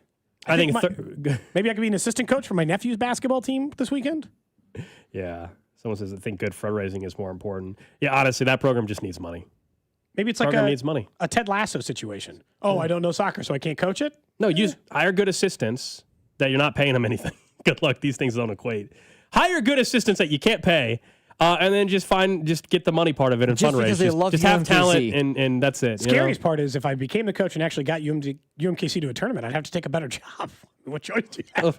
I'd have to take. You know what? Actually, no. What are we playing? You're a lifer. You're a lifer. I never Is leave that what we're doing? UMKC. What's that? I said Cody in his head's playing NCAA basketball 09 or something It is like kind that. of like a it's a- program building NCAA football Yeah, version, no. isn't it? Right? Oh, if you Marvin take over Mincy- Troy and Cody, try to get him to the national Cody, championship. Marvin Mincy, who took New Mexico State to an NCAA tournament and won a game, I believe, has one D1 win this year. And this guy's been a college basketball lifer. I know, but they need and you outside the box are thinkers. just going to jump right in. And They they're need going outside the box thinkers. How about this? No one's You out of going school suit yet. and tie Damn, old this show's school, in a or are you terrible- going to go jumpsuit, tracksuit? I fear that people will already not take me serious. You're going to go old school suit and tie? Suit and tie, I think. You're going to be sweating through that thing. It'll be disgusting. Well, He's going to turn into Sean Miller. Yeah, I was going to say that too. He's going to take off the suit jacket and sweat Sean through Miller every was like, shirt absolutely. possible. All right. Well, there you go. Unfortunately, Indiana might win a national championship in a week, and all of a sudden I can't make UMKC good? Because Kurt Anything's Yeah, possible. Kurt Signetti. I'm looking at him right now. Yeah. I'm looking forward to seeing. No. Cody is going to be sweating through the suit while also getting down into defensive stance like Shaka Smart does. All right, guys, this is how we need to play. You're going to be playing with them. Essentially, you're going to be out there on the sideline, smacking the hardwood. Oh yeah, you're going to be all about Again, it. we're playing Someone's gimmicky offering offensive defense. someone's offering to host the recruits for you at strip clubs. Pretty sure Oh, that's this going is to be going to go problematic. great. This is going to go. Yeah, Cody's very ignoring the fact there poorly. might be a few NCAA violations in his first year. He'll be one and done. One and done. I'm going to get a show cause? Nobody's paying attention. You can cheat all One you and want, done. UMKC. Who's going to report me for show cause? Get out of here. At the rate the coaches are getting fired to keep their millions, I mean, that might not sound like too bad of a thing. Mm-hmm. Well, there you go. Maybe they'll fire me with cause if that's the case. I get, yeah, that, You should that offer would to do it actually for be free. it. That'll be a big incentive for them, you know? I mean, that's a lot of commitment. Invest Do you the want the money in job or not? NIL and then let me coach? Take their salary and use it all. That anybody on your staff has to agree to do it for free. Salary goes straight to My NIL. whole staff. Yep, whole staff. Now I'm going to try to recruit Jarrett Sutton, see if he'll come Yep. and do some. I'll tell you Everybody. right now, like I'm going to have to recruit some people Yep. to do it. Maybe he wants the job, you know? I think he's making NBA good money scout. with the NBA right now. Played at MU, so University of Missouri system. Clearly knows Cody, how to play basketball. I would also need your introductory press conference to sound like Kurt Signetti's, but we know that Kurt Signetti back. I would need you to say Google me? something. I would need you to say something along those lines. I'm not even on He'd start UMKC's notable alumni on the Start Wikipedia singing page. during the press conference. Oh, we'll get a theme song. Gosh. That's exactly. That's how you would Branding. walk in. You would walk into the Branding. theme song. You wouldn't even walk into the fight song. You'd walk into what you created. Lots of people offering to help to be on the coaching staff over on the text line, over on YouTube, over on Twitch.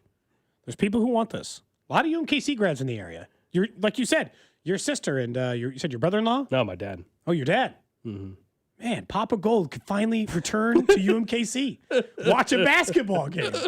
You know, when's the last time you went to a UMKC game? Ever? Never. Did he go? I would. It would be a must that when you talk to Alex's dad to preface Yeah. with this before. Please, Papa. I would. You would have to say. You'd have to start that way. My wife went to UMKC. Not at the same time. She went there for graduate school. I went to UMKC. There's just so many. Wow, just make it such a family. You didn't talk about culture and family. family It's going to just be a whole environment. family environment around there. People, Cody's going to be family over making everything. Chipino for the team once a week. Yeah. Team dinners at the Tap House. Hosting Man, recruits. Drew's to also going to have guest meals as well. garlic powder, onion powder, salt, black pepper, turmeric.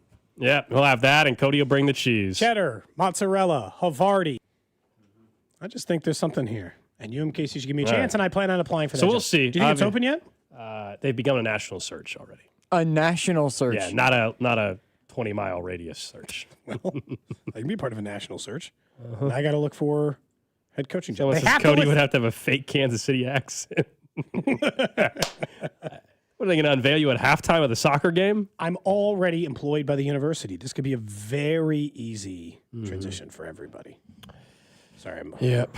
I'm not kidding. I'm not kidding you. Just looking for. What do you think happens tonight? By the way, Mike Tomlin. Is this Aaron Rodgers' last game? I think the Texans win. I'm going Steelers tonight. If they lose, though, do you think this is it for Rodgers? No. I don't know why. I feel like I'm like the only person who says no. I think we are talking about an egomaniac, and we should consider that when discussing Aaron Rodgers. He played decent enough football. They do not have a starting quarterback. I think Tomlin will be back. Like, all of those things, Drew, really make me wonder why would and what is encouraging Aaron Rodgers to leave. He's never shown any actual willingness to leave other than going to a yurt or whatever the hell he did in an offseason and briefly considering it. If you're the Steelers, I might hope that he actually comes back and you can draft Ty Simpson or whatever in the first round. I think they can win.